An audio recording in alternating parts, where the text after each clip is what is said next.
And welcome to Friday's forum of The World's Gone Insane. Let's talk about it. And as always, this is an open forum, so if you're just clicking to see what the hell this video is about, it's basically anyone can post a subject in the comments and we will happily talk about it. It's open mic night, and if you're with us long enough, down the road, we might even slap you on camera. That being said, I'm of course El Greco Rocco, and I'm joined by Zamario. All right. Yeah, fine, thank you. I will be Great. doing my best Brilliant. not to fall asleep today. Yes. As you know, last week Zam was on the edge of his seat, so much so that he fell asleep for about 2 hours of the chat. But a good time was had by all, and we had some Well, fun you with had many co-hosts, so I wasn't missed. it. So Yes, we were full today, but this week it is just you and I, so you cannot fall asleep on me this week. okay. I'm just gonna chat bollocks for a bit until people join us, because there's no point getting started straight away until people jump in. I have been whoring this group at this Friday thing out quite a lot. Well, let me start by saying it might be brought up again if certain individuals end up turning up, but my God, yesterday's episode of Star Trek Picard, mate, the member berries and the emotion, I was flooded with it because Star Trek Picard season 3 is basically Star Trek TNG season 8. Yeah, Yeah. you got all the old cast members back, all of them, but there was one cast member missing who finally made an appearance, and that was the Enterprise.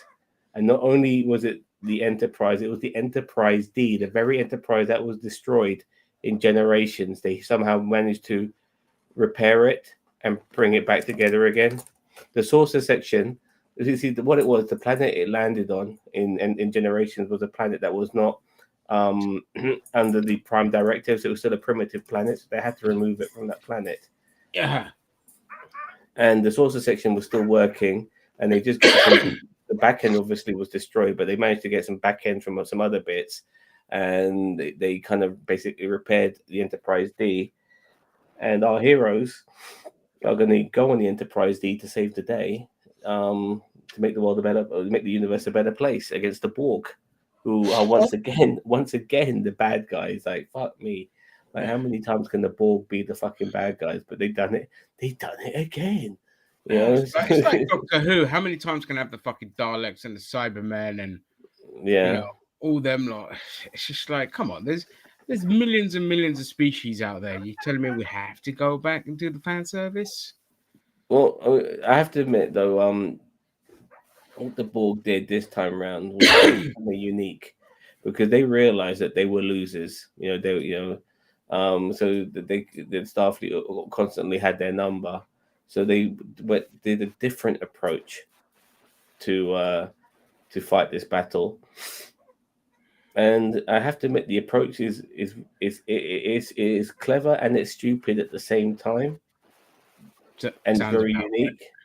Well, basically, Picard was a Borg back in TNG, yeah. and they basically his DNA gets coded by the transporter, and so now anyone who's under 25 will get Picard's DNA coded onto them, and they will instantly become assimilated to Borg because your cerebral cortex is not fully developed if you're under 25. So anyone under 25 will be assimilated by the Borg because of the coding from Picard, who is a Borg, imprinted within the transporter. Yes, it sounds fucking stupid, but when you start seeing all the young crew members just becoming assimilated, it's fucking scary, And yeah, and there's one, like I said, but then they escape and they pull out the fucking Enterprise D out of the wreckage, and they're using that now as a way of getting back. So old cast members, old ship, they're all together now. Let's see what I'm whining next week. You know what I Will mean? Wheaton? Will Wheaton did make an appearance last season. He's now a Oh, I space see. entity because I'm not sure if you watch TNG. Yeah. Not all of it, but yeah, bits of There it. was that big tall geezer who could like immerse himself in the machine and move it about and stuff through space and time. And Will Wheaton got kind of friendly with this guy, but he's become like part of that. Fucking hell, he's become part of that crew. And yeah, he's some sort of space time traveler now. But that wasn't really explored upon too much. But we got a glimpse of it, like a teeny weeny bit of it Yeah, last season. But Will Wheaton's kind of been replaced by Beverly Crusher's other son. She has a secret son because she and Picard they banged. Yeah, and they end up having a son called Jack Crusher, who's supposed to be 22, but the actor's like 34. The actor is genuinely 34. Yeah, and yeah, so yeah, it was God. very funny. Got some Yeah. comments here, by the way. Playing Oh, Dungeons and Dragons. Yeah, by the way, thank you very much, boss man, for offering for me to play Dungeons and Dragons with you. But because of the Sodomizer podcast, I'm unable to join today. He will be with us as soon as possible. And Ireland can keep Biden. We don't want him. Well, you're not representing of we as in the entire United States of America, but I'm sure you don't want him. But yeah, all well, right. So. I mean, your alternatives and Biden all suck anyway, so it doesn't really matter who you get. You, as a member of the working class, are not going to benefit from any U.S. presidents because they're all horse to corporations, left, right. Doesn't make a fucking difference. Well, there's no such thing as left in America. There's contingents of left wing within the Democratic Party, but they're center right. And Yeah, I've always said that. you're Yeah, just getting corporate whores, bro. There is no point in trying to play tribal when it comes to politics. There's everyone that is rich, and then there's everyone else that is you and I. That's it. Those are your enemies. Nobody else. The woke left aren't your enemies. Okay. the trannies ain't. The liberals aren't your enemies. The rich are your enemies. That's your enemies. They're the ones that are fucking you over. Let's be adult here and understand this. This tribal bollocks is ridiculous. It's like people that still think that I'm going to vote Labour under Starmer. It's not happening. I'm voting for Likewise, whoever represents the working class the best. And the only people that represent the working class the best are not in fucking Labour. There are plenty of other smaller parties that I will vote for that represent our side better. there's It's a that simple. just to respond here to Boss Man. There's a lady called Marianne Williamson. I'll take over Biden every day of the week. The Yeah, and Biden's alternatives not do. the best of anything. He's a piece of Yeah, shit. he was. Yeah, he ended up being the best of Of the the worst lot. best of choice of the best of the worst lot. Because I mean, seriously, do you really want somebody who can bankrupt a casino to still be president of the United States? The guy, like seriously, like it's crazy. I said before, like, why do conservatives love a guy who's not conservative himself? Why do they love a guy who raw dogs porn stars? I know a lot of conservative people do that shit in their spare time, and then they fucking go to church on Sundays. But still, if he's been caught raw dogging a fucking porn star, then why would you want him representing you? Especially all Yeah, these Christian it's just evangelicals. it's It's not just about it's principle. It's crazy. about tribe. Like that, they will overlook every hypocrisy, especially the rampant pedophilia among the right. They will ignore all of it as long as their tribe gets on top, and that's ridiculous. Like nobody on the left would accept this kind of stupidity of like, yeah, I'll overlook them, even though they're a hypocrite. It's like, no, you get called out on it. You get put in your place. It's you know, as a collective, you should be thinking about the greater good. And the greater good is in the richest countries in the world, there should be no such thing as poverty. If Vietnam can put policies in place to eradicate poverty, which have done very successfully, and so have China, then so can we over here. But we don't, these aren't our policies. Our policies are give everything to the rich and let the poor pay for it all. And that's it. And it doesn't matter who you vote in, they're all the same. When it would be great, but like he's only dangerous to fucking powerful people. Yeah, I mean that's the only people who are dangerous to. Whenever you hear Gary gets people that like, though. Phony gets that. That's what he means. It's too dangerous for the rich. oh, okay, oh yeah, I get, yeah, Yeah, yeah, fair yeah. enough. Gary gets that. Yeah, okay, fair enough. My Yeah, apologies. but no, but these are the arguments I have with some of my friends who are just like, Corbyn was too militant. I said, militant on what? I was like, you who earns like 100 grand a year, we're going to pay an extra £20 a month in tax. He's like, no, it was going to take half my money. I was like, no. And I whip out the manifesto and I showed it to them. They're like, well, he hates landlords and all that. I said, yeah, everyone should hate landlords. So they're parasites. I, where I work, we've just got nothing but nightmare stories. And it just, all the evidence points to social housing, that it's the only way forward and it's the only way that it should be. And landlordism should be abolished completely.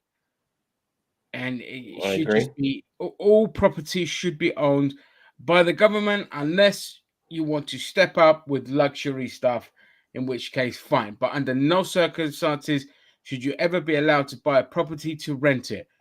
In an ideal world where there is no poverty, you don't need properties for secondary income or passive income. Passive income just steals from, it's basically me paying for your fucking mortgage. Fuck off. None of that. This is why I never bothered moving out of house. I don't fall into the trap of, oh, you live at home with your parents. Well, yes, because I'm not stupid enough and I didn't earn enough money to get a house, but I earn enough to rent, but I'm not going to piss away my money to some fucking landlord and end up with no savings.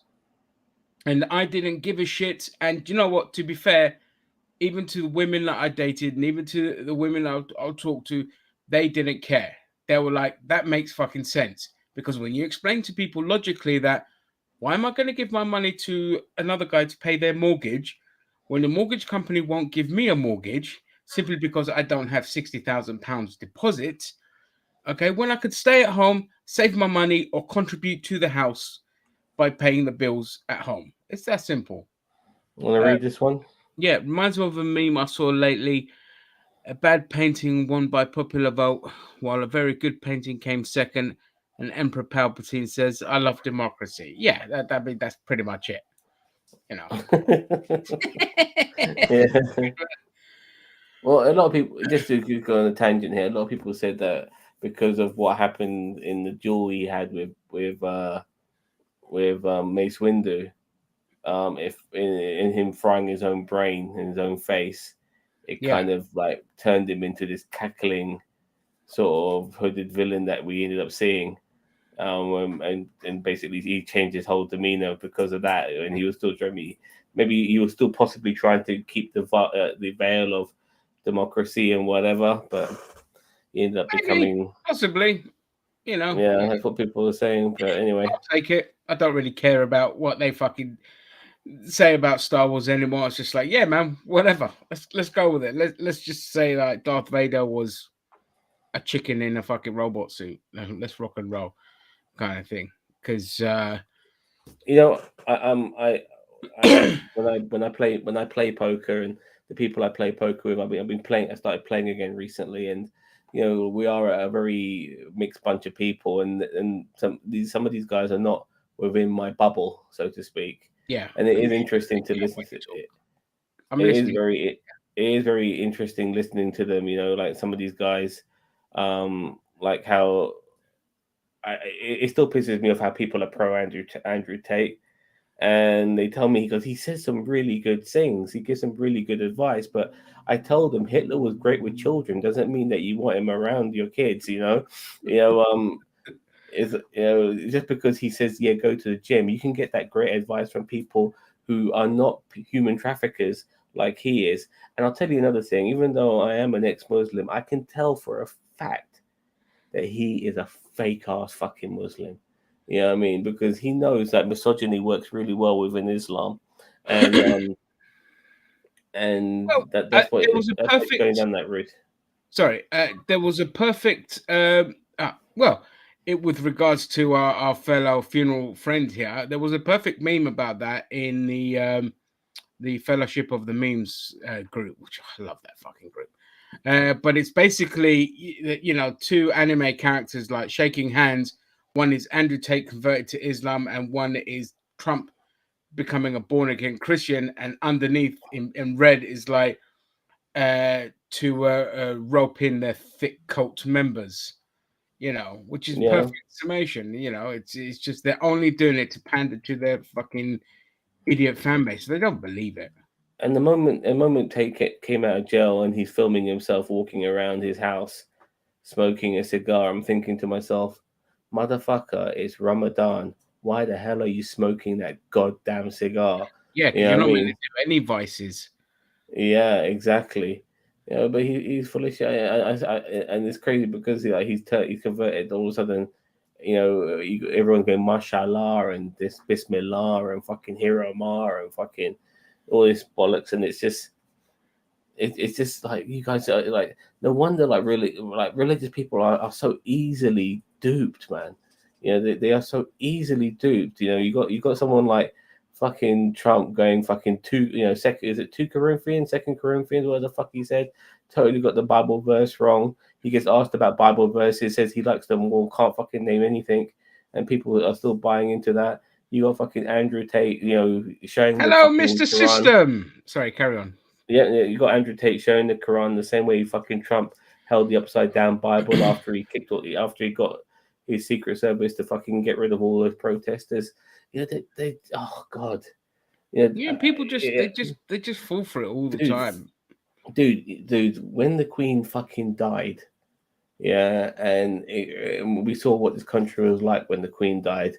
There were fucking people queuing up for 2 days to see her fucking casket, to see her fucking coffin. You know what I mean? They queued up for 2 fucking days. And there's still this inequality because if you're rich and famous, you're allowed to jump the queue. Now, David Beckham was very smart. He didn't jump the queue because it was good publicity that he stayed in the queue. But people like Philip Schofield and all that shit, they jump the queue. Why are they allowed to jump the queue and us mere mortals are not? Because it's Yeah. inequality in the day. And on top of that, yeah, the last person they interviewed the very last person who was in the queue, yeah, and she was fucking ecstatic. She was going, "Oh my god, this was the greatest day of my entire life. This was even better than the birth of my children." Seeing the fucking Queen's coffin is on Twitter. Check it out.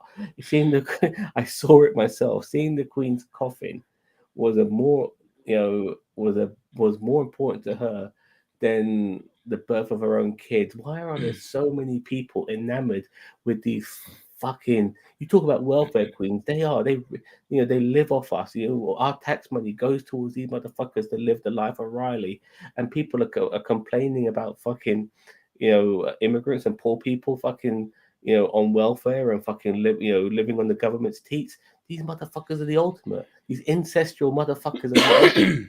The Hello, rich, Mr. Citizens. We're fine, thank you. yeah, we're fine, matey. Thank you very much. The rich are the biggest scroungers on the planet. Like the realization is slightly to kick in that is socialism for the rich, capitalism for the poor. It's simple as that. Exactly. They'll never tell you that, but that's what happens. If you look at all the expenses the MPs just pissed away, because the expenses report come out and like Suella Braverman spunking away 25 grand, fucking Rishi Sunak, 500,000 on private jet flights. We all pay for this shit, and this is ridiculous. Well, And then they'll sit there, and we've got the doctor strike now, and the junior doctor strike, and the nurses are jumping in, and these people on these so-called journalists on TV and people that work for billionaire-funded newspapers who aren't making any profits, they're all posting losses. All right, have the gall to sit there and argue against doctors wanting fucking a pay rise because in real term times their current wages has dropped 26% since like 14 2008. pounds an hour at 14 pounds an hour. I Yeah, heard like it's like yeah, ridiculous. it's For what they ridiculous. put them so Okay, yeah. but of course the Tories are happy to let this string out because the quicker the NHS collapses, the better it is for the private healthcare region governed by complete sociopaths because they're happy to let people die and be poor as long as it means profits for, but it's unsustainable. Like in America, the system is unsustainable. It ends up costing the government more fucking money having private healthcare than it does having a national healthcare. We saw until the Tories came in and shit on everything, the NHS was the number one most efficient health service and cheapest health service to run in the world. And that is because with no profit motive, everything's going to run as efficiently and as possible to cost less. And since the Tories have come up, we've plundered our healthcare right down to 11th, and it's continuing to plummet. And the fact that we aren't on the streets rioting over this is frustrating. Fucks, we've all become fat. We've become fat, lazy fucks. Yeah, We have. We're more concerned about our football team joining the European Super League. Yeah, there was more outrage over that and the ULEZ and LTNs than there is about the NHS going under. Yeah, that was incredible. And regarding you mentioned about socialism for the rich. I mean, you see it in American sports. Like they have, like, who would have thought that in the land of the free, the capitalistic market of the world, that they would have salary caps for their sports stars, because a lot of those sports stars are black, and the last thing they want is these black people earning a shitload of money from their salaries. I mean, they make the most successful ones obviously make a lot of money through sponsorship and advertising, but. Yeah. They give them a salary cap because let's not get these black people more money than they can earn. And on top of that, they also have the draft system. So if you're the shittest team, you get the best players. It's all fucking socialism right there in their fucking sports. That's what it is. But who keeps all the profits, though? The sports team keeps all the fucking profits.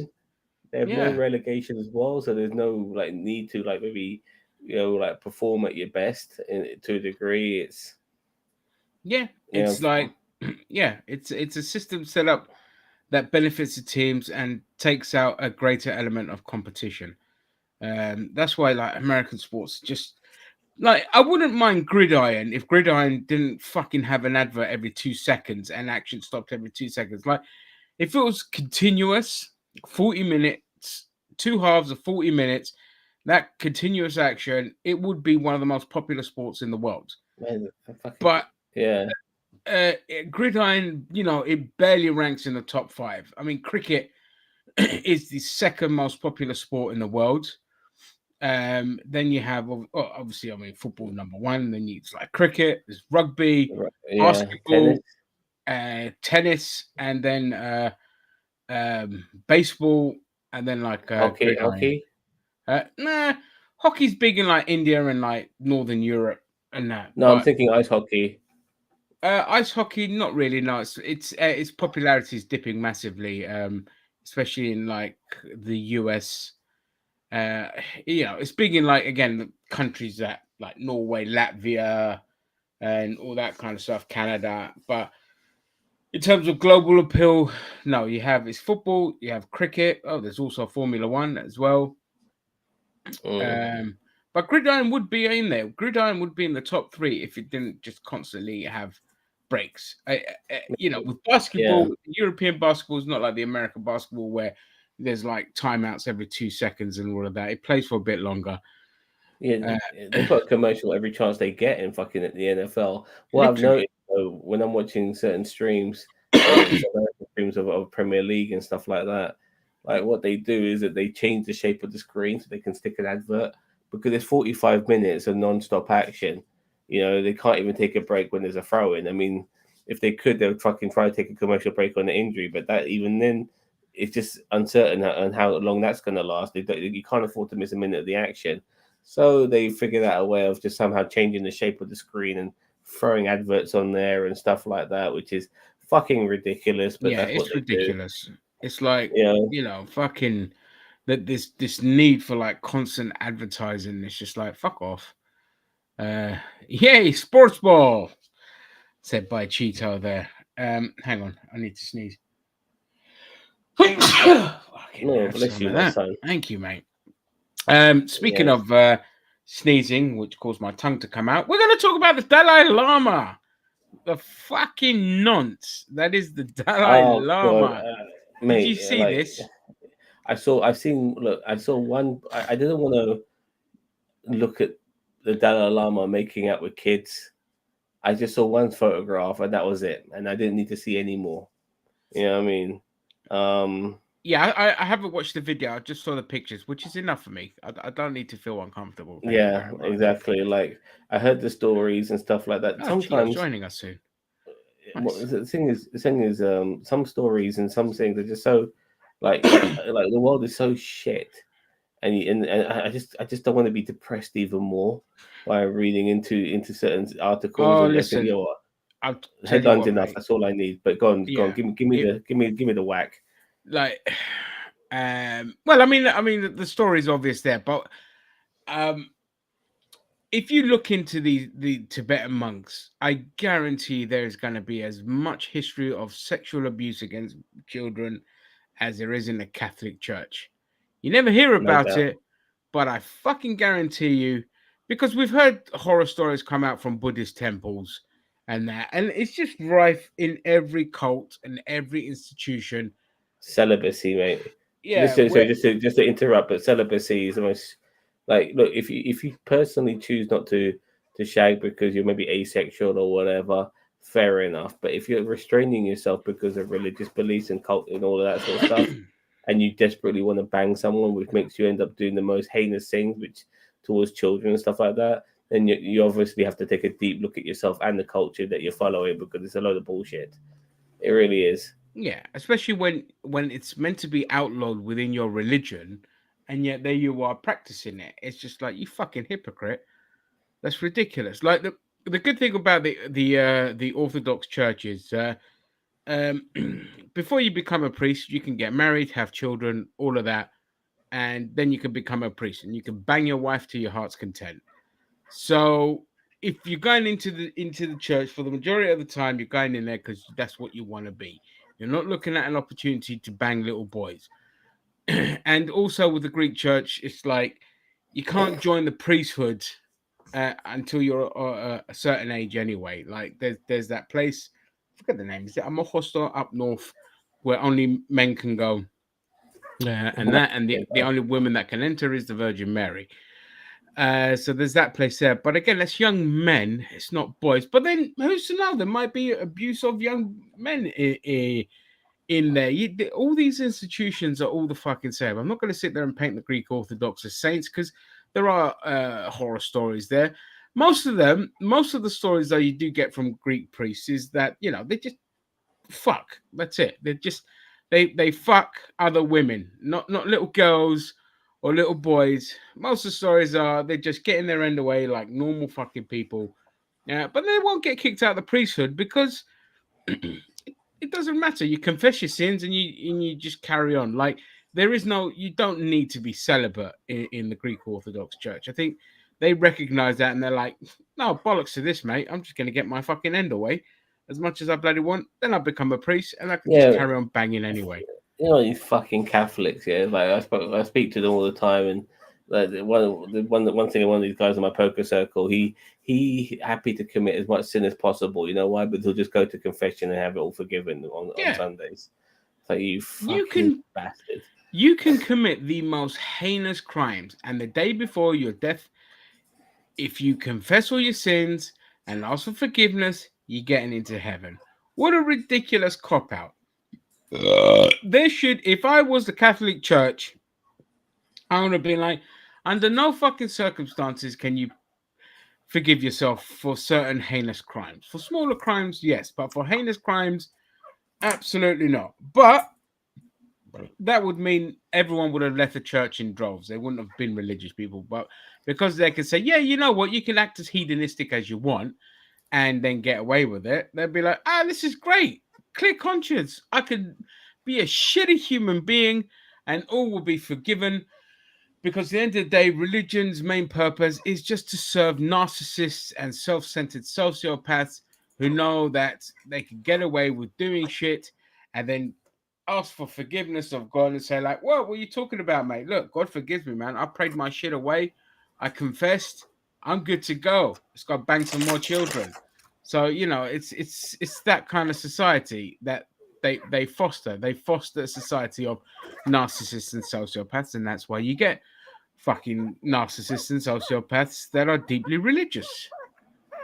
Well, in a week's time, or just under a week, depending on which particular sect of Islam you follow, Ramadan will end. Eid obviously will come along straight after that, but Ramadan will end, and a lot of Muslims I know they're going to go back to being who they really are. When it's not Ramadan, because as I've always said, 1 month pray boy, 11 months playboy, and I bet they Yeah, can't wait to go back to fucking drinking pints and fucking you know doing drugs. I smoking mean, some of weed them and doing coke and all of that. some of them, as far as they're concerned, they won't smoke weed, during the fast, but the moment the fast is over, like, No, yeah, I mean, yeah. they make these are the sort of exceptions they make for themselves. They can't wait to fucking get high. I mean, sun's down. They hear the azan, Allah Akbar, Allah. I mean, Yeah, and all that yeah. sort of shit. And yeah, and The hypocrisy is just it's oh, I ridiculous. know so many so many when my cousin's kids, and I was their guardian when they were about 10 years ago when they were here to come to university and stuff. I mean, because they're from countries which are a bit more religious. As soon as they came to England, they were fucking living the life of Riley. They're fucking going out, partying, clubbing, doing drugs, doing alcohol, meeting girls. Great, have a good time. Ramadan came along, then they would fucking behave for 1 fucking month. That's it. They're only Muslim for 1 goddamn month, or when they're keeping up appearances. So many times, Friday night's prayer, Saturday night at the fucking club. All so often that would fucking happen. I never understood. And the only thing that would make them remotely Muslim is they wouldn't eat pork. They'll drink alcohol till the cows come home. They'll fucking gamble like motherfuckers. They'll be shagging all types of birds, premarital sex, that is. But yeah, bro, I don't eat pork because I'm a Muslim. What the fuck? You know what I Yeah, mean? It's just and you know what's so funny is there are so many Turks that are like that as well. They're like, okay, they're I get it. I Muslim, know dude. That's you're why they're more, Muslim. yeah, I know you're more secular than a lot of other countries, but pork is where you draw the line. Like I remember my dad, bless him, like he didn't know at the time, so he cooked a fucking ham pizza, and two of my friends who were Turkish, they're not religious really, but we were young, we were like 14 and 13 and all of that.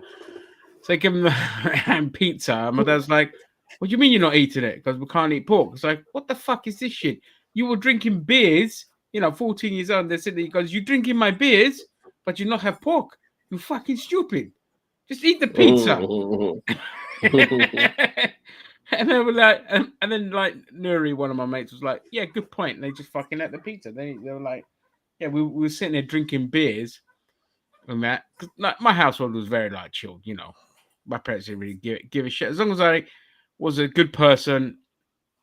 They would let me get away with the odd like beer and things like that. But so yeah, pork is like no, but everything else like, oh yeah, man, weed, yeah, coke, yeah, beer, yeah, no problem. Um, like I got my Sikh friends were really good because like their parents were really good because Sikhs again, they do follow a similar tenet to Islam, which is no smoking, no drinking. Even though the Sikh community are literally fucking full of alcoholics. Damn right. Yeah, I have never met Sikhs that aren't alcoholics, and they're not They're meant to be doing vegetarian that. alcoholics, dude. Yeah, vegetarian Yeah, alcoholics. the Punjabi MCs, man. Yeah, You but know what I mean? Yeah. my friend's parents basically they realized, look, we're in a Western country, and everyone's fucking doing it. You know what? The dad was like, just be good people, and work hard, and I don't care. I look the other way, kind of thing. And fair play. They're really really good people, and yeah, they're not religious Sikhs at all. They don't have the long hair, they don't have the turbans, nothing. They're just chill. The dad is the only one, and but that's it. It's It's the like same with the same with my parents. My parents came here in the 60s, yeah, and when in Rome be Roman. I mean, my my dad's brother, he pretty much maintained the religious way of life, but my dad himself and my mum, I mean, they were more free. You know what I mean? And were your uncles and all of that from Africa as well, or were they? oh yeah, like yeah, both of my mum and dad's side of the family all from Tanzania. So all But from like Tanzania, yeah. it's weird it's weird in a way. Like my uncle, my mum is one of four brothers and sisters. She's the second oldest. She's got an older sister. She stayed in Tanzania, and then my mum's got two younger brothers, and one of them moved to Iceland. One of them moved to Canada. Oh, another one. Yeah. Now, the one who moved to Canada, my mum's brother from Iceland. He's the only one left of the siblings who's still alive. All My right. my mum's youngest brother who moved to Canada. I would say he's not necessarily religious, but I would definitely say his wife is. My auntie, she's religious as fuck. A bit on the wrong side of it, in my opinion. I heard a couple of things regarding her, which was put things in the negative. But she did contact me the other day, and I thought that was nice of her to contact me. But then I realized why she's contacted me, but she's trying to fucking get me married. Like what the fuck? And and I told her, look, I told her I am not religious whatsoever. I don't go to the mosque. I don't believe any of these things. I'm because I'm 45 now, James. I don't need to pretend anymore. There was a time No. when I had to pretend. There Yeah. was a time when I used to be worried for my life. But I've had death threats and all of that shit. Yeah. And but I don't give a fuck anymore. Yeah, I get insulted now. People calling me kafir and all this sort of shit. I don't give a flying fuck. I mean, those things don't bother me as much. If anything, I look at religious people now. I think to myself, you guys are so fucking stupid. It's incredible and hypocritical and all of that. So Well, like yeah, even in like the Greek community, I just like when people kind of looked at me funny because I wasn't religious. I just, well, hang on a second. I said, Christianity an invader religion. It's not a Greek religion. Yeah, that we had pockets of it, and you could argue Saint Peter kind of cultivated, um, Christianity within our borders, but it's a Roman religion. It's not a Greek religion. I said our religion is polytheism. And so, why would I subscribe to an invader religion? You lot didn't want to convert to Islam under Muslim occupation, but you stuck with Christianity. So one was okay, but the other isn't. I said, you understand the stupidity of it. And so that's always my argument. And it's the same argument I use to a lot of people. I'm like, why are you still believing in your colonizer's religion and not your own people's religion? It's been beaten into you so badly that you're scared to look outside the box. And when you come to realize it, that it's like, hang on, this isn't my religion and it's never favored my people in any fucking way. Bollocks to it. But all of this shit starts in the Middle East and it's just become a cancer through the rest of the fucking world, yeah, hasn't it? Christian, yeah, Judaism, Christianity, Islam. It all starts from yeah. that little tiny little fucking part of the The world, and it Abrahamic faiths are the worst fucking things to happen to this world. More than any other religion on the planet, the Abrahamic faiths are the fucking look worst. look at All three of them. certain Middle Eastern countries. People, when they think of countries like Afghanistan, Iraq, Iran, they immediately believe that those countries have always been that way. But you look at what those countries are like in this, prior to the Islamic Revolution in 1979, they were so progressive. I mean, these are Yeah, women were walking around, not have not, I won't say scantily clad, but they weren't dressed up in burqas and shit like that. It was a hot country. They wanted to wear dresses and heels and shirts and shit like that. They did. They were into the sciences and all of that. And then boom, all of a sudden, hardcore religion came along, and that country is so fucking backwards now. They're still moonwalking, and yeah. I mean, it's just this is it's a this is disgrace. the what they'll never tell you about the Muslim world is that they were far more progressive in the 20th century than the Christians were. Far more. They were making greater advances. They were sticking to the tenets of Islam in terms of helping out poor people. What do you call it? Interest-free loans, helping people, and all of this kind of shit. And the West would just came in like the damage that America and Britain and France have done to this fucking world. If these countries got wiped out tomorrow, the world peace will just sweep across the world. This perpetual war, this perpetual capitalist misery that we live in, is perpetuated by the Americans and the British and the French, and the damage that they've done. Because what happened was, when countries were socializing all their after colonialism fell and countries were socializing all of their natural assets, the CIA and MI6 just fucking slapped in a cup, just sent money and weapons to all these kind of fundamentalist groups and these kind of would-be dictators. They just funneled money to them to seize power. And a lot of these people, like Saddam Hussein, people don't realize he was put in by the CIA. Gaddafi was put in by the CIA. Assad was put in by the CIA. And what happens is, once they're in power, they say, fuck you. They push secularism again in their country. They yet again socialize their assets. And yet again, the Americans are like, well, for fuck's sake. And every time they fund even bigger fundamentalist groups, especially Al Qaeda. Where the fuck do you think they got their weapons from? Where the fuck do you think ISIS came from? Where the fuck do you think all these Libyan fundamentalists come from? Northern Syria, all this kind of shit. This is all Americans. Loads of Americans. weapons. I mean, that's when also they're fighting the Russians and so a lot of the Middle Eastern countries which are bordering the USSR back then. You know, they were fighting them too, and then they were supplying them with shitloads of weapons. But then they became fundamentalists, and they were using their very weapons against the Americans. Well, the Mujahideen were fundamentalists. They were, and the Americans, regardless of what was going on with Russia, the Americans did not want, because Afghanistan had a socialist government in place in the 70s. And so they were going to do everything and anything to get rid of them, regardless of the Russians' attack. But the Russians invaded because the socialist contingent of Afghanistan was under threat. And this is why they funded the Mujahideen. They praised the Mujahideen, even in Hollywood. You see with Rambo 3 and all that. Yeah, Rambo 3. Yeah, I'm thinking and this Rambo is 3. how fundamentalist Islam spread. And then it turned its guns on the West. And then all of a sudden, the West was like, fucking brilliant. We get perpetual war, lots of profits.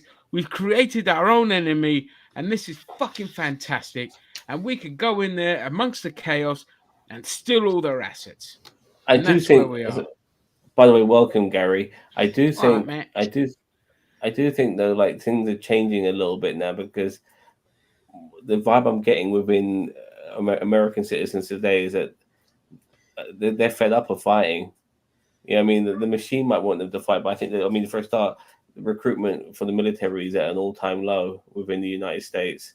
And 77% of youth are either too overweight, too depressed, or have mental health issues. So there's a huge, like, I mean, it's great for the world. But military conscription is just sign-ups, not conscription. Sign-ups is down. Even in the UK, people just don't want to fucking fight anymore. People, we're globalized, aren't we? Sorry, go on. What? We're more globalized than ever. Like we're all in each other's pockets, all in each other's countries. We have family members from every part of the world. We don't want to be doing this anymore. Like fighting for the sake of some Eton twat or some royal family member or some billionaire, who this is what young people are realizing. They're like, well, I'm not fighting for me. And I've seen the state that you leave veterans in when they finish their service.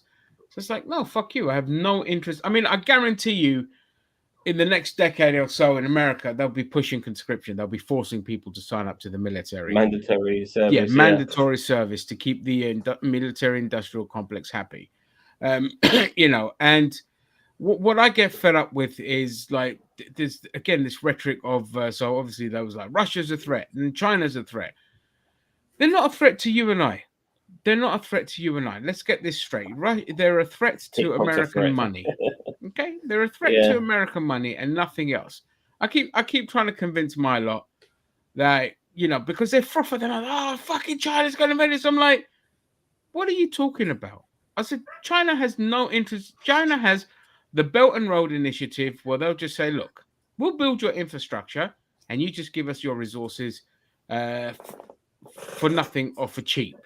Okay, we'll build your stuff for free and we could take your resources and that. It's not the best of deals, but it's a lot better than the American one, which is just we'll come in, we'll steal your resources, we'll give you nothing, we'll leave a bunch of military in here, and if you even think about going socialist, we're just going to fucking kill you. That's the alternative, and this is why a lot of countries are desperately pushing to do deals with China and to drop the petrodollar because they're not benefiting from it. Well, like the Gulf War, that's put a spotlight on everything. The amount of let alone our people, and we've got nothing to fucking do with that war, but somehow because we're America's lapdog, we jump, and the moment they come calling, but Americans soldiers, the amount of them that died in the tens of thousands, in the last 20 years, and more than 20 years. It's been 22 years since the second Gulf War, and on top of that, there are now people the Iraq invasion is 20 years old, and Afghanistan is 22 years old. Yeah, but on top of that, there's people now that've been fighting that war for so long that their children are enlisting to fight in that war after they fought in that war. It's never ending, which is why people are fed up, because they don't even know what we're fighting for anymore. Everyone's disillusioned. People just don't want to be fighting. They don't want to be giving up their lives for meaningless conflicts. I'm very happy to see. I'm really, really encouraged by that. That's a good thing, mate. Gen Z and 1 second, Gary. Gen Z and the younger generations, man. They're so fucking enlightened with a lot of shit, and also there is a huge majority of Republicans don't even fucking want to go to war. They're sick of it. This is why Trump constantly talks with an anti-war rhetoric, even though behind the scenes they just carry on as normal, even under his leadership. But his rhetoric was very anti-war, and that's what made him very popular among Republicans.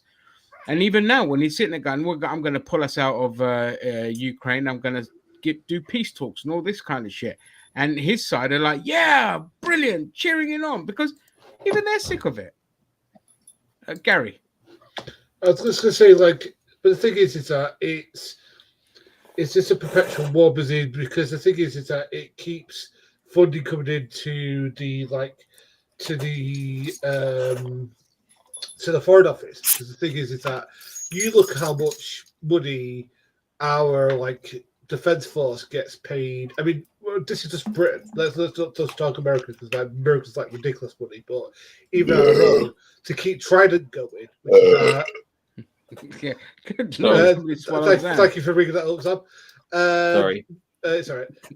The amount Trident costs us a year to do. I mean, the thing is that it costs us less. It costs us more to do that than it would to house every single immigrant that comes to this country. The one that we're flustering about with flaming small boats at the moment. It's like it costs. Listen, I mean, to house the homeless and to build new housing costs peanuts.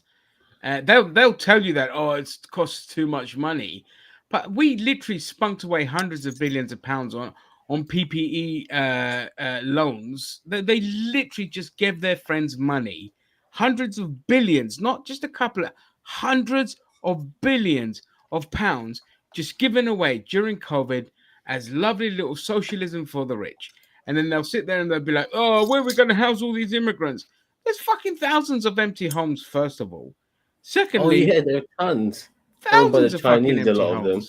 There's fucking streets full of empty houses that are in disrepair that could easily be bought by the council and repaired and turned into fucking social housing. But councils don't buy the houses. The government isn't allowing for budgets for social housing. They want to kill social housing completely. They want to have us as perpetual renters. The end game of capitalism is to have you owning absolutely nothing and paying for absolutely everything until the day you die. Not even till you retire, because when you retire, your fucking pension is taxed, which I think is the absolute most disgusting thing that we do to pensioners. We tax their fucking pension. It's ridiculous. Okay, if up to £50,000. Okay, I mean, pensions are a paltry sum anyway, but nothing should be taxed under £50,000 on savings and pensions. That it only hurts the poor and not the rich. That's fucking ridiculous. Poor people shouldn't pay tax personally. If you can't, if your wage is not substantial enough to keep you living, then whatever money you make shouldn't go to taxes. You should keep it all. I don't think people earning under £25,000 should be paying tax. But the thing is, Sam. The thing is, look at how they attack people who actually push for actual proper social change. The smear job they did on Jeremy Corbyn, I've got to say, it was masterful. I've got to say it was. I mean, Jeremy Corbyn didn't exactly help himself, but he's not as bad as they make out. And even now, they can't help but every time. He's not remotely bad at all. Like, not remotely. No way you say he's not as bad as people make out. He's not remotely bad. The guy is a literal fucking saint. No, I'm saying his politics in regards to Israel is what that he's anti-Zionist. No. Everyone is anti-Zionist with half a brain. He criticizes Israel over the Palestinians. He's criticizing Israel for being a fucking racist apartheid state. That's it. Okay, and that's what they tried to get him on, because they literally had nothing else on the guy. So they just made up this bullshit, which has been debunked in the Ford report, by the way, and the press still lie, and they still won't acknowledge the smear campaign that they put against Corbyn. Okay, they made it up like anti-Semitism was rife within the Labour Party. I got bad news for you. No, it fucking wasn't. And Keir Starmer is far more anti-Semitic because he holds a record for kicking out more Jews in the Labour Party than any other Labour leader. Why has he kicked out more Jews? Just because they're the same as Corbyn. They don't like what's going on in Israel. They're speaking out against apartheid. They're speaking out against the far-right racist government. Oh, and look what fucking happened when the far-right racist government came a little too close to home for the fucking Israelis. Now the Israelis are protesting their own fucking government that they voted in. Why? Because he wants to get rid of judicial reforms and give more power to his party to do whatever the fuck they want, because eventually this is what happens. When you pick one enemy and it's all fun and games attacking Palestinians or attacking a marginalized group, but it always fucking comes home to you. And this is what happens all the fucking time. And the one good thing with this that's happened with Knesset in Israel is that young people are burning their conscriptions and saying, fuck you, we're not going to the military. You can find us, you can send you to jail, but we're sick and tired of fucking fighting your wars as well. This is what happens all over the world. And I keep telling right-wingers this. I keep telling them that the more you keep cheering on the Tories and voting for them, the more they're going to take away your fucking life and your freedom. We're aware of it. We know it. We're trying our best to fight against it. But you people and liberals, that's the centrists, are helping perpetuate this fucking bullshit that is now plunging towards fascism at an alarming rate, because people are very aware of what's going on. They're very sick and tired of living in abject poverty, and the rich will always resort to fascism in order to keep staying rich. You know what, Ginger? When it came to the smear campaign against Corbyn, what pissed me off was how gullible the British people were regarding that smear campaign. They fell for it hook, line, and sinker. I'm not surprised, really. I mean, these are the same motherfuckers who fell for the fucking lies regarding Brexit. But it annoys me how in this country how easily duped we are, and we never learn. I mean, right now the Tories, they're going back to the playbook of blaming immigrants for everything and focusing on boats of immigrants and stuff like that, when the reality is that everyone is fucked in this country, and the cost of living crisis is ruining society. But they don't want to focus on that. They just want to shit on immigrants again.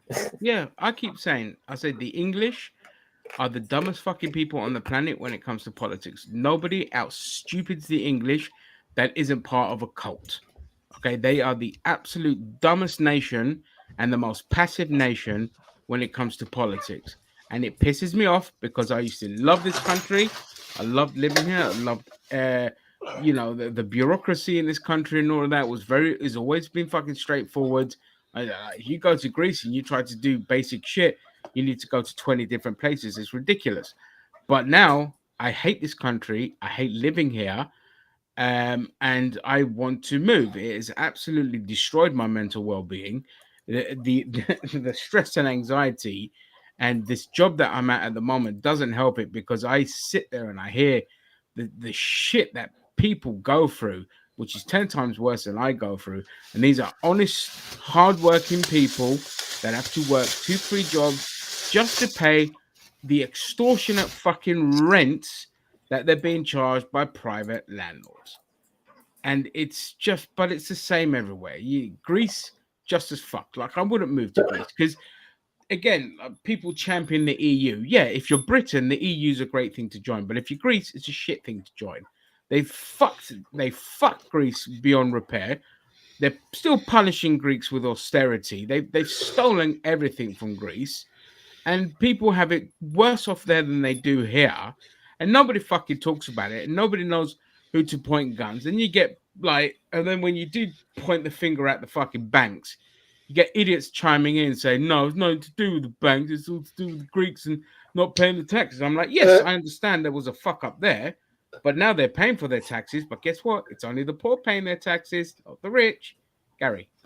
I was going to say, so do you think there's going to be an economic, social change towards maybe a more egalitarian socialism in a lot of West Island countries? Because the thing is that the way things are going with the fact that we've got a cost of living crisis, I don't think it's just here. I think it's in a lot of other places. Like you just say, like it's all over the world. It's the same because we have global hegemony for the rich and the banks. Because don't forget the banks, the IMF, and all these kind of people. They literally run everything. This is why you're here.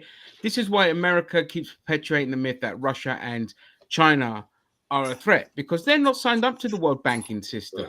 And anytime a country wants to go to we just had this whole hubbub of China and Brazil doing a deal together and making it very clear we do not want to be part of the American petrodollar. And Marco Rubio just openly confessed that if Brazil signs up with China and other countries sign up with China, it means we cannot impose sanctions on them.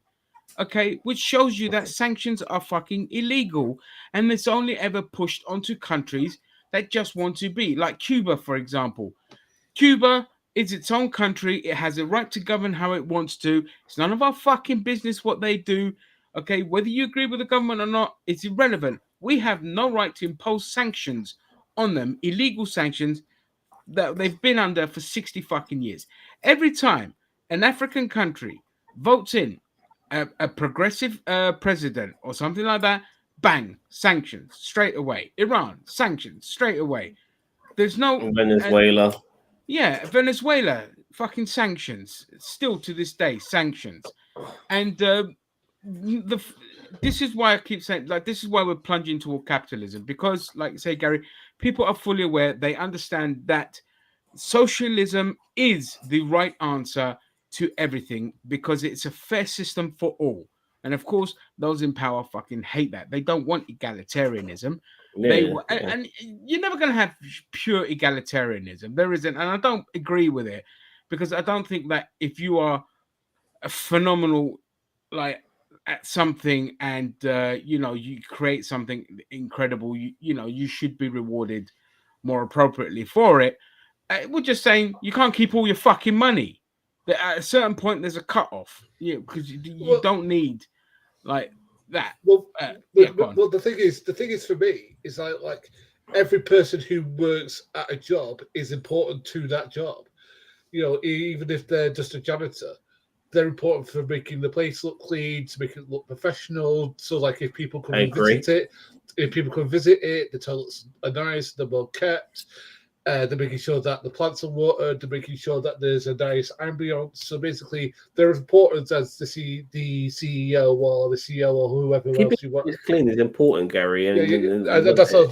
Whether it be the toilets, the streets, whatever, it's just as important. We know that. Yeah, go on. Sorry, hang on. The point is that he should be paid a reasonable living wage, and I'm not just talking about 20 grand. I'm talking 30, 40 grand. There's something that beyond living. Beyond living. Thank you for saying that, because this is the point. And Gary, you're 100% right. Okay, we always talk about people should be given a living wage, and that just means you have enough to kind of get by and live semi comfortably. And I'm like, no, you should have beyond the living wage. You should You should like understand your worth, and your worth is if somebody like so what they do is they love to box people in that work in your Macadis who clean places who don't have to do like the most extensive training, which I mean if you work at McDonald's you It's fucking still do. hard work, though. It's Okay, still so fucking this hard is work. it. Yeah. So they try to label that as low skilled labor, but that is a capitalist that's capitalist propaganda to say that because your job is low skilled, you only deserve a low wage, and that is fucking bullshit. And I always put it down to the simple fact of we saw during the pandemic who the most important people were in this country: your truck drivers, your retail Your workers, labourers. especially ones that your that you know stacked your shelves and kept all your food going. The fucking nurses, the doctors, these were your important people, your bus drivers. These were your fucking important people. Not your fucking lawyer, not your MP. Yeah. Gary. Yeah, I mean that's the thing. It's like because junior doctors are protesting at the moment just to get a reasonable wage for when they graduate. I mean, because we've got to remember that. Like, I mean, like, I think I think I'm wrong, I think I might be wrong about this. If I am, please correct me. But I think this was a Labour initiative that brought this in, which was top-up fees and all that sort of crap, which put people in like loads and loads of debt after they finish uni. And if you're a junior doctor, you've done 3 years of just normal undergrad stuff. Then you've done a year, probably two, of master stuff, and then you've done 3 or 4 years of PhD. So you think about how much debt you're going to be in by the end of that. It's fucking ridiculous. Yeah. And they used to pay, when I was at university, they used to pay nurses to go to university. Okay? Yeah, best they used to pay. It was free for them. Now, that's fucking out the window. Because, you know, profits. It's and I never was saying enough, though, is it? No, it's not. No, I mean it's never enough for them. Like I said, it never ends because the bullshit fucking shareholders is just the biggest fucking Ponzi scheme on this bloody planet, and it never ends. And just quickly on this one, so I was saying earlier that in terms of real time pay, junior doctors, since 2008, I've seen a 26 cut in their wages. Yeah, and so they're just striking to catch up with inflation. That's what we're all doing. Everyone's just fighting to catch up with inflation. Like even in my current job, which was a great stepping stone. Okay, I might have my issues with my job, but I'm, applying for other jobs where I need to get beyond a certain threshold to live comfortably, and I'm pushing hard for it because I don't want to fucking live like this anymore, and it's not fair on myself, and it's not fair on my mum's pension fucking wasting away, and she's not getting a life and all this kind of shit. And but it shouldn't be like this. We should be in a situation where I can get any fucking job I want, and it pays more than enough where I cover all my bills and have enough for savings and to enjoy life. But we don't have this. Instead, what we have is we end up with negative wages where nothing covers anything anymore, and people are starting to go into debt, or they're calling up asking for food bank vouchers or heating fuel vouchers and all this because they don't have enough. Man. It's ridiculous. Having food banks alone is a disgrace. That's the biggest failure of Western civilization, is when you have a food bank. They shouldn't exist. Actually, I think the one thing worse is warm banks. What? The warm banks. Where people go and sit in places to stay warm during the winter, like libraries and cafes, or Yeah, I think there was a story. I think it was here. I actually wasn't here. I think it was in like Croydon or something like that. Where some old biddy and where some old pensioner had to go on like the number 8 bus over and over again because I heard about that. It's like ridiculous. It's like this lady has basically worked her ass off all life, and because this government can't get its figures out of its ass and to start paying people properly, if this poor lady has to maybe go on a bus, I can't even afford to heat itself. And why are pensioners paying for their fucking heating as well? Sorry. Like when you're a pensioner, the only thing you should be fucking paying for are your fucking holidays. That's it. All right. They should get food packages as well. All right. They shouldn't be like under socialism. This is what would happen. Okay. This is what they did this shit in fucking Russia, where they were sending food packages to pensioners, so they wouldn't fucking starve. This is what I mean. Like, when you're a pensioner, you've worked your ass off your whole fucking life. Your pension money is yours to whore it how you want to. They shouldn't be. You shouldn't be paying fucking council tax. You shouldn't be fucking paying. Okay, if you live in a council house and all that, and there's a bit of rent to pay. That's fine, but that should be reduced greatly when you're a pensioner to like £100 a month or something stupid like that. Okay, and that's just to help with like maintenance costs and all this kind of shit. But if you've got your own house, you shouldn't pay your fucking council tax. You shouldn't be paying any heating and gas up to a certain point. Because I'm not saying, be like, because, some drug dealers will be like, yeah, man, grandma don't pay shit for like gas electric. I'm just going to go set up a little weed farm up in her loft and all this kind of shit. So, up to a certain amount of units, kilowatts, it's free. And that's it. That's how and you get food packages delivered to your house every fucking week. We've got more than enough money to do it, but we keep acting like we don't. No. The point is, in my opinion, is I think the powers that be, whether it be our politicians or the corporations or the CEOs, they like seeing us suffer. I really do feel that they love seeing us suffer. The sense of superiority they feel seeing people, they literally get off on it because we are governed by sociopaths. I mean, because when you think about it, you look at, for example, the way that they've talked about immigrants recently. Like, for example, Suella Braverman, from what I understand, I mean, maybe I'm incorrect, is like 2 generations removed from being an immigrant herself. No, her parents were immigrants. Oh, her parents were immigrants. They came from Uganda. Her parents were refugees, to be more precise. Yeah. So in her own system, she'd be sent off to Rwanda and not allowed to stay here. Think about that. She'll be sent to the country next door to where her parents fucking came from. But she said that herself because she let the mask slip. She dreams about deporting people. They love being horrible. They love it.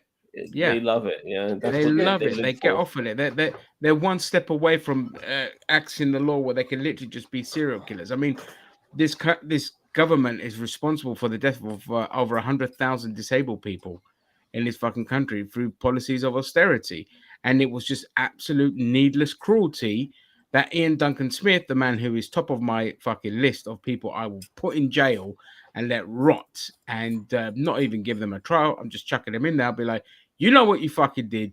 You know what your policies are when you privatize the DWP, and your only goals were just cut people's benefits off and then make their lives hell trying to reclaim it all back. And the amount of times they've been sued and taken to courts and all this kind of shit, it's just disgusting. And they were rewarded for it. Yeah, Gary. Well, the thing that I'm surprised people haven't gone to jail over is the whole flaming pandemic bollocks. Because what I mean by that is the fact that they sent people into homes when they knew that there was a nuclear bomb in there, sending people from hospitals right into bloody homes. That should land people in prison.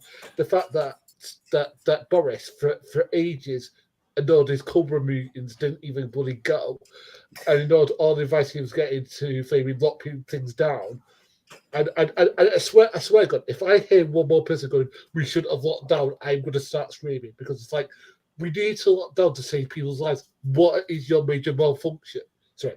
Yeah, and it's not like you don't have to be in perpetual lockdown. What you do is you go into pockets of lockdowns in areas where there's hotspots, and then in other areas, you fucking put in very strict protocols in. It wasn't that hard, but things got so bad that we had to go into total lockdown to break the circuit. And then as soon as we came out, we just got the fucking spikes again because there weren't adequate safety measures put in.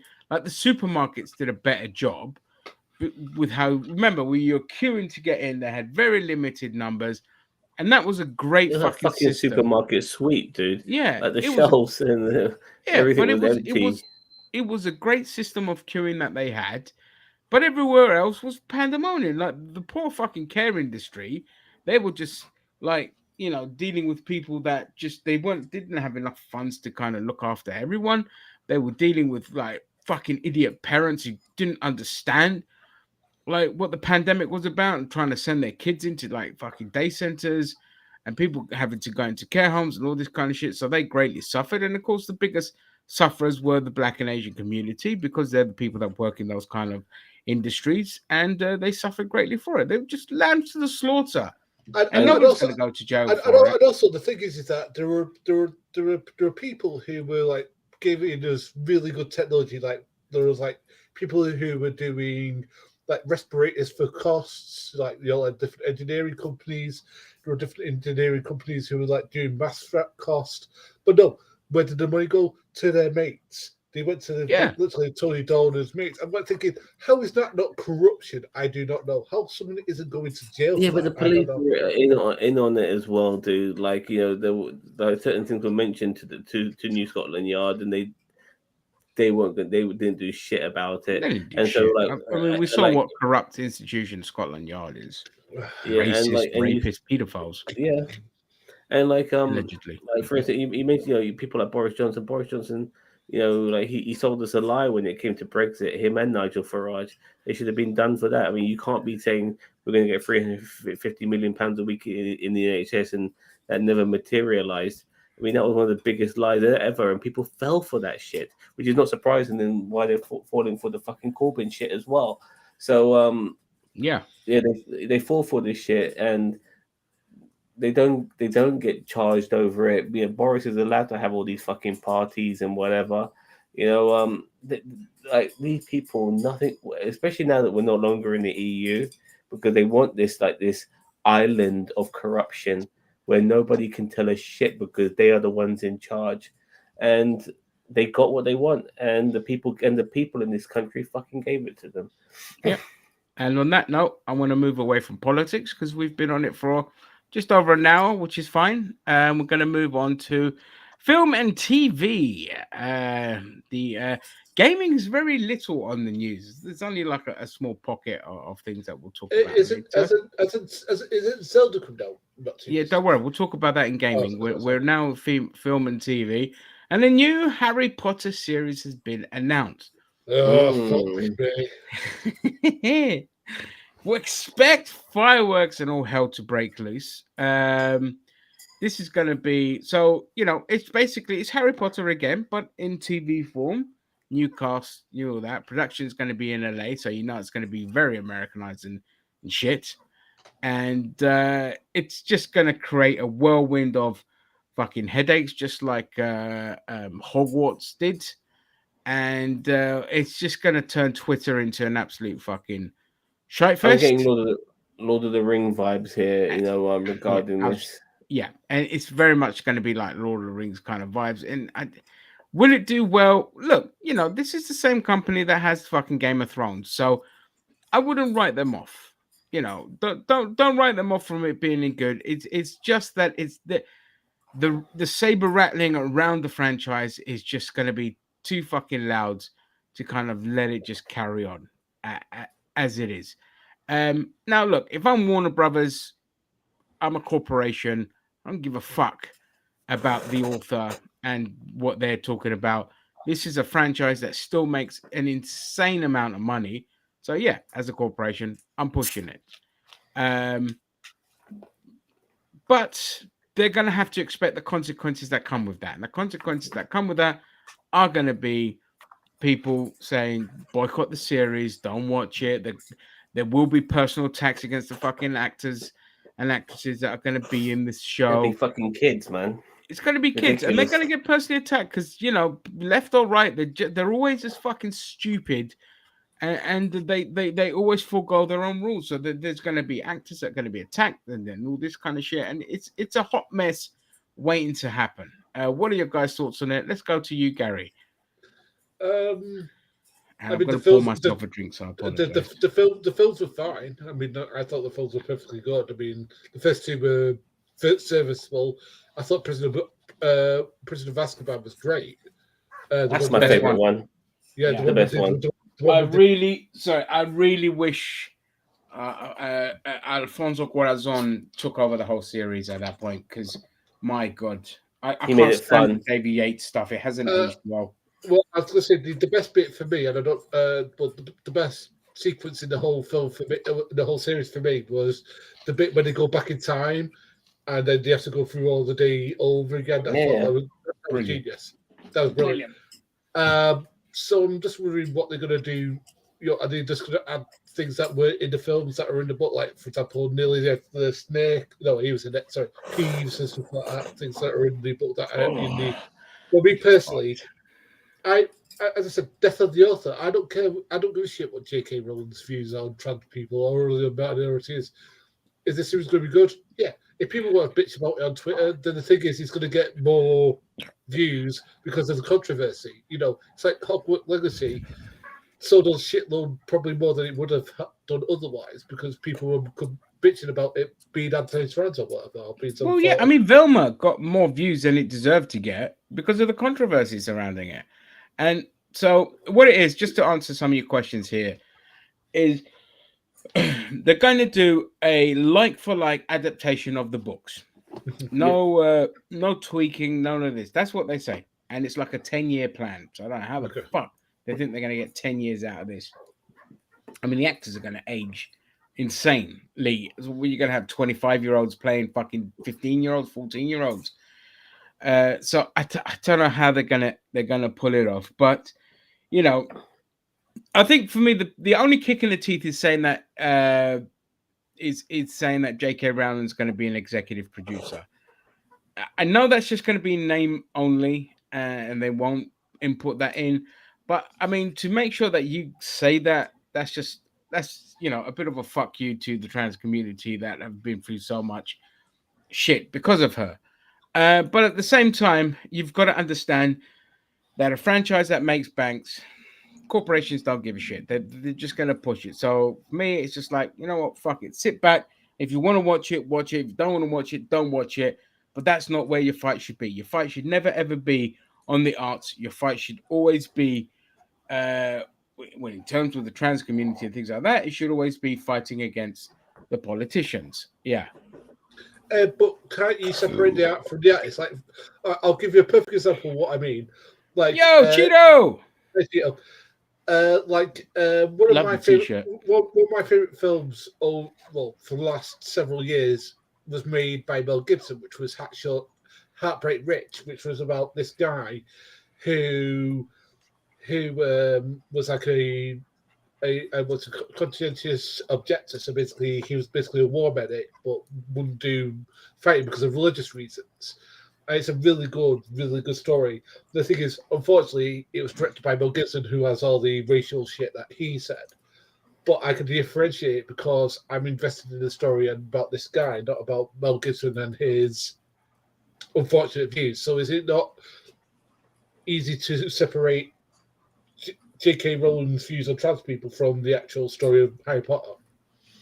Well, look, it is for me.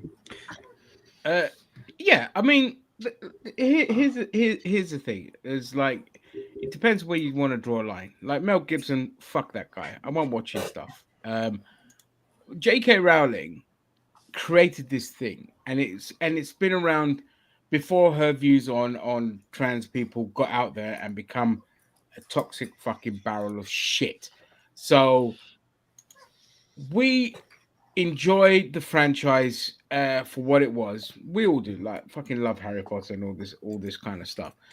As long as the person is not writing it, like Fantastic Beasts, forget about it. I completely boycotted that shit. But as long as the person is not involved in writing it, I know they're always going to have the executive producer because you have to by law because they created it. But as long as they're not fucking working on a project, your conscience can be clear if you want to enjoy it. In other instances, you can absolutely separate the artist from the art. For example, Gary Glitter, big piece of shit. I fucking love his music though. Phil Spector, big piece of shit, but he produced some of the best fucking music you ever heard in the 60s and 70s. So life, you can't just keep putting yourself in, especially when it comes to the context of the arts. It's just not the battleground worth fighting for. But it doesn't mean that you should allow people that are a danger to certain groups to carry on creating things. So in terms of Harry Potter, as long as it's not J.K. Rowling involved in the creation of the new stuff and they're just going off of her works, I say, c'est la vie, have fun, enjoy. It was the same with the game, and I kept saying to the trans community, don't fight your battle in the game. And what did they do? They attacked people that played the game, and they just made their movement less liked and put themselves in bigger harm's way because of it. And what the happened games was the and game I think the game sold record amounts. Record amounts. A brilliant game, what I've heard. And people just they never fucking learn. They never learn. They never fucking learn. And it's really, the arts should be left to be. And if somebody breaks the law or does something shitty, then in their personal life they pay the consequences. But when it comes to the arts, it's just not battlegrounds worth fighting for. Well, look, I just want to say, like I said very immediately, I'm able to separate, these like my personal political sides to what I'm watching, which will have obviously might be created by somebody who has a different political standard to myself. I mean, for fuck's sake, all of us, we still watch wrestling now and again. Look what a piece of shit Vince McMahon is. Exactly, and there's so many industries which are corrupt in various ways. If I said this before, if I made a stand and decided to go against everything that was corrupt, I wouldn't watch anything. I wouldn't be involved in anything. You wouldn't watch anything. I wouldn't watch, because it's impossible. Like there's elements of discrimination and corruption and so many various things that are involved in everything we do, that is impossible to avoid it all. But we should acknowledge it without a doubt and fight against it, no problem. But we can't avoid it. It's impossible. Yeah, it comes to, there's no such thing as ethical consumption, because no matter what you consume in some way, shape, or form, and you're arguing against corporations that within themselves, you're happy to endorse other stuff that these corporations put out there, and you ignore their shitty behavior and things that they did, like your Harvey Weinsteins and all this kind of shit for years. And you ignore that their horrible policies of underpaying their staff, screwing over writers, and all this kind of stuff. That part, you're happy to ignore. You're happy to ignore the capitalist crimes, but when it comes to the kind of social stuff, that's where you're focused on, because that is exactly where your rulers want you to go. Focus on the social distractions so we can keep making our money. And this is why the whole trans issue is becoming an issue, because it's a perfect distraction tool for everyone to focus on. It's yet another form of division, and unfortunately, it's a distraction with dire consequences, because not only are attacks against trans people gone up tenfold, suicide rates have gone up tenfold, and all this kind of shit. But I'm saying, fighting the artists that's not your battleground. Your battleground are the fucking politicians, and voting them out to say, hey, you know what, we're sick of this shit. So out you go. It's not hard.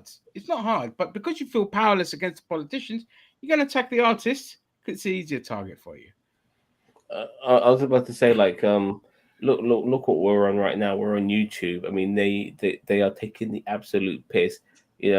Properly corrupt when it comes to avoiding every way possible to pay creators, pay their content makers, the creators, which would put YouTube up at the map in the first place. They're doing whatever they can.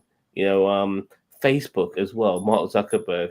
I mean, he and Twitter under Elon Musk. These are a couple of people who've got lots of issues regarding them, but we still use their products and services to get our message out. Yeah. You need their social media platforms. Yeah. They're all shit. You look at Elon Musk, what a piece of shit he is. Still need his fucking products. People use Apple products all the time to watch our streams, to watch other people's streams. They fucking they do child slave labor in their parts of the world when it comes to creating their phones, because their phones are not made on conveyor belts; they're made by hand. And there's one place which makes iPhones and stuff like that. The way they treat their staff is a disgrace, and the staff themselves are actually killing themselves. And so what they do, the Foxconn, they've moved away from that now. No, but they moved away carrying on back the same then. shitty thing. Yeah, And so what they did though, because they were throwing themselves off the building to kill themselves, so instead of maybe trying to realize, okay, maybe we need to change our work ethic a bit, what they did was just put a net outside the building. So when they jumped off the building, they would land in a net and not kill themselves. Yeah, I mean, and overconsumption is what's killing us anyway. It's what killing us in every aspect, in yeah. terms of work, in terms of the planet, in terms of everything. So yeah, there is no ethical. Look, I'm drinking Coke. Like Coke fucking funded paramilitaries to murder union members in South America. So there's no fucking such thing. So I just say, you know what, enjoy what you want to enjoy. I'm definitely going to be watching the Harry Potter series purely out of curiosity, and if it's shit, I'm not going to fucking watch it. Simple as that. But just getting back onto the actual series itself, I don't know how I feel about just maybe expanding one movie into a series. I know obviously they get into all the nitty gritty and they're going to be very much by the book. Forget the movies. Just wipe the movies out of your face. They are turning each book into a series. Yeah. I know that. Yeah, that's what I'm saying. Yeah. Like because instead of like because exactly. So I'm just wondering. I mean, obviously they want to cash in on Harry Potter again because it was a very successful franchise. I don't know. I mean, if it's going to be like Lord of the Rings, then I don't know. Like but if it's going to be like Game of Thrones, then hey, look. But it's kids. I can't wait to see. I can't wait to see Harry and Hermione bone. Oh no, I don't mean in that regard. I mean telling a good fucking story. Jesus Christ. Great. I've got a bunch of Dalai Lamas in my stream. This is I was great. just going to say, Gary, let us cancel these two. They are dirty perverts. I was going to say, was somebody talking about priesthood and pedophiles earlier? That was my cue. Yeah, we're here. Here comes the man. But yeah, so look, I think it can be done well. I know people think Lord of the Rings and all this kind of stuff, but we're dealing with HBO here. Fucking HBO. They have a history. They have a history of quality ass fucking TV. So I think it was, it's either going to go either way. It'll either be a Lord of the Rings or be a fucking Game of Thrones. Well, I think it would be like Lord of the Rings, because I think the problem that Lord of the Rings had was that it tried to do its own story with people who are as good as writers as J.R. Tolkien is. Oh, well, sorry, should I say? Yeah, well, yeah. I mean, they shit the bed the minute the writers were like, "Oh yeah, whatever, man. We're just gonna do our own thing." And the minute you say that, they Star Wars it. They Star Wars it. It's game over, man. Game over. With Harry Potter, if you get somebody like Benioff and Weiss who have material to work off of and not doing their own fucking thing, they're gonna be fine, and. It might just because again, like the Harry Potter fucking books, I mean, they haven't aged well, and there are a lot of like, dodgy stereotypes in there now that just haven't aged well either. So there will have to be some changes made, but I'm just, I'm curious to see what they do with it. I'm just curious to see what they do with it, and all the drama that's gonna come with it. Just to go on a little sidetrack here, you mentioned the fact that it's on HBO, but for some reason. And maybe somebody could explain it to me, but HBO are no longer calling themselves HBO. They're calling themselves Max. Yeah. Max. Ridiculous. Why? I don't know. I mean, these sort of names, it's a bit like Facebook calling themselves Meta. I mean? CBS did that with CBS All Access, and now they call it Paramount Plus. Oh, and NBC has Peacock. Okay. I've got to lie down. Quit hitting your pussy. Come on. I love beating my pussy. Well, for me, I guess, with Paramount Plus, because, I mean, we never got CBS All Access or any of that shit here. The first thing we got was Paramount Plus, so it kind of makes sense in that particular aspect. But, I just... Because you guys don't endorse capitalism, that's why you don't have it over here. Yeah, that's right. We're dirty communists over here. Yeah, in the land of Thatcher. Yeah, we're dirty commies. That's our problem. Yeah, go with what is it, Putin? Go with your communist allies, Putin Plus. That's right, a Putin Plus, where you get non-stop Russian propaganda and closeted gays singing show tunes. Fantastic. There you go. Try to think of any other TV stuff that's coming out that I can think of. Oh, mate, don't worry. I've got a list of shit. Don't worry. All right. Oh, good. Look. See, look. I'll tell you. Look. See, look, I do Nice. proper lists and Ginger, everything. put your wiener away for Christ's sake. You love my wiener. I'm organized in that area. And my wiener. I mean, So next week, Titans. Sorry, I want to say Titans is back. I watched the Titans. first. There's no No, particular very order. briefly, because in my opinion, I mean, we're going to talk about it a lot more over the weekend when myself and Cheeto do the review of the episodes. But this break was just way too long, way too fucking long, man. I mean, what was it? Almost half a year, Cheeto? It feels like that. It went off the air in like December. Hold on. Wait, hang on. Fucking hell. That's only half a year. What is it? Half? Is it a mid-season? Yeah, but it was a break Mid-season. between. It was a break between the first and second half of the season. Oh, I see. It's a mid-season break, Whatever. and mid-season. I remember with Breaking Bad, like they had a mid-season break, which was a year long for the final season. It might as well just been season 6 for Breaking Bad. That break was so fucking long. That break was so bad. But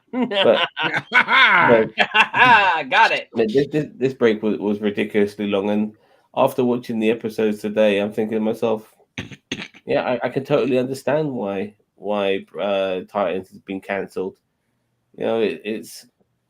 I'll go. Well, I'm kind of doing our review right now, but I don't mean to. Yeah. Well, then you don't talk about it. You Okay. Ginger just told you to. You can save it. You can save it. We could talk about another DC aspect here. Obviously, the trailer for Penguin dropped. I've not seen that yet. Actually, I have to. Fucking amazing. I've not seen it either. Wait, It was really good. Dixie that joined us for the trailer. So it was 4 months ago is when that episode aired. Bloody hell! It's almost half a year. It's not too bad. 4 months ain't too bad for a mid-season break. I mean, the thing is that I like Brother Blood in the comics. I'm just not too sure about him in the live action form, because it seems that every time they do it to fuck it up.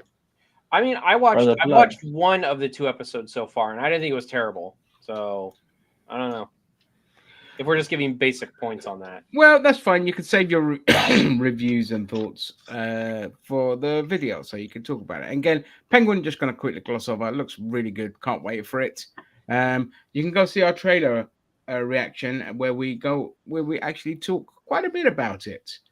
And I think better than the film, because that's one particular thing which got more mixed reviews than I realized. It wasn't universally loved like I thought it would be. I thought I might have been in the minority, but there's a lot of people who had their issues with it. My personal issues with the Batman, that is, which is what I'm talking about, was the finale. I thought the ending didn't justify the entire film. It became very Hollywood at the end, which it shouldn't have been. It didn't need the world-ending event, and they need to get that out of their heads. It really doesn't.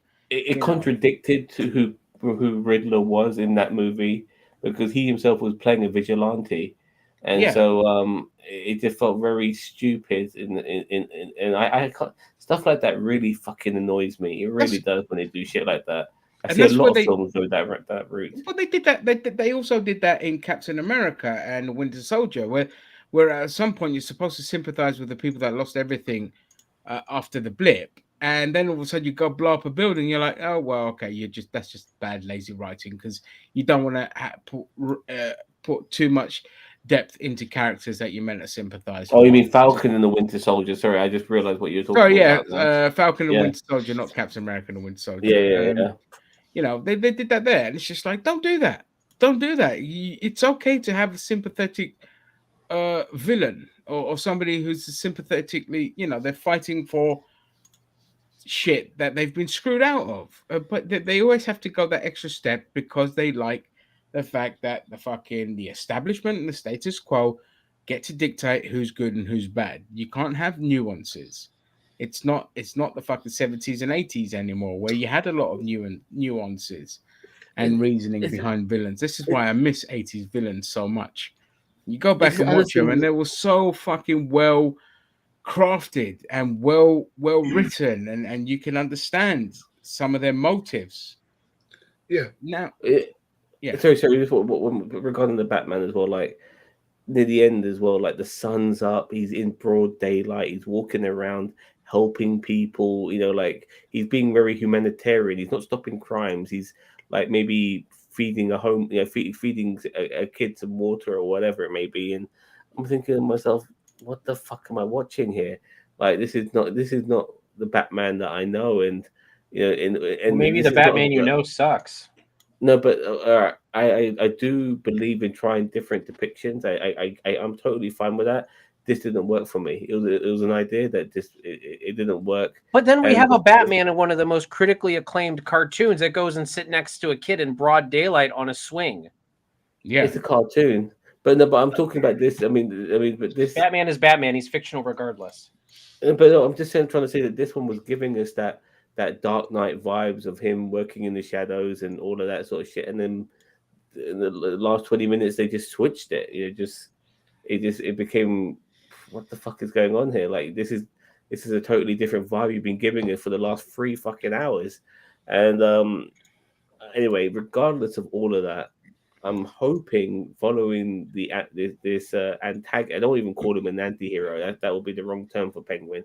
This antagonist, following him, I'm very much looking forward to that. I love films where you follow the bad guy, stuff like the Dahmer, like the series Dahmer, which I was watching, where you're following Jeffrey Dahmer, or American Psycho, stuff like that. I love when the bad guy is the focus character. And I can't wait. Yeah, it always makes for more interest because they're not grounded in this fucking made up Hollywood morality bollocks. So that's why writers enjoy writing villains when they get the chance to. I mean, fucking Joker was like a prime example of just a great fucking film. But I like the Joker, but they anti-heroed him a bit. They did a bit, my problem with it, because he's supposed to be a psychotic fucking nutcase murderer, and they anti-hero. I mean, they made you understand why he went the way he did, but during the course of the movie, there was moments where I think to myself, he needs to have unredeeming qualities now, and he hasn't. Not even when he killed his mum, there was a good enough argument for why he killed his mum, but everything else just didn't make felt like he have redeeming qualities to him when he shouldn't have, because he's the fucking Joker who is an unredeemable person. Yeah. I get it.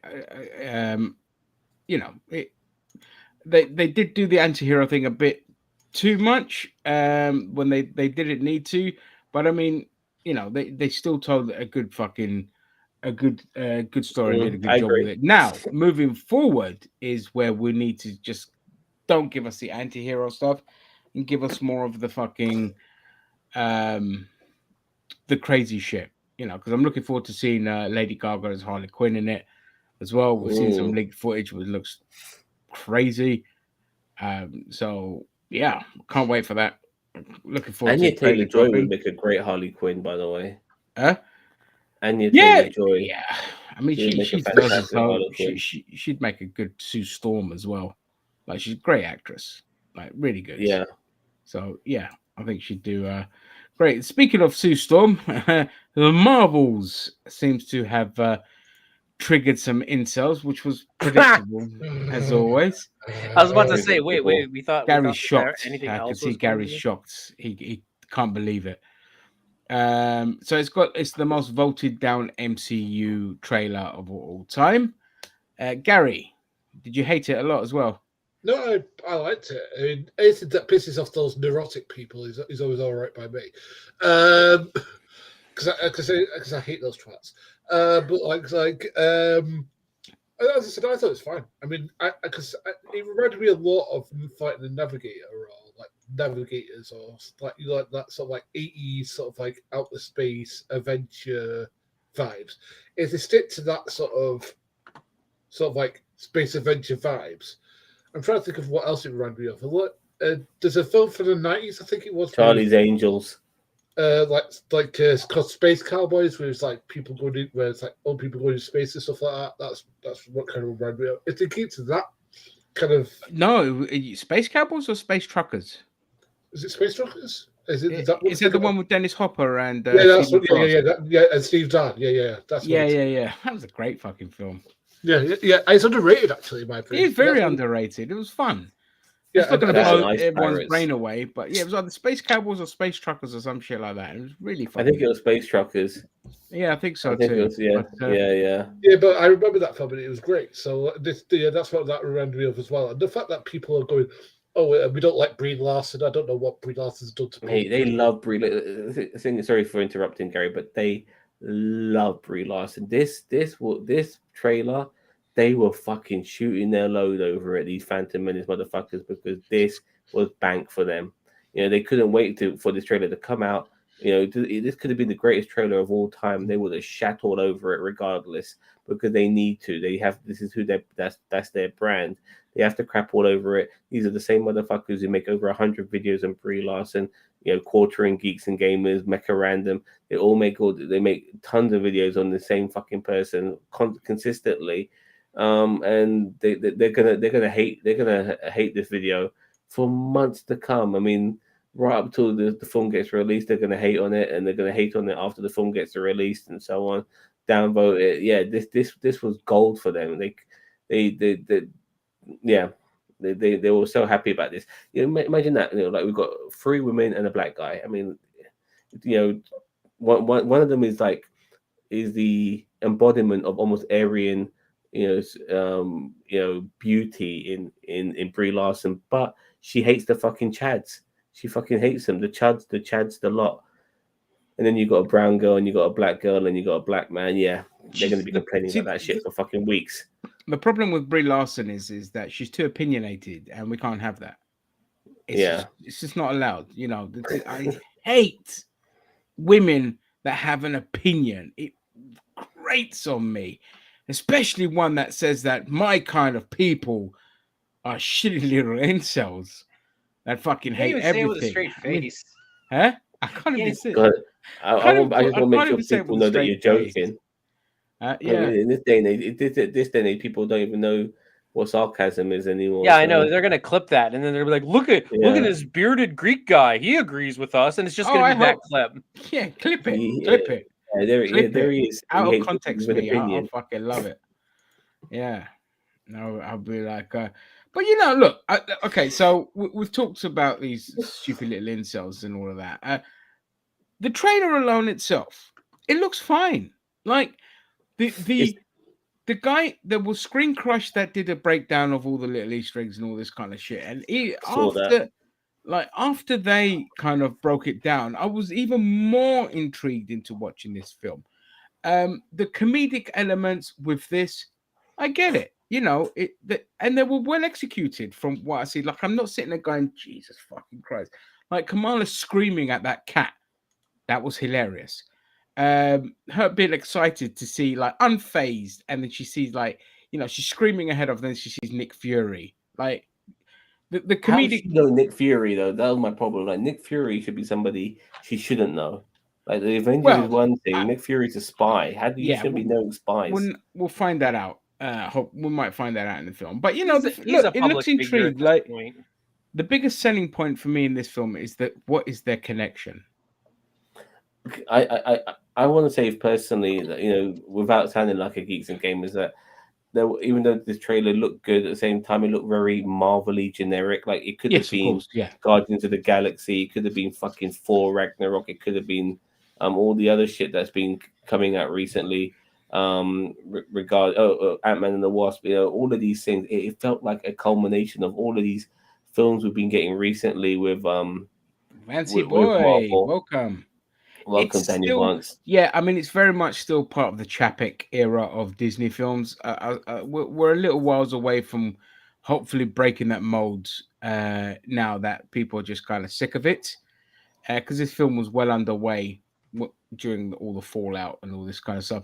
So yes, it's one of those. It'll either be a very interesting film. I can't even say good, but I can say it'll either be a very interesting film and be good, or it'll just be, again, just more shit, where even it being as generic as it looks, it won't be enough to kind of ignore that aspect of it. So there is that, but they need to do enough there to keep it interesting. And yeah, it's going to be a false equivalence if this film doesn't make enough money, because they're entering the territory where a lot of dickheads just aren't interested in certain characters. I'm interested in these characters, not so much Quasar, but Kamala and Photon. Captain Marvel for sure. Photon. Yeah, sorry, Photon. Captain Marvel. Actually, my Lord and Savior Martin Scorsese told me to hate this film. I prayed to him last night, and he said that, and he beamed the film into my brain overnight, and I am supposed to hate it because it is utter shite. Did he say to you, "Oh, forget about it"? Yeah, right. What are your thoughts on the trailer then, Cheetah?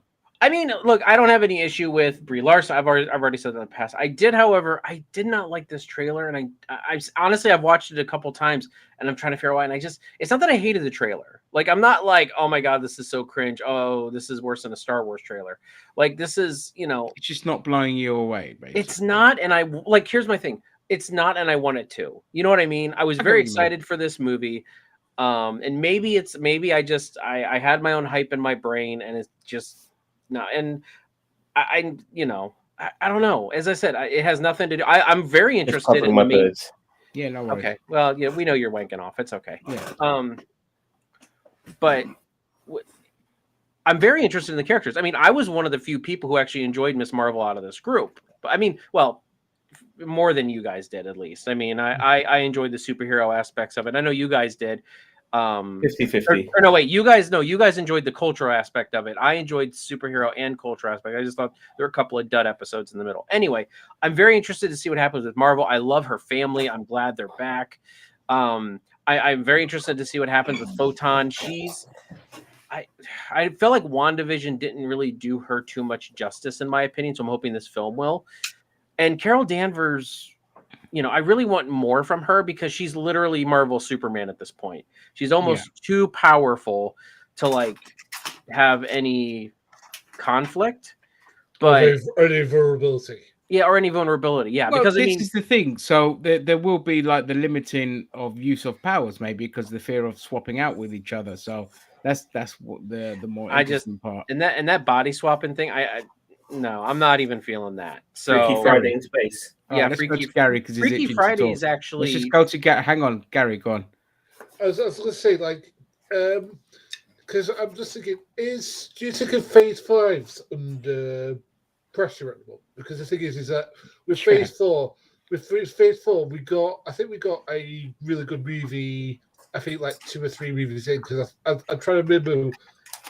I know we did the thing with Malcolm, but I'm trying to remember what the actual release schedule of it was. When was No Way Home? Was that the 3rd movie or the 4th movie? I'm trying to remember which one? For Phase 4. Yeah, Phase 4. Spider-Man was the 4th film. It was Black Widow, Shang-Chi, Eternals, Spider-Man. And honestly, okay, that's I honestly enjoyed. Spider-Man Far From Home was great, or No Way Home was great, but it's Shang-Chi. I thought actually tried the best with less because they had to kind of go into it. They didn't have Spider-Man. We had a character that we have fuck all about, and they had to kind of build around this character. And honestly, I think they did a great job. I don't think Shang-Chi gets enough credit. Again, it's the world-ending event bit that just derailed it. Absolutely, I agree. The 3rd act was just weird. I enjoyed the film for what it was, but let's not go into because we've already talked about. No. So let's just go to Marvels. Because that looks like an interesting film, but I hope that they keep up the sort of fun space adventure vibe that they have going on with it. If they do that, that's super. Yeah, I'm with you on that. I don't want them spending too much time on Earth. Just if it's the first 35-40 minutes of the film, fine, but then after that, go back into space. Yeah, they need to be in space. I want them in space 90% of the time. Yeah, more Kree shit, more fucking accusers and all this kind of shit. Yeah, baby, that's what I want. Dude, did you guys see the new accuser? Do we know who that is by chance? Oh God, somebody said it in Screen Crush, and I completely fucking forgot. Oh, Kamala's. Yeah, I wanted to bring that up actually. Kamala's. Sorry. He's a new accuser. Oh, I don't know who that is. I thought you meant accuser regarding another Jonathan Major type crisis. Because no. Once again, there's a broader accuser. No. Yeah, like Ronan, the accuser. Like they Yeah, had the I know, accuser I know. hammer. Yeah. Yeah, they had the accuser hammer, and there was a person who looked like Ronan who was walking behind the main villain, who happens to be married to God damn it, Loki, Tom. Oh, Tom Hiddleston. Hiddleston. Yeah. Wait, so, Tom Hiddleston's married? Yes. He recently got married to the lady who will be playing the villain of Marvels. Oh shit! I Oh didn't yeah, hear. I but didn't we're even not talking. But there was another like accuser-looking character behind her. Who looked a lot like Ronan, but I'm not sure if that Yeah. was him. Yeah, no, it's not Ronan. No, it's just. Oh no, another- Ronan's done. Like They're all Ronan was done. creeds. They're creeds. They're creeds anyway. So it doesn't really. They were just a They all look more. alike. They were just a sect of creed that weren't happy about. They wanted more building of the empire and all this kind of stuff. Sounds but almost the- like a separatist, maybe. Yeah. Star Wars. Eh? It's Doc the Accuser. Watch the Screen Crush episode on it because he does allude to a lot of interesting shit in there, which makes it a more interesting endeavor to go and watch the film. Well, I'm not going to go watch it in a fucking cinema though. Those days are done. I can't afford the fucking cinema over here. It's too expensive. So let's see where we are. Phase 5 is just. It's a hot mess. There's just not a lot of interest in it. So it's going to be difficult to gauge. Yeah, Zam, what? Marvels, it has its own Jonathan Majors problem because the guy who played Kamala's dad has been apparently done for kiddie porn and grooming and stuff like that. Oh, for heaven's sake. For fuck's sake. Wait, the dad?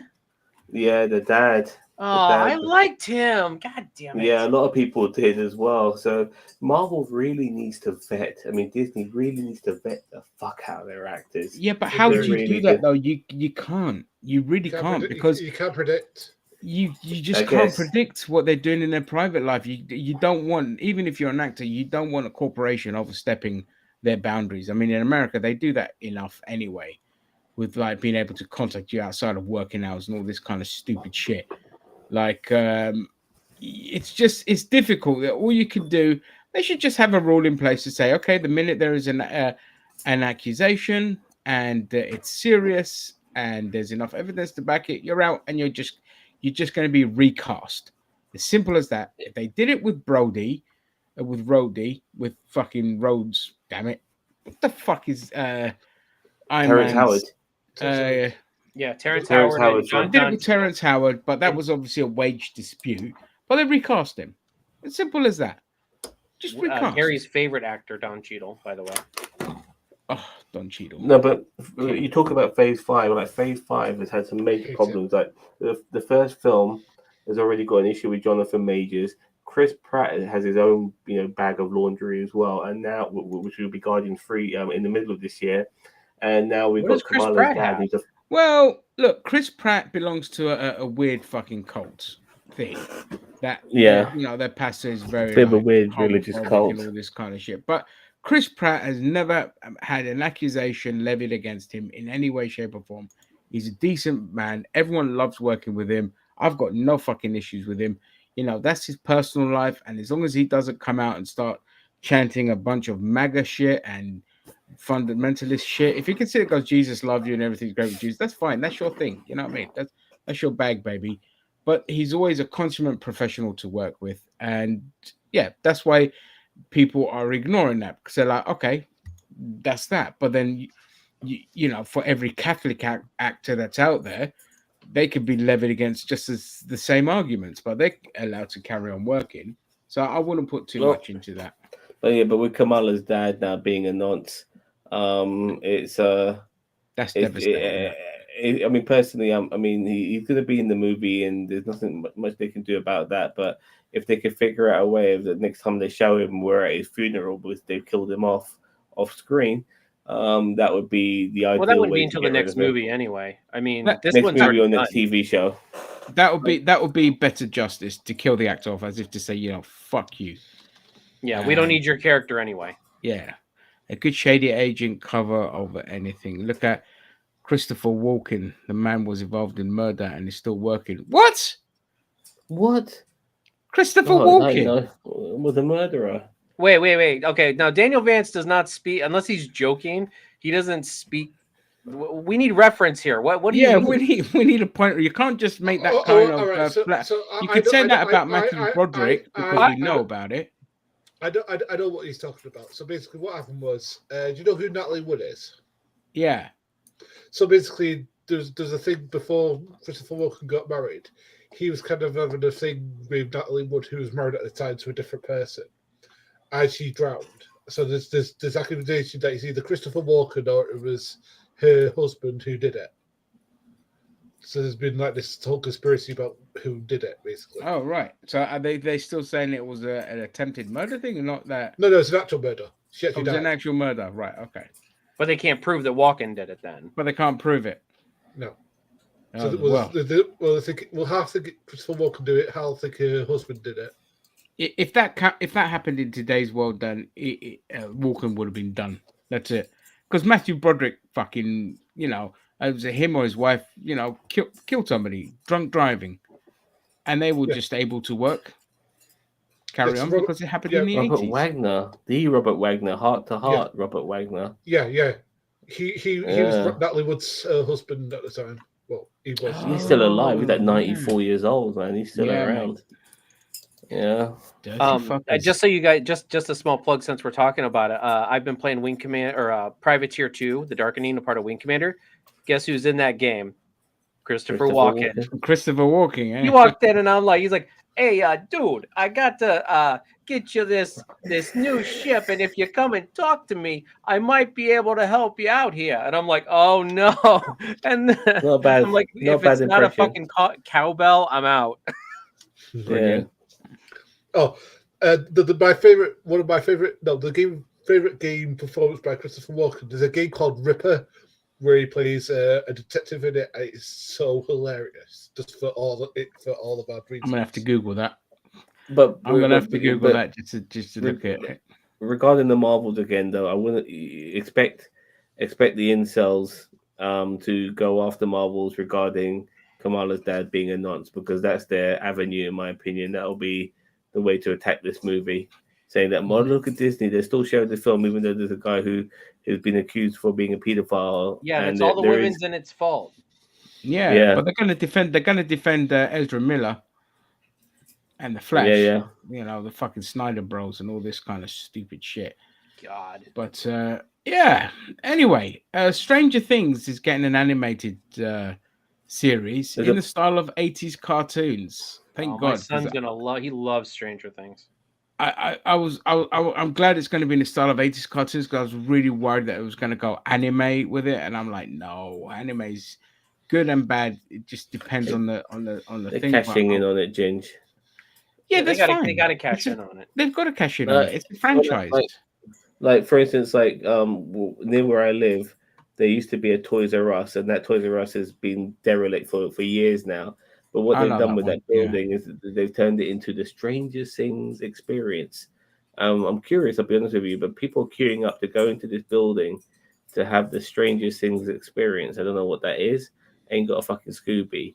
But yeah, they're doing I know that. what it is. Yeah, you could Google it. You could see it. I've seen advertisers on it. I didn't realize and that there's was a in play. Bancroft. And there's a play as well of the Stranger Things as well. So they're really making the most of it. And because obviously season 5 will come out within a year or two, I think. Yeah, I think 2025 is coming out. So Yeah, apparently, what's her name? The 11, what's her name? Millie Bobby Brown. Yeah, she's ended her appearance on it. It's like, I mean, to be honest with you, I don't blame her, considering the fact that there have been like weirdo people like tracking when she becomes legal. It's like yeah. The moment she hit 18, they were thirsting on her, man. You know what I mean? They couldn't wait, so they did the same with Natalie Portman. They did the same with Natalie Portman. There was a literal countdown. I remember it. There was a countdown for when Natalie Portman and when what's her name? Hermione turned 18. The girl from Kick-Ass too. I heard about that one. The one hit girl from Kick-Ass. Yeah, Chloe Moretz. Yeah, there was I saw the countdown for that one, and I'm like, listen, if you guys shouldn't justify being pedophiles, well, yeah, I get it. it doesn't count here in the UK. We can fuck them when they're 16 anyway. So yay! We are cancelled.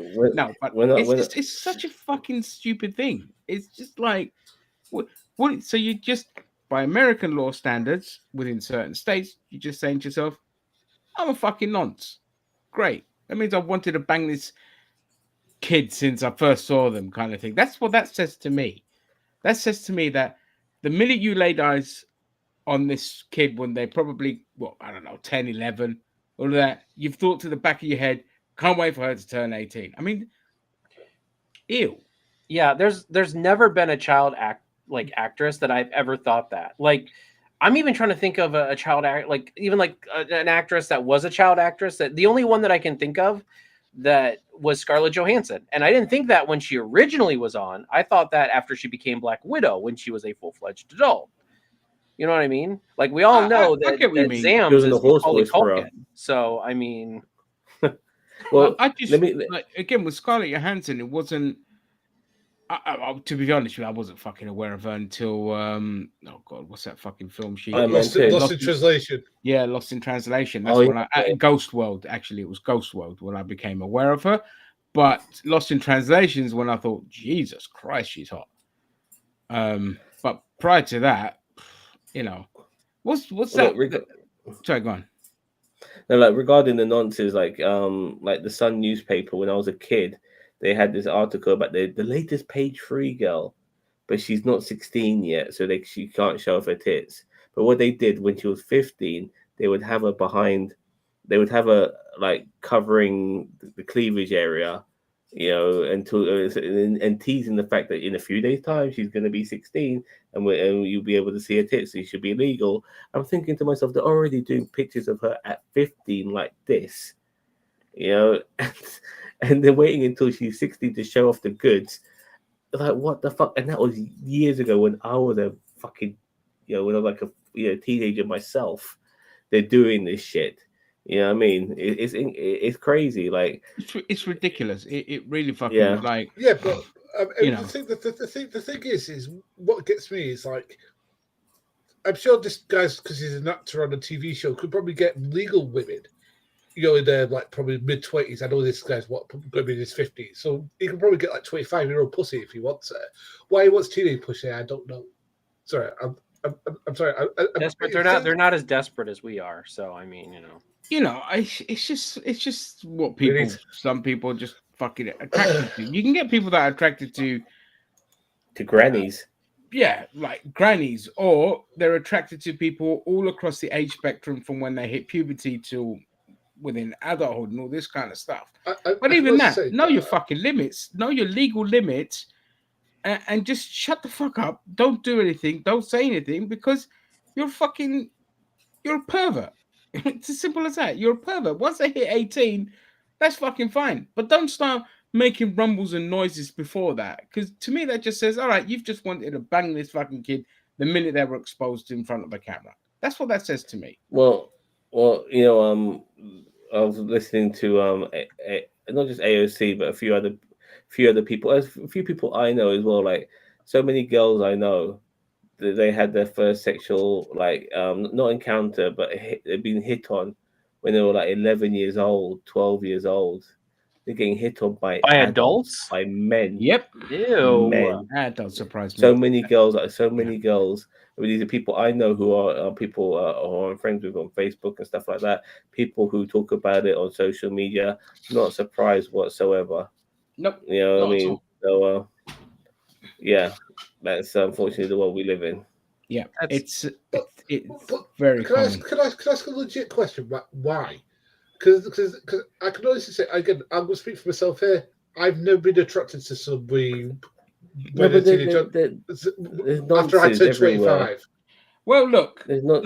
I mean, if you want to have a frank discussion about it, you can't, because people are so just so wired by the current standing of laws and how things are that they completely disregard biology and genetics and all this kind of shit. So you can't have an adult discussion about it without people wanting to counsel you. The reality is people, a lot of people are attracted to kids. They just are, and not it's not just like, it's the same rate as there are, say, heteros and gays and all this kind of shit. It's just bigger than people think it It's is. domination as well. I think, Ginger. You know, I think the fact that like because like they're young and stuff, they can be dominated. They're not as strong. They're not as smart. They're not as world weary. of course, And you could there's that and fetish element to it as well. Yeah, absolutely. and so you can take advantage of younger people who and they're probably more reliant on you as well. So yeah, there's all of these things come into play on, and that's absolutely. I just look, my rule's always been this. I can acknowledge that nonces can't help what they are, but don't ever fucking cross the line. It's as simple as that.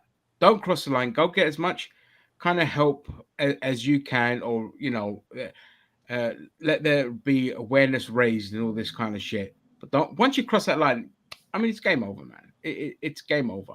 It's as simple as that. Agreed.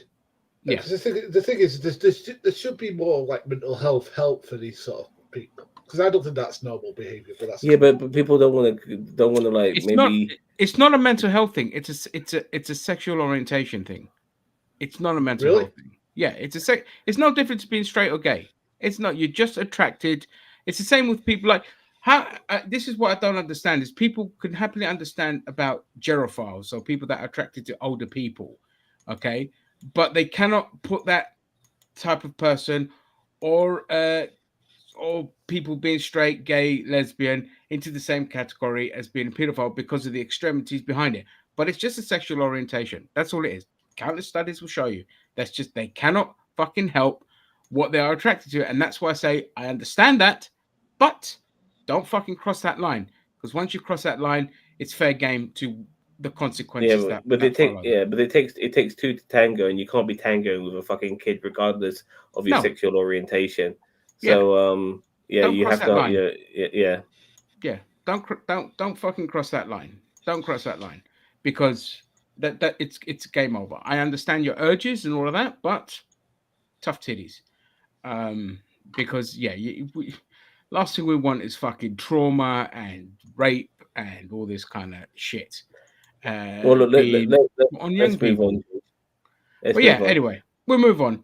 So I've got as we're sticking with the Marvel content, Guardians of the Galaxy 3 is going to be coming out soon, I believe. I think in a couple of weeks. Yeah. Is it May? It's coming out in May. Yeah, May. May 5th, I believe. Oh, that quick? Oh yeah. Fantastic! Can't wait to not watch that. Ginger, you're gonna watch it. You're gonna hate watch it. Yeah.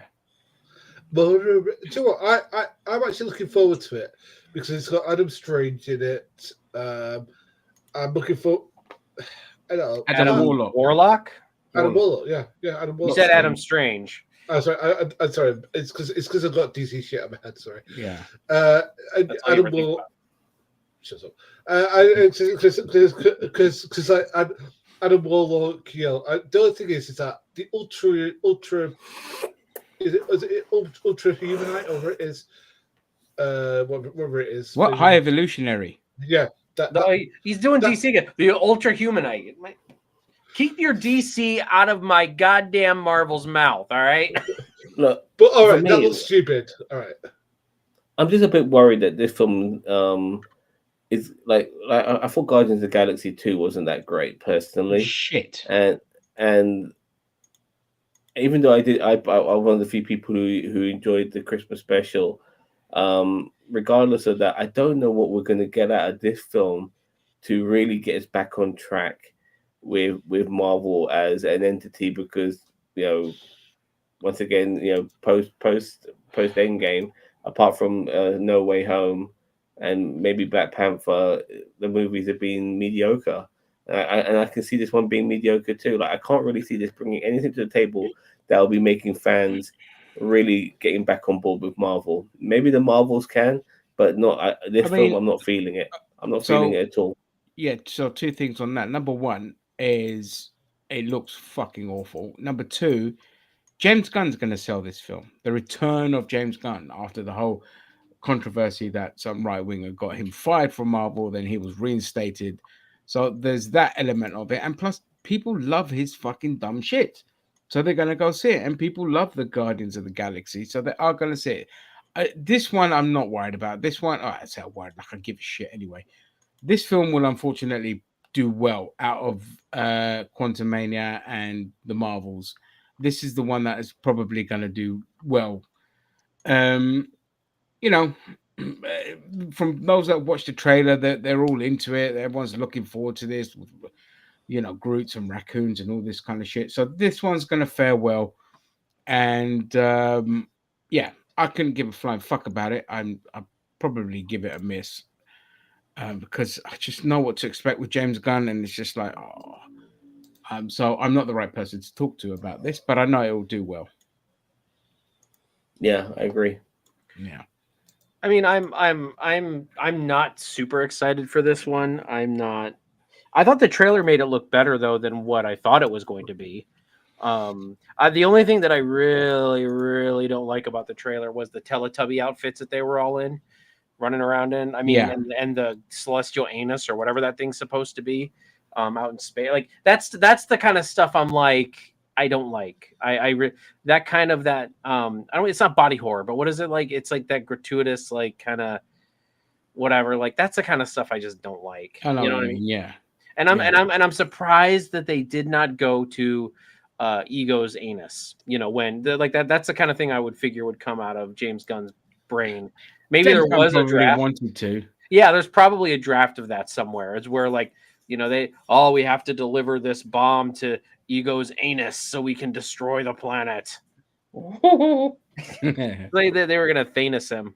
That's where Thanos Vance, we'll talk about that in a second. Once people are done talking about this. But yeah, I just this looks better than what I thought it would be. I agree. High Evolutionary looks stupid.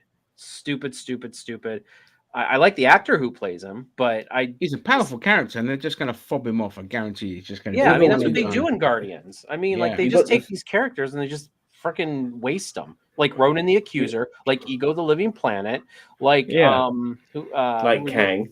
You know, but you got Will Poulter coming in as Adam Warlock, and Will Poulter. I mean, I saw this guy in the Chronicles of Narnia, the Prince Caspian. I think it was. I mean, this kid was so fucking. He was a kid. He was so fucking good. He's part of this group of like child actors who become adult actors who are just born to be, born to be great actors, and I'm very much looking forward to seeing what he offers as Adam Warlock. I'm hoping he will steal the show. And he's a good as well, so that helps. They gotta have good content behind it, though. Huh? Yeah, they gotta have like good writing and good directing. Yeah, but I mean, what I read about him is very James Gunn. He's like a child, kind of learning new things, and he acts like a petulant child, and it's just like, oh, fuck off. Yeah, see, that's I liked Adam Warlock in the game, the Guardians of the Galaxy game, where he just ensued like confidence and strength, and he was just like, and I know that's a much older version of Adam Warlock, but it's like, oh god, like I want the third movie to be done by the people who did the Guardians of the Galaxy game on PS4 and 5. You know what I mean? I know what you mean. Good, so good. Good story, good game, good voice acting. The jokes landed. Yeah, absolutely. By the way, Will Poulter. I mean, when you said James Gunn, I was thinking James Bond immediately. That's what regarding Will Poulter. Poulter can play James Bond. Yeah, he looks he's so he's fucking very muscled cut up. down, very muscular. Yeah. He looks like just absolute chiseled god. Yeah. So, but I Guys, don't you like need the to stop talking description. about me. I'm right here. Oh, sorry, mate. Sorry. Let's go back to Will Poulter and that scrawny little shit. But yeah, he I don't like the character description that they put for him, where he's like a child in it, kind of learning his way, fish out of water shit. It's like, oh, fuck off. He's supposed to come out perfect, not be a bloody child. You're like, he's genetically altered, so all that shit should already be embedded into him, and he knows what the fuck's going on. But that's what I always thought. Like as soon as he hatched out of his cocoon, he was supposed to be like, yeah, he knew the fuck was going on. But here they're gonna act him like he's a kid with like a fish out of water exploring a bunch of stupid Well, shit. that's the laziness right there. As I Yeah, said, exactly. I think James Gunn does have some hits. I don't think he's as bad as you make him out to be, Ginger. But his Guardian stuff does worry me. Yeah, he hit a home run in the first one, but that's about it. Like, and the holiday special was pretty good. Taika Waititi and James Gunn, prior to Marvel's success, great. After the fact, egos just got out of hand. I know you lot like Peacemaker. That's fine. I'm in the minority there. That's absolutely fine. But, Super was a great film by James Gunn. Is it Slither? It was a great fucking film Slither. by James Deliver, Gunn. yeah. And Guardians 1 is one of my favorite MCU films. It's brilliant. But they shit the bed. After that, his ego just got out of line and everything went. Anyway, I'm not going to fucking repeat myself on that. Let's move on. But we love hearing it so much. Yeah, you love it. Yeah. So Vance here has got Amazon is looking to relaunch Stargate with a film that will launch a series on their platform. Vance is looking forward to it.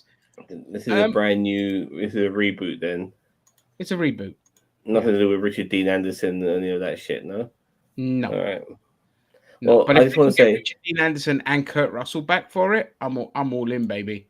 I'm a big fan of the movie Stargate. I think it's a really good film, a real good feel-good movie too. It's a bit like Aliens meets Indiana Jones. That's the only way I can really describe it. And yeah, it's a good film. I was never the biggest fan of I know the series is really popular, but I could never get on board on it as much as a lot of people did. I watched it maybe for about a season and then I just fell off. Yeah, I only watched a couple episodes. Yeah, my dad was a huge fan of the original. I was not really that much of a fan of the new one. And like they did spin-offs of it as well. And there was a one episode I did watch with the marionette puppets, which was brilliant, by the way. I'm not sure if you guys seen that episode. That one. Yeah, I had to see it because of what it was, and that was great. Yeah, but I think a reboot would be fine with me. I don't want it to be a sequel series. It needs to be a reboot. I'm okay with it. Yeah, I don't mind. But if it's good, it's good. If it's crap, we don't watch it. Yeah, and don't make it a carbon copy of the original movie. Like, do something different. I mean, don't need to set it in Egypt again, and all this kind of stuff. Which, I'm with you on that. I love 90s had some really underrated sci-fi films that I absolutely love, and that's one of them. The other one was Ray Liotta and that fucking Prism Island. I love that film. Oh, how good is that fucking film? I watched that 3 times in a cinema. Loved it. Yeah. Oh, what's the name of that movie? I need to find out. Good, I think it's something like Escape or something like that. I can't remember. No Escape. No Escape. No Escape. Yeah. Great film. Great. It's an underrated classic. Yeah. He actually just so you know, Ray Liotta back then when his stock was starting to rise after Goodfellas, he really desperately wanted to be in an action flick. And that's the one he ended up doing. I think it's the only action role he kind of done. He's done a few other films. He's done that film with Kurt Russell where he plays a crazy cop. I forgot the name of it now. Narco? No. Basically, Kurt Russell and his wife. Kurt Russell playing a the home invasion one. Yeah, and Ray Liotta. Yeah, he ends up just being a cop who's a bit too obsessed with that family, and from somebody who's supposed to save them, he ends up becoming their own enemy, and being a cop as well makes it even harder for them. Because he falls in love with the wife. Yeah. Absolutely. Infatuated more. Yeah. Infatuated. Yeah. Wait, did somebody say infatuated? What? Yeah, infatuated. Yeah, absolutely. Ray Liotta did a space action movie. Paddy, I didn't know what I was playing tomorrow, but tomorrow I'm gonna watch that No Escape tomorrow. Good idea. Why not? Yeah, I've watched it last year. So I love that film. So I always give it. But the most underrated that is sci-fi film is the movie that I keep on going on about, which is Strange Days. That movie's Strange incredible. Days is a great fucking film. I've only watched that twice. I need to go back and watch it. I haven't seen it in fucking ages. It's fucking Yeah. good. Yeah, it's great. Ray Liotta did a space movie, if I recall. I'm looking at stuff now. Let me have a look.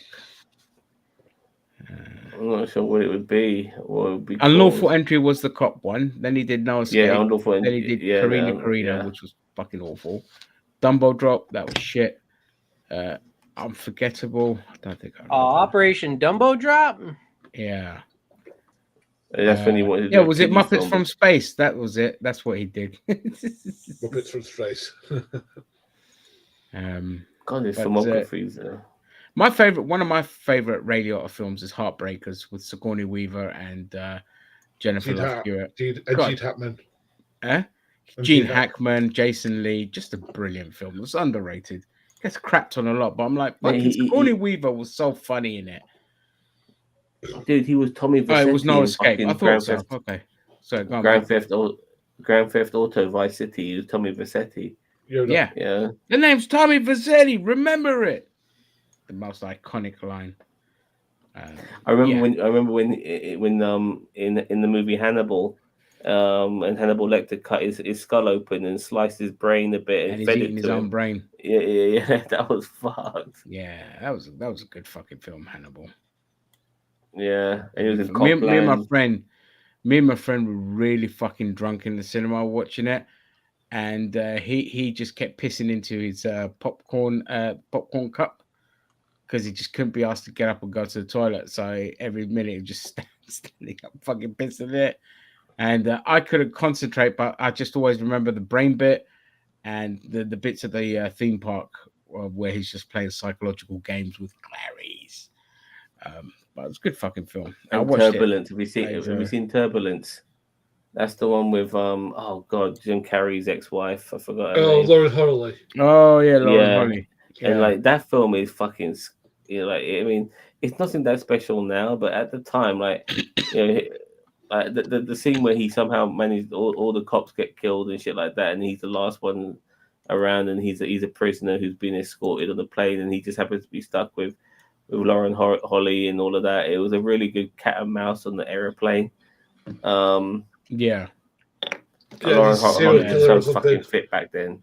She was so fucking fine back then. Stunning, man. Absolutely stunning. Yeah. Yeah, she was. So. Cool. Let's see. So they're also doing a Magnificent Seven. I don't really give a shit about that. I didn't like the film. Another one. I thought the film was awful. And it's a series.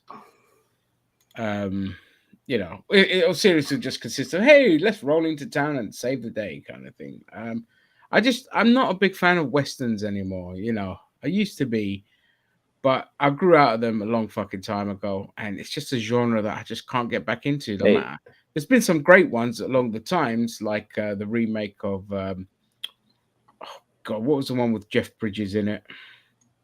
Rooster Cockburn or True Grit. True Grit. Thank you. Yeah, like True Grit was great. Hateful Eight, great.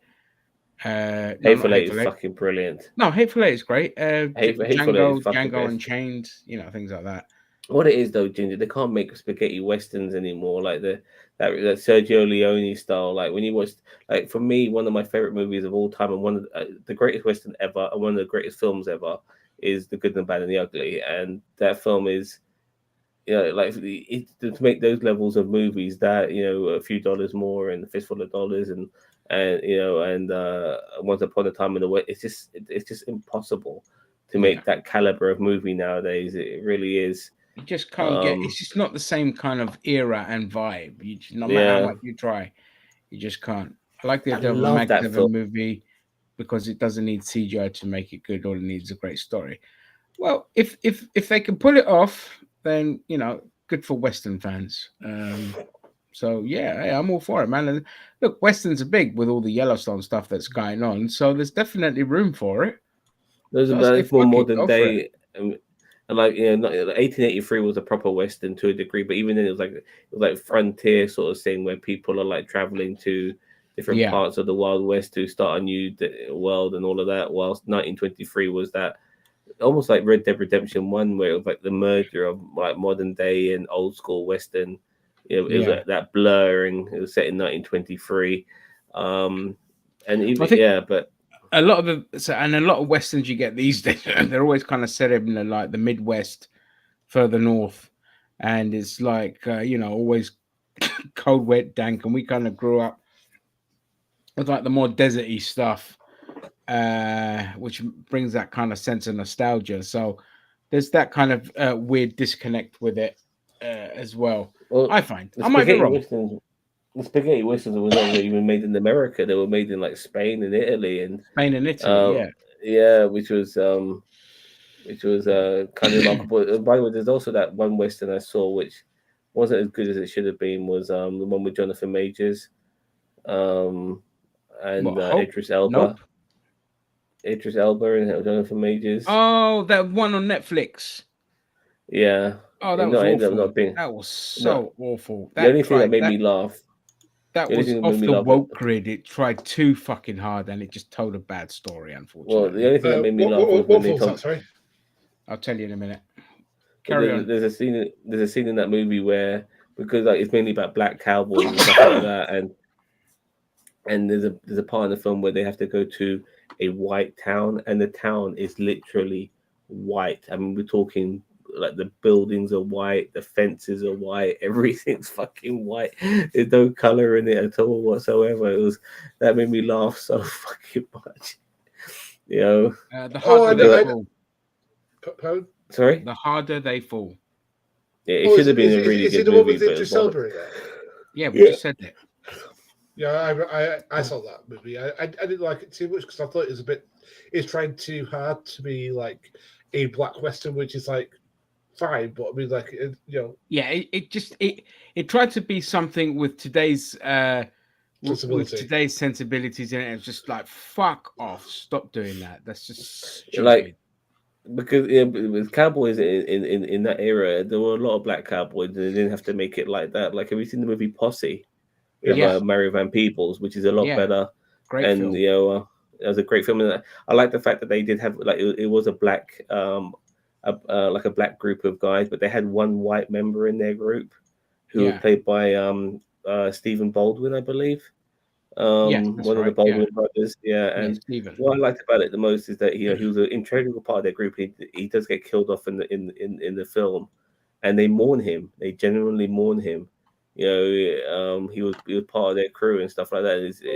It wasn't the best Western film, but it was a really good one regarding black cowboys. It's 90s fun. That's what it is. It's just you're gonna enjoy it because of the era, and for what it was, I enjoyed it. But there's always that issue of when you're harking back to the old times, you've your characters and the way they talk and all of that, it's got to be relatable to that era, not to today's era, because it pulls you out of it. And there's a lot of fucking crazy shit they could have covered, like the absolute brutality that black communities went through during that period of time, and this is post-slavery period, was fucking like just crazy, just insane. And but just the execution, just when it doesn't land, it takes you out of it, sadly.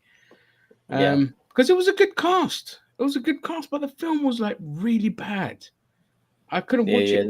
Zaza Beetz, or what the fuck her name is. Yeah, Zazie Beetz, who I just am absolutely infatuated with her. Like, I just love her to me. She's just gorgeous, absolutely stunning.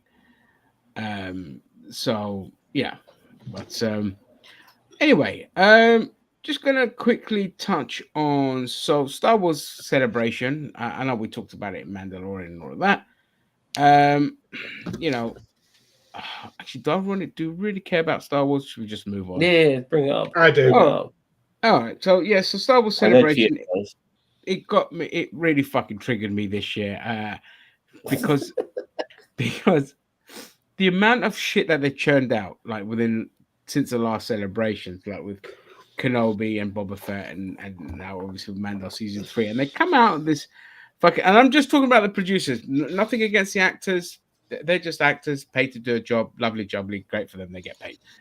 But the way the producers came out and fucking sat there to the audience and lapped the applause and took all the praise and hyped themselves and their product up like it was the fucking shit. I know they're meant to do that, but there's no sense of shame or remorse for absolutely bollocksing up every fucking thing.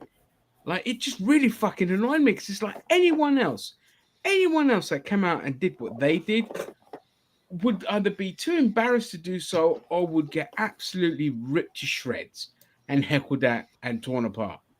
You mean like a reminder of what they didn't do? Yeah, and reminded, Yeah. But these people, they just got a fucking free pass and they got their fucking asses kissed and they just got to fucking parade like they're some kind of heroes. Because every fan in that fucking celebration probably had to sign a fucking disclosure saying, "Don't fucking boo Kathleen Kennedy." Don't boo, keep it civil, and all this kind of shit. I just would have been too tempted to just say you're a mockery against the arts, like nothing too like, so, you know, don't be like outside of the element. You can be like horrible and say you're a talentless fuck. But within the elements, just say you're a mockery to the arts and you don't know what you just simply chant, you don't know what you're doing, which is perfect because it was set in England. Anyway, I'll be right back, boys. What they didn't do because you see the list of stuff that was which was supposed to happen in the last Star Wars celebration and it never happened. I mean, the Lando film never happened. The Boba Fett movie never happened. They ended up making some bullshit series, which has made a mockery of it. Obviously, Obi-Wan ended up being a big pile of shit, and then there was Rogue Squadron and Rangers of the New Republic. Yeah, it's just, and now they're coming up. I mean, look, if they do have a plan, a genuine plan, and they're not winging it, then good luck to you. You know what I mean? But they had that plan in the past and they've ended up scrapping it. That's the problem. Well, they were winging it initially, but they do. If they are trying to repair some of the shit that they've churned out, then good luck to you. Yeah. So I did like the last episode of the Mandalorian. There's more good in it than bad, but this season has just been so uneven. For every good episode of it, there's been a shit episode. It's just like, and the thing is, there is a general consensus going around that season 3 has been shit. It's been a mess. It's just been an absolute mess. And I'm talking about the same people that were just coming and screaming over that stupid little green frog and loved everything Mandalorian because of the little green bastard. And these are the same people that just again, actually, this season has not been fucking good at all. It's all over the place. They can't tell a fucking story to save their lives. They don't know what they're doing.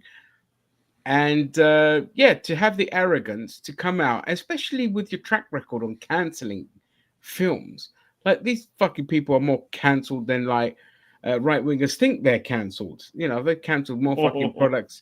Yeah. It's just fucking, it's ridiculous. Like, I know that the James Mango thing is not going to happen. It's not going to happen. And that's just going to help push more fans towards whatever he does over at DC, which is likely the Clayface film. Okay. We know that's going to get cancelled because it's the only one of these films that I know is going to get made is the David Filoni one, because David Filoni seems to at least have some kind of sway within Lucasfilms. So I know his one's going to get made. The other ones, I don't fucking think so. I don't fucking think so at all. Yeah, and the Acolyte that's coming out, the more I see the producer or the director talk about it, the more I'm like, okay, that's what you think it's going to be, but that's what they said about Kenobi, and it ended up being a pile of shit. So I've got no faith that that's going to be any good. And that one I was genuinely interested in because it takes place hundreds of years in the past. Have you seen the fan film edit? About the Sith. What? The fan film edit of Kenobi. Yeah, I have. It's, you know, it's better than the series, but it's still not great. Yeah, I agree. Yeah, you know, but they did a better job of polishing a turd than the turd we got. Yeah. But yeah, you know, just really, just, you know, if we get to like 2 years' time and these projects get made and we find our legs again. Yeah, Great, but it's I the just old can't see it adage, though, happening. isn't it? Like some, I always wish that maybe Disney should license out their product to other streaming sites that can really do justice without it being necessarily on Disney Plus. Because as long as stuff is associated with Disney to a particular level, Disney will never ever have the balls to cross certain lines. You know, sex, nudity, you know, major gore and violence, swearing. You know, I Yeah, mean, all of these sort of things, like they just will never ever go there. yeah. But the And problem is when you've got your own streaming platform to sell, you're not going to license out your product to anyone else. You want to keep everything in house, in control, and put all eyes on your product. Warner Brothers Discovery, I think they have done the right thing by licensing their product out, uh, because it's just good business to actually do that, because they didn't know what they're fucking doing with the product, but they're happy to say, all right, you know what, here you go. Other people could take over the products that we scrapped. but I want an But I Old can't see Republic Disney doing series. that. I What? want an Old Republic series of like everyone else. I want an Old Republic series. I Well, want it to that's be the on Old Republic. HBO. Yeah, but I want it to be on HBO Max, because if they did it, if HBO did it, oh my If they goodness, put it the would be House of Game of Dragon Thrones. team behind it, fucking Oh hell. yeah, Yeah, yeah. It'd be it'd be next amazing. level. Yeah. But And with under Disney's, and that's the other thing you hit on actually, because under Disney, it doesn't really matter what you're gonna get. You're just still gonna get shit script, shit fucking, just shit. Like unless you give it, like if they say, okay, we're doing Old Republic, but we're gonna give it to Tony Gilroy who did Andor. I'm like, oh, that's it. I'm done. I'm coming all over the place because under Tony Gilroy, who I think is the man that should take over the whole fucking franchise because he's incredible. Rogue One and Andor, fucking amazing. All right, and bring back was it Gareth Edwards who did Rogue One and give him another project if he wants to. He might not want to because he did clash with Kathleen Kennedy quite a lot.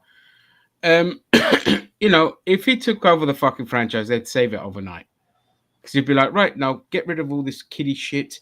You could stick that stuff over there, but we're going a bit more like we're just giving it to the actual fans that follow the franchise. And I'm not going to sit there and say, oh, to the boys, because believe it or not, when the statistics came out, it's like 59% of the audience is male.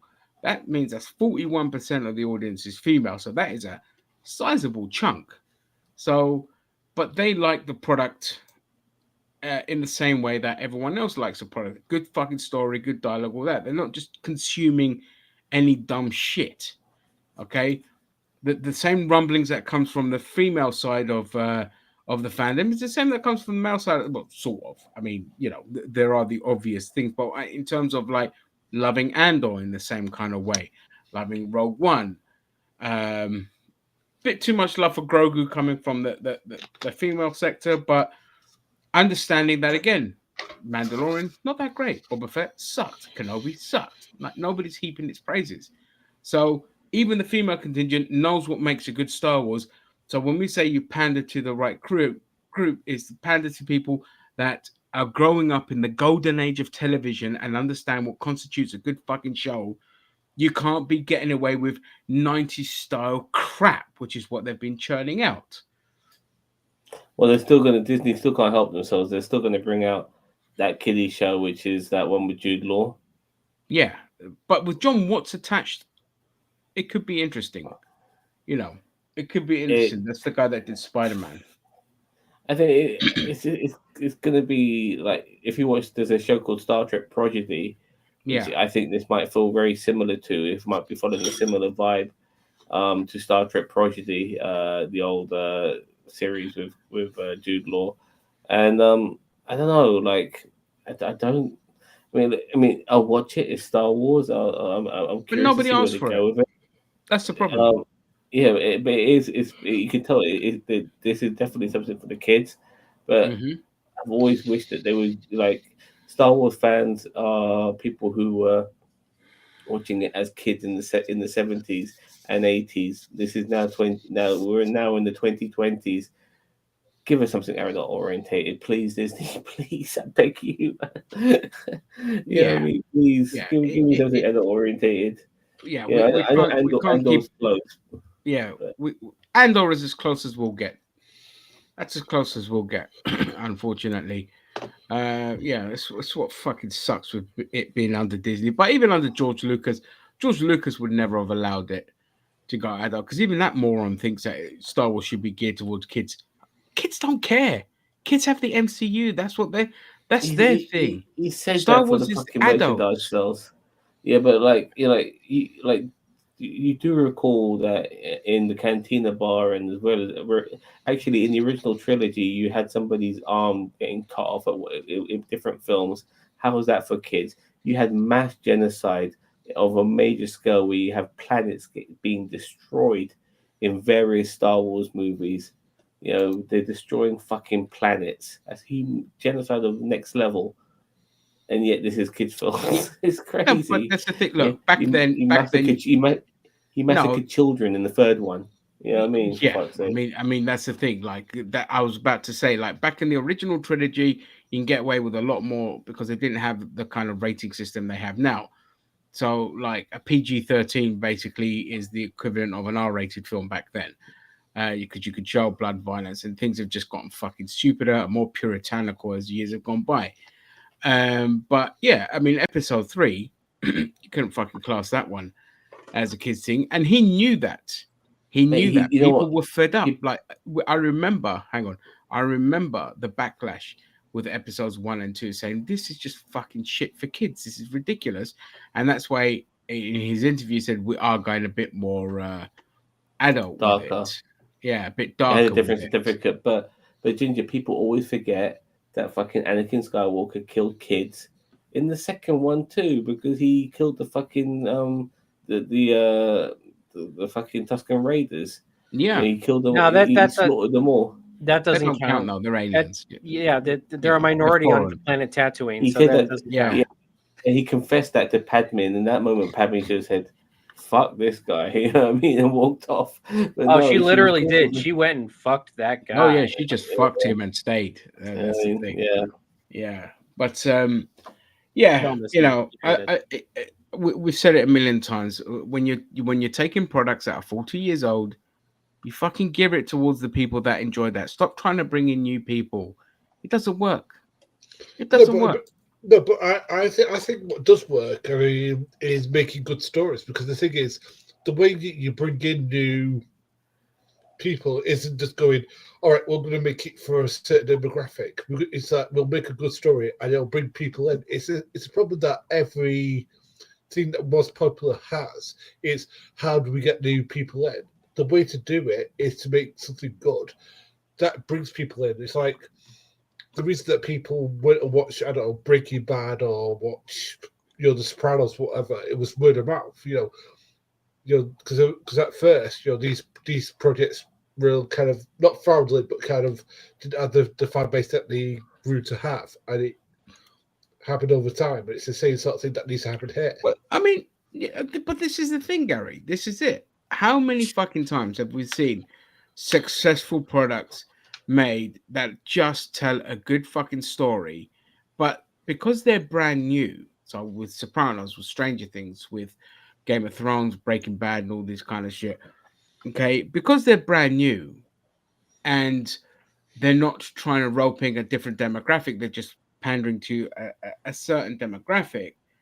Because of that, it builds naturally and it evolves and it has its fan base grows and all this kind of stuff. And the problem they do with the old stuff is they try to bring in a new audience, but the way you bring in a new audience is to keep to what made the originals great, and you pander to that audience. But so you grow the product a little bit, you mature it a little bit, and you are naturally going to get new fans in. Because if we're the ones that are enjoying the product and heaping praise on it, well, what happens if I tell you, hey, this show's fucking really good? I can't believe they captured my childhood amazingly well, but they've done it in a way that really can help bring in new people and all this kind of shit. You're going to go and watch it. But if I, the original enjoyer of a product, sees a remake that this thing's a fucking pile of shit and everyone shits on it, no one's going to watch it. And then you get into this vicious cycle of Hollywood repeating the same mistakes because they don't understand, and fans just constantly being frustrated, and you foster this toxic culture that shouldn't be there. Sam, if you want to knock off and go to bed, mate. I got 15 minutes. I can do this. Oh, okay. I can do this.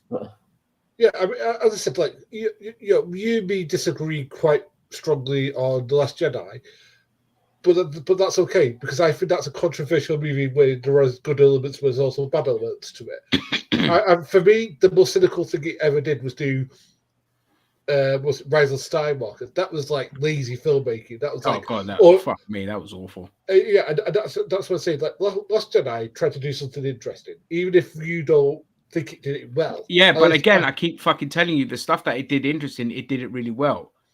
That's not the bad part of the film.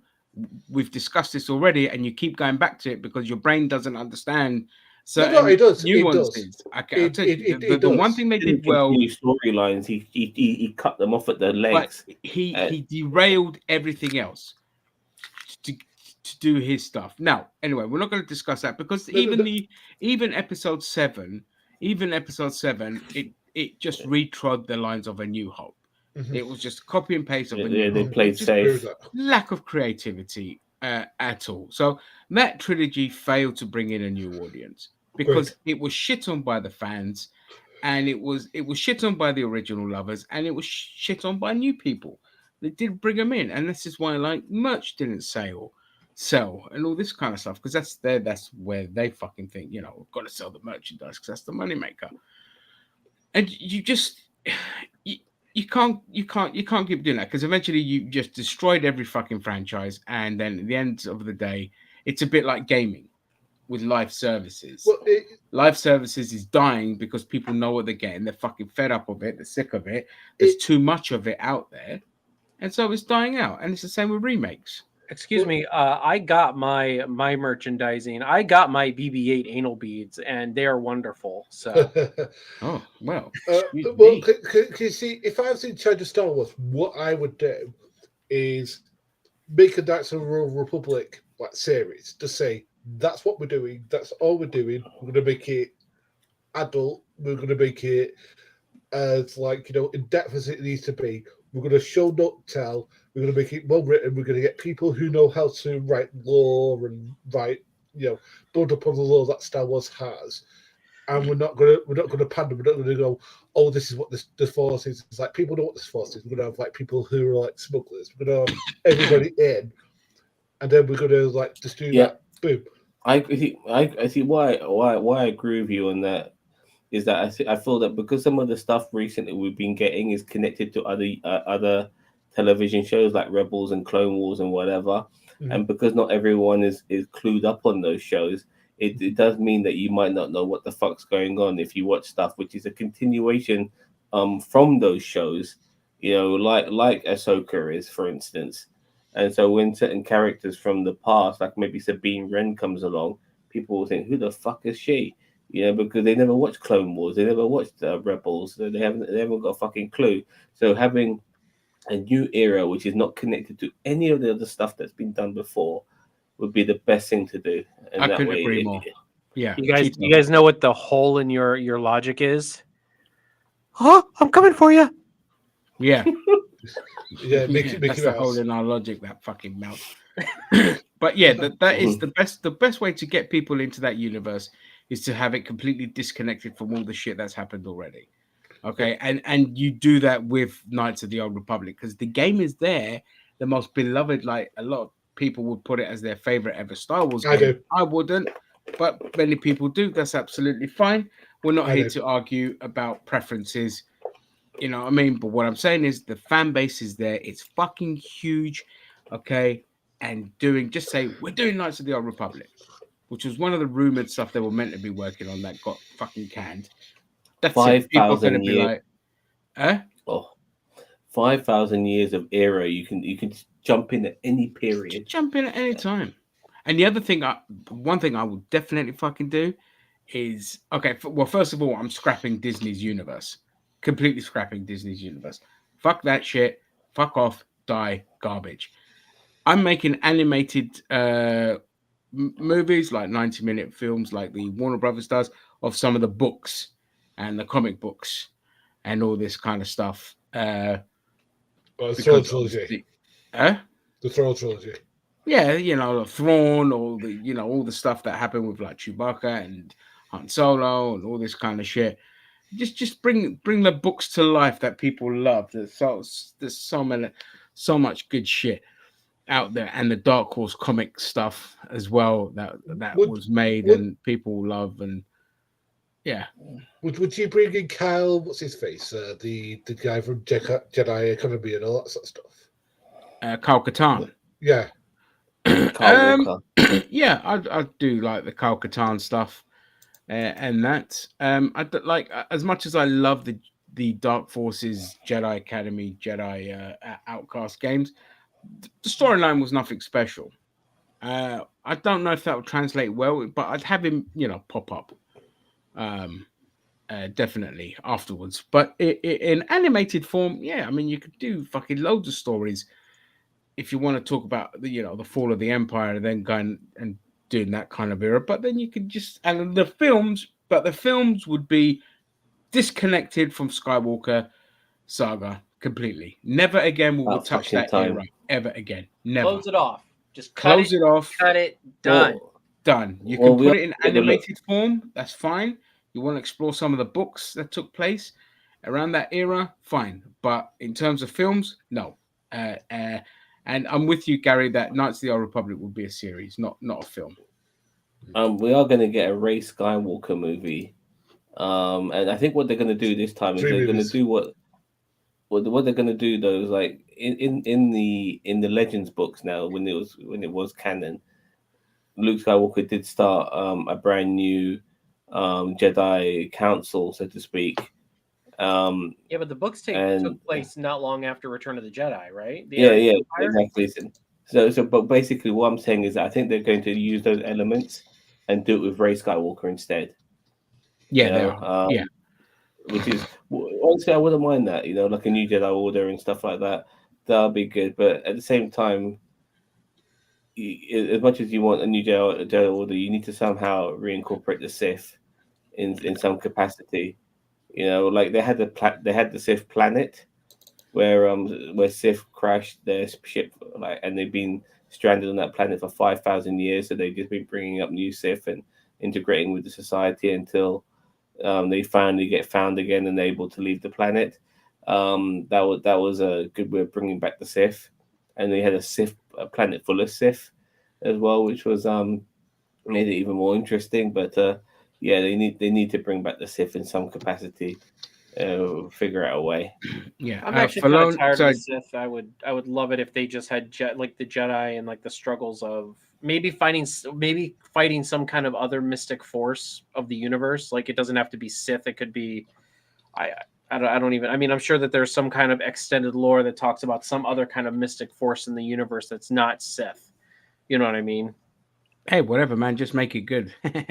Filoni was recently talking about Dash Rendar. Who knows who we'll see in the upcoming story? Well, I mean, let's see. But I know he was talking about it with regards to what Mangold is doing, but that's set way before Knights. I mean, it's 25,000 years in the past. What is Dash Rendar? No, not Dash Rendar. Mangold's show, the first Jedi. Oh, okay, gotcha. Yeah.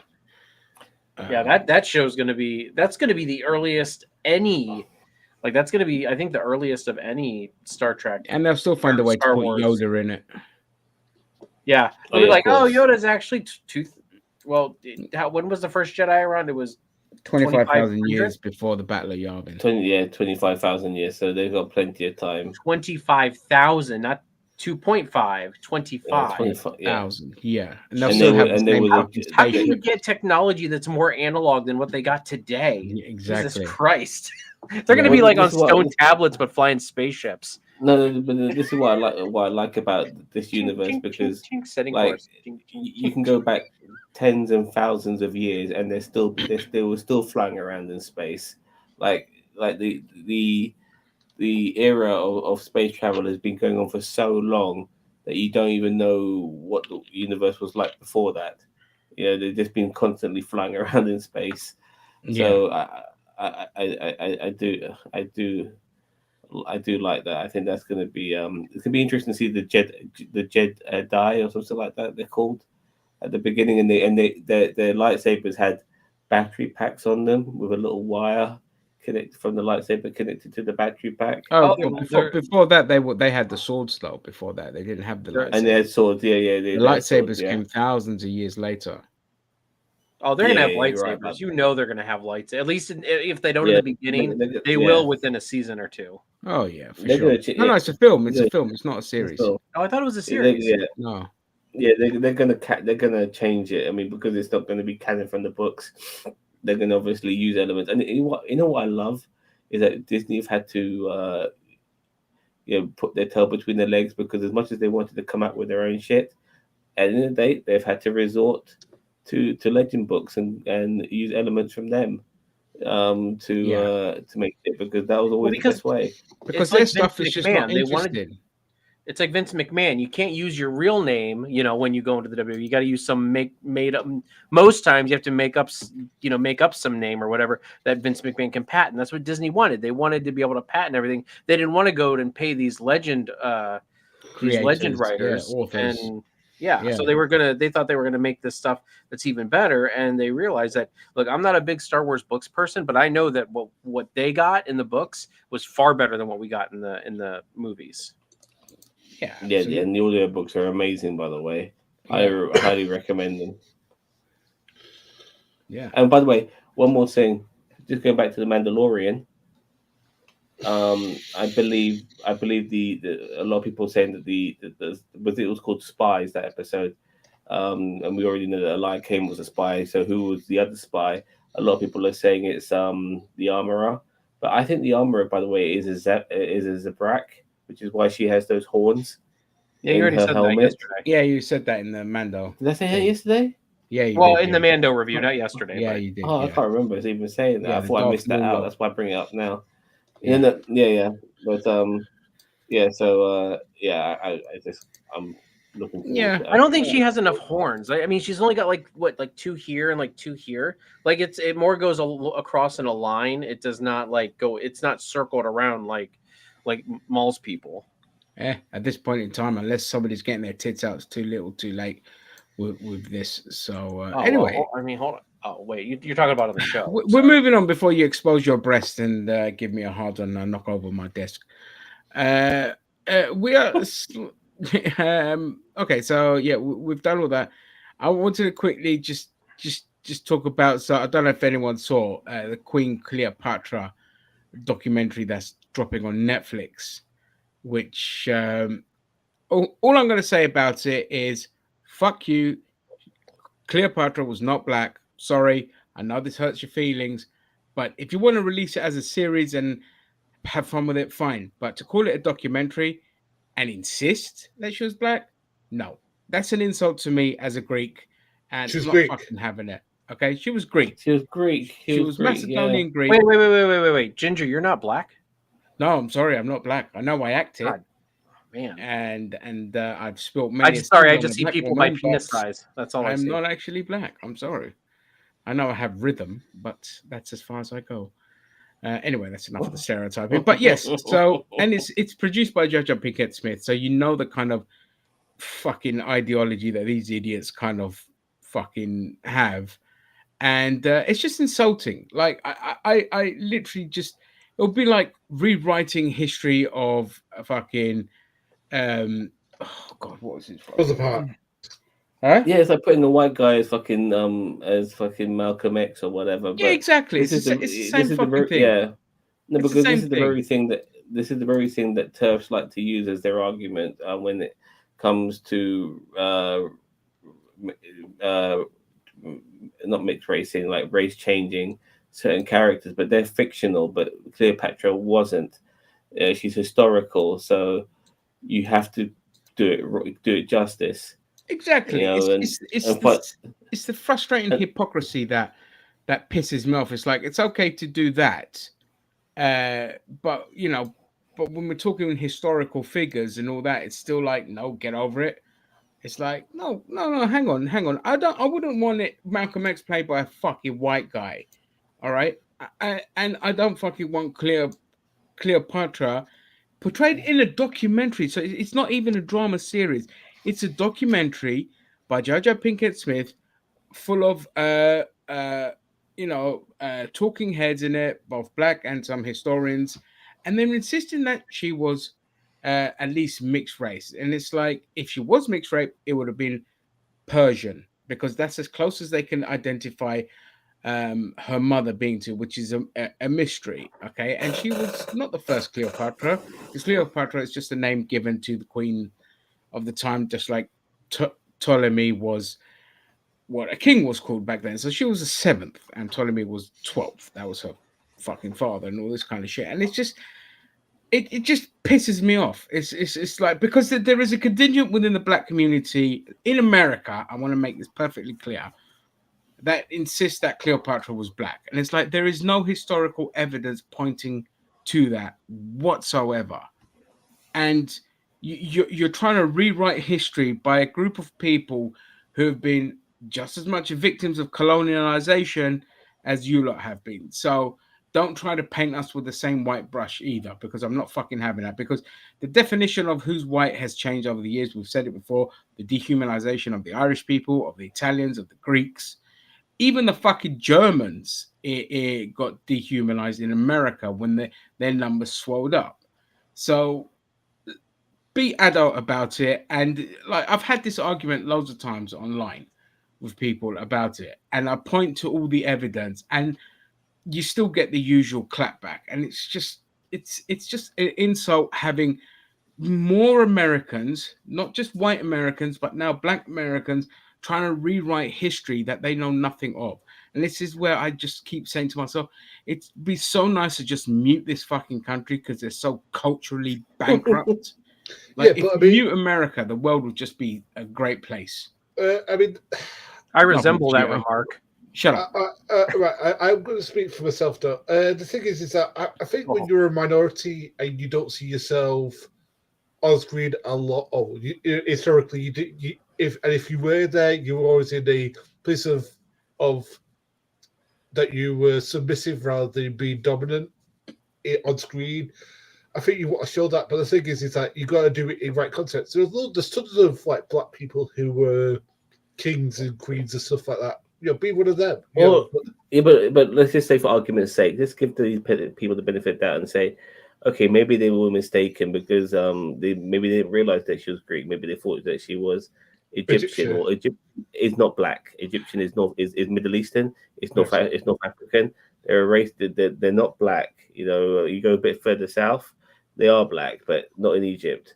So once again, they're still getting it wrong. I mean, I personally thought, even though, and this might sound hypocritical, but it's just, you can be a different nationality to a Greek person and still look like a Greek person, if you know what I mean. So something like Gal Gadot would have been ideal to play Cleopatra, because she could easily pass for a Greek person very fucking easily. Look, what I mean? The thing is, I don't care what your nationality is in terms of, like, even if you're English, but as long as you look Mediterranean or look the part, that's fine. But I'm not even talking about, like, look, I mean, we've had a bunch of shows lately with King Henry's wives, and they've been played by black actresses. It's just, that's a show. You've had a million shows about that. So if this Cleopatra thing was a show, and that's the actress they hired, she's gorgeous, by the way, and that's the actress they hired to play her, that's fucking fine. All right, people are going to talk about it and all that, but it's like, listen, we've had a million interpretations of Cleopatra. That's like, but this is a documentary, and these are people insisting that Cleopatra was at least mixed race. Okay, they're insisting. There's literally an old woman on there that says, my grandmother used to tell me, don't matter what anybody tells you in school, Cleopatra was black. And it's like, but no, that's like me saying, no matter what people tell you, all right, Malcolm X was white.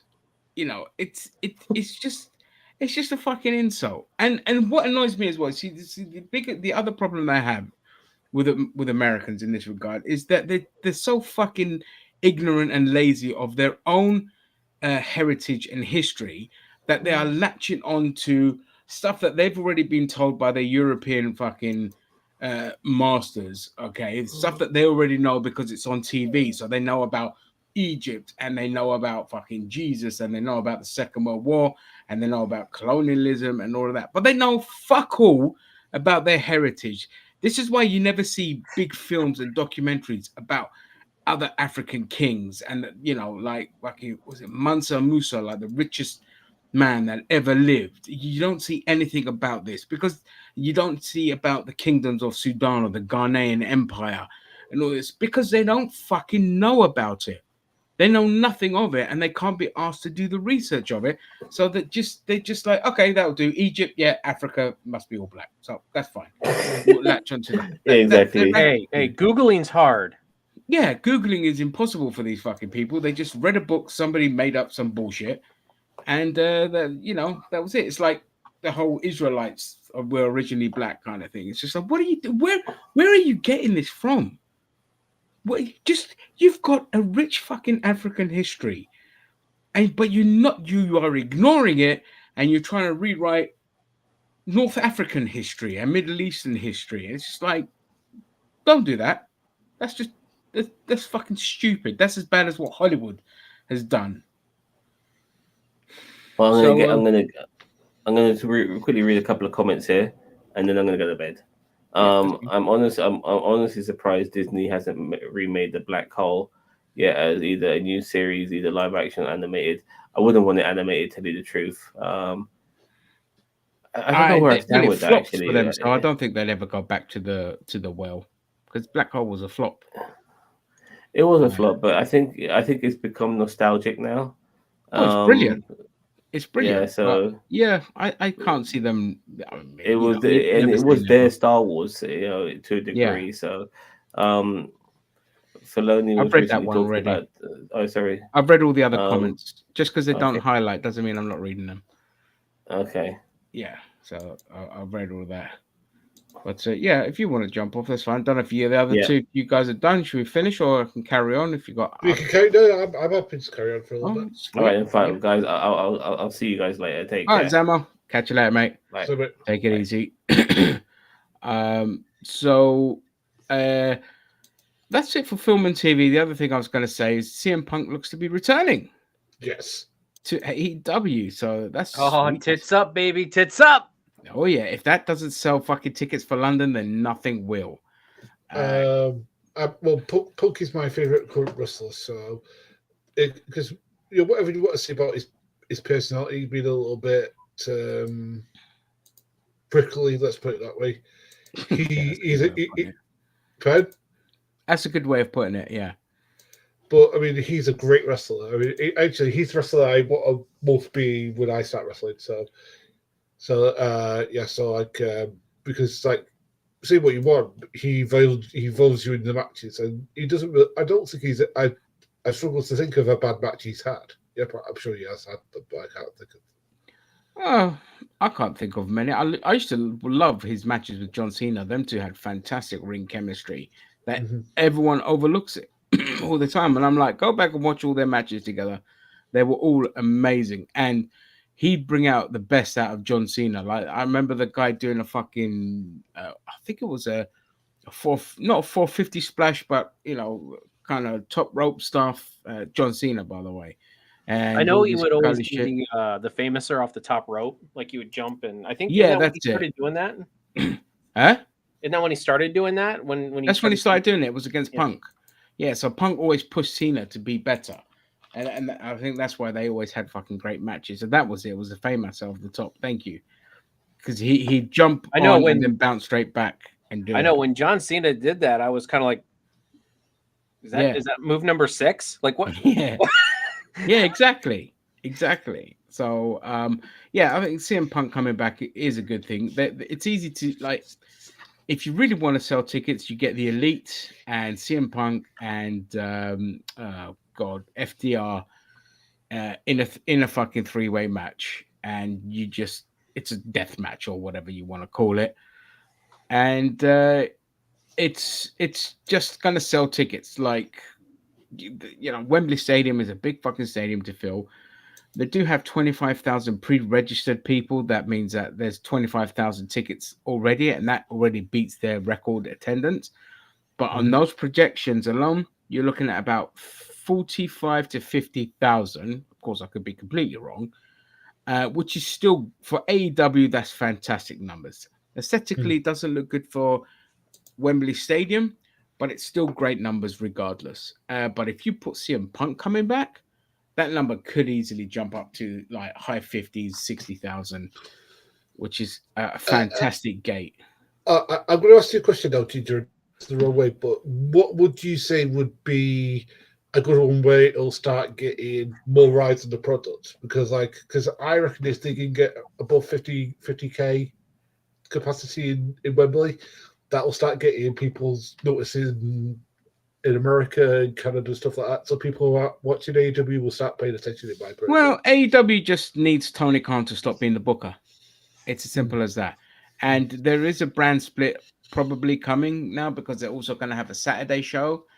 And so what I would definitely do is, first of all, Tony Khan out as a booker, get in a proper booker.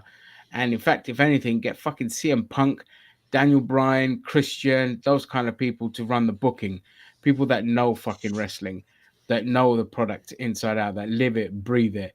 And that's where I start. And then secondly, yeah, definitely split the brands and just improve on telling good stories.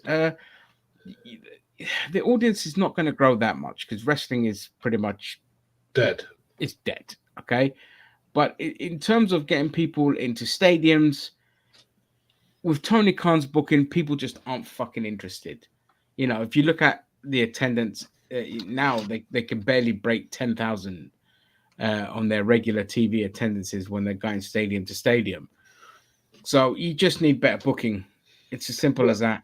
But also, I personally think that there's people on that roster who should be on telly. Again, I'm not saying this because I'm some sort of smart or because I do it. It's literally because as I'm starting to do it, I can literally tell people who shouldn't be quite be on telly yet. They need a little bit more seasoning to be on there. I'm talking about like maybe like Anna Jay, maybe people like that. People who maybe well, they need, but that's the thing. Okay, they need better. They need a brilliant performance center. I haven't seen it. I haven't seen wrestlers improve in the 3 years that this product's been around, 4 years that it's been around, and I haven't seen wrestlers improve. And that basically says either they're too fucking arrogant to train, or there just isn't the good training facilities that they promised they were going to have. And you need that. You need your performance center. You need to get these people conditioned and ready to follow the kind of the TV line of doing it, not the fucking indie line of doing it, because indie wrestling is dog shit for the most part in America. Okay. And you just need to get them. You do need to copy the WWE Performance Center and how they train them and get them polished up and really fucking good, because you can say what you like about creative, but their Performance Center is out of this world. And you need that. And I agree with you. Like, a lot of their wrestlers need polishing up. I mean,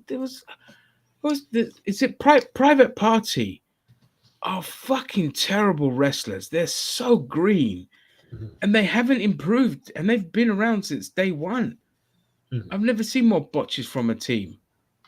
Time to take wrestling to the next level. 2 men enter, 1 man leaves. Thunderdome, baby. Well, you got to remember that, now that Endeavor's taking over WWE, that could happen. They could have work shoot flaming MMA matches in WWE.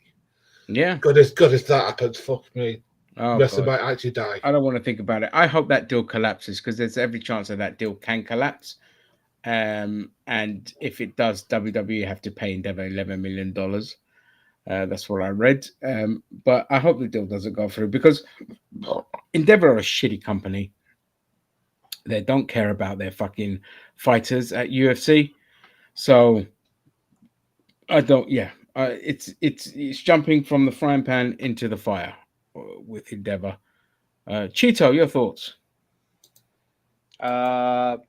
Wrestling do better. I don't know. There you go. Right. I mean, like I've been out of it for way too long. I mean, I'm not familiar with AEW. So I mean, like if I was a person coming in like green and not green, but like if I was coming in, I mean, I would, knowing, some of these old, I don't want to say old school, but like, wrestlers that have been in it, like CM Punk and Bryan Danielson, and Christian especially. I think he's always had a pretty good finger on the pulse of what's going on in wrestling. Christian I would probably put him as your head booker, honestly. Definitely. He is fucking amazing. He helped with a lot of the booking in ECW back when the WWE's ECW was around. And as I've always said, the only problem with WWE's ECW was the name. If they would have called it something else, the product was actually good. And Christian helped. Once Christian came in there, like you can see the quality change. When Christian goes in there, they revamp the belt. It's like, as I said, they just should have called it NXT at that point. Like, yeah. I really, as I said, I looked forward to the ECW more than Raw or SmackDown. Mm-hmm. Because they actually and it was only an hour-long program, and you still had better matches on that than Raw on 3 hours and SmackDown on 2. Well, Raw was only 2 hours at the time. Oh, was it? Okay. Yeah, it was 2 hours. But yeah, no, I get what you mean. Like, again, yeah, that's what I mean. Like, you get your peoples in there that know their wrestling, and Christian does know wrestling. Mm-hmm. He's a beast. Like, look at his shit in TNA as well. So yeah, you get people in that just know their stuff, and if he ran the show, I'm sure they'll get more eyes on the product. Yeah, and the thing is that like there's a lot of talented wrestlers out there that aren't on these programs that should be on. Like, for example, they have people on it, the programs that should be on it, and they've got people that aren't on it who should be. Yeah, like for example, one of my coaches at GPWA is Kenny Williams. He should definitely be on telly. Well, sorry. No, go ahead. Finish up. I just say like there's loads of talent out there that should be on. Because if I was like Tony Khan, I'm not, but I would start like doing some serious cuts of my talent and saying, look, here's my people who are going to be here's my champion, and here's the people who are going to be in my top bracket. Here's who's going to be my TV championship, here's my TV championship bracket, here's my women's championship, here's my tag team championships, and let's do that, and then just cut everybody else, and then start bringing in talent who could actually work. Oh yeah, there's a lot of fat that can be chewed off that fucking product. There's a lot of shit. And WCW in the mid and late 90s did that. They had their world bracket, and I know like towards the end it just kind of turned into a clusterfuck. But like when I first started, and Russo came back. Yeah. They had their world title bracket, their United States title bracket, their TV title bracket, their cruiserweight title bracket, their tag title bracket, and you didn't have all this like cross pollination with like all these other different brackets. Like the only time you ever did is when you had a person like Goldberg who was like flying through the roster. He got the U.S. title, and then he flew into the world. And they always had this one thing where I always thought it was interesting, but I was always hit or miss with it, but it was interesting is that whoever was the United States champion was the number one contender for the world title. Yeah. So that was really good. Yeah. So it was kind of like your step up, but they never really banked on that too much. But that's how Goldberg got in there. Goldberg was U.S. champion, and he, eventually after plowing through the rest of the U.S.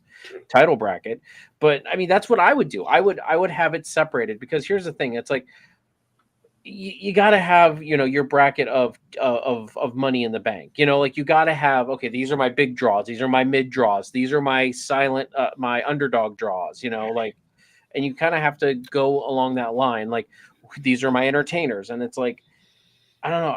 I feel like, I don't think nowadays, like, you can have the most talented roster ever, and I feel like you still wouldn't draw more eyes. Like, yeah, you would have like fantastic wrestlers that have fantastic matches, but in this day and age, I really don't feel like that would draw people back. I feel like the last time that ever actually worked was TNA in the mid 2000s.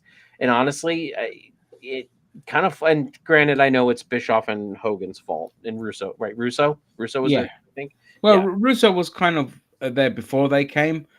But he wasn't helping. But yeah, it was when they came, they just derailed the product. Yeah, but still, like that was the last time that actually worked, where it's like you had, eyeballs on a company, because that's what brought me back. I wouldn't been watching wrestling for years until all of a sudden I heard Sting and Christian were the two main people I heard when my friend Marcus said, "Hey," he said, "you've got to watch TNA. They're doing fantastic. The X Division." He said he said Sting's there, Christian's there, like, and that's what got my eyeballs on it. But it was also the booking. And that's where you got to get it straight. You got to get your booking straight. You can have all the talent in the world and still not get eyeballs on your product. That's it. I agree. Plus, try to trade people to better. What's the word? Promo guys. Because the thing is, MJF's really good at it, but there's not really, apart from him, a newer guy who I would class as a really good promo guy on that product. Maybe FTR, but they're like SWWE guys. But like, I'm trying to think of a homegrown AEW guy who's good on the mic. I really can't think. MJF. No, apart from him. That's what apart from him. I don't fucking know. Yeah. Sammy Guevara's all right, I suppose. He has his moments. But yeah, I agree. There a lot of them can't, like fucking Kenny Omega can't talk for shit on the mic. The fucking Young Bucks can't talk for shit on the mic. A lot of them, Adam Page can't talk for shit on the mic. So yeah, they need to work on their mic skills. That's what I mean. They need a performance center. They need to be conditioned and ready. And that's why when the ex-WWE guys come in, they hit the ground running. But the booking is so fucking shit that, and I think Bret Hart it in WCW. Yeah, exactly. Some people can transcend a promo, like Claudio can transcend a promo because you go to him because he pound for pound one of the greatest performers around today. And so he doesn't need to fucking say anything. He doesn't even need a manager. He just grabs the mic and he goes, "I'm gonna wreck you. Let's fucking do this." And then they just go beat the shit out of each other and put on just the best fucking matches. Like Claudio is just phenomenal.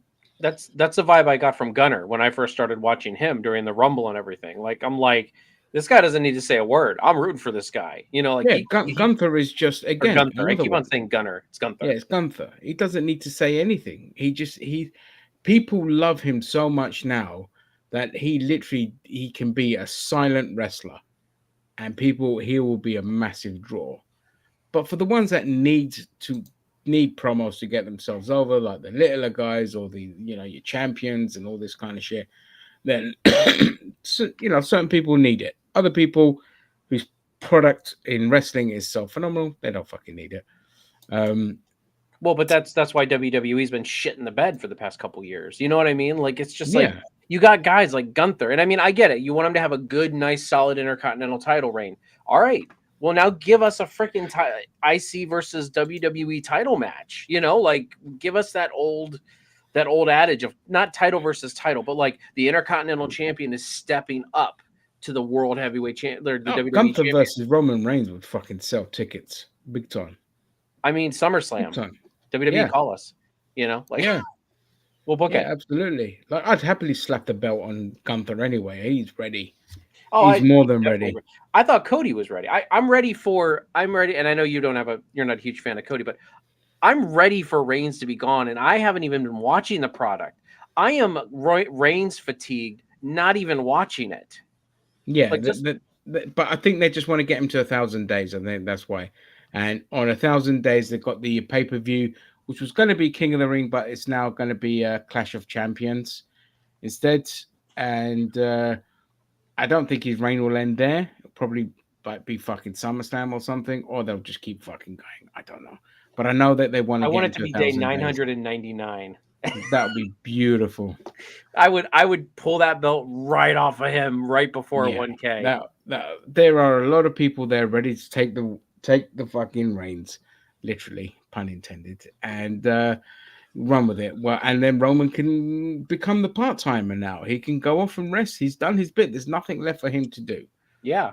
Really, dude, go do something. Like, he's now transcended. He became a heel, a fantastic fucking heel. They did a great job with him. It's what people told it about years. He just doesn't have the personality to be a good guy, which is ironic because apparently a fucking really lovely bloke in real life, but they're always the best villains. I was about to say, always the nice ones are the bad guy. The best. Yeah, bad they're guys. always the best fucking villains. And it's what annoys me with John Cena. But John Cena became a heel because he was John Cena. You know, he wasn't even a heel. He was like no, he wasn't a heel, but nobody liked him. Exactly. Like, so he was an anti-heel. Like, I don't know. What do you call He that? was a heel by proxy. Yeah, heel by proxy. That's a good one. Yeah, heel by proxy. In that people just got tired, and it's still like you can't be 47 years old and come out in fucking jorts and baggy t-shirts. It's such a fuck. That gimmick was played out as soon as it arrived. And I'd rather come out in the Triple H Speedo. That's what I want. Just come out in a fucking Speedo and shave that fucking hair off and just whatever, man. In fact, don't come back from wrestling. Go do your Peacemaker stuff. Go do your acting. I like his acting. So, yeah, his acting's much better than his wrestling ever was. Oh my god, yeah. I mean, the thing is that both reigns of Cena do more with less, and I know that because the thing is that and it's really hard to discuss this. But yeah, that's him, Vance. Because the thing is that because a lot of wrestlers put 1,001 moves in it. It's like no, like you look at someone like CM Punk. If you watch any match he does about 10 or 12 moves, but he lets them settle in and lets them be what they are. You know that's. And I think Roman Reigns is the same, and so is John Cena. That people just rip John Cena because he did the 5 moves on jumpers and Raw for ages. Can I just say one thing about WrestleMania though that I kind of come to the conclusion of? I am glad Cody lost. I was kind of mad at first, but I'm kind of glad Cody lost because I just lost my train of thought. God damn it. So it builds his return to take the fucking championship? No, just because Sami Zayn wasn't in the match.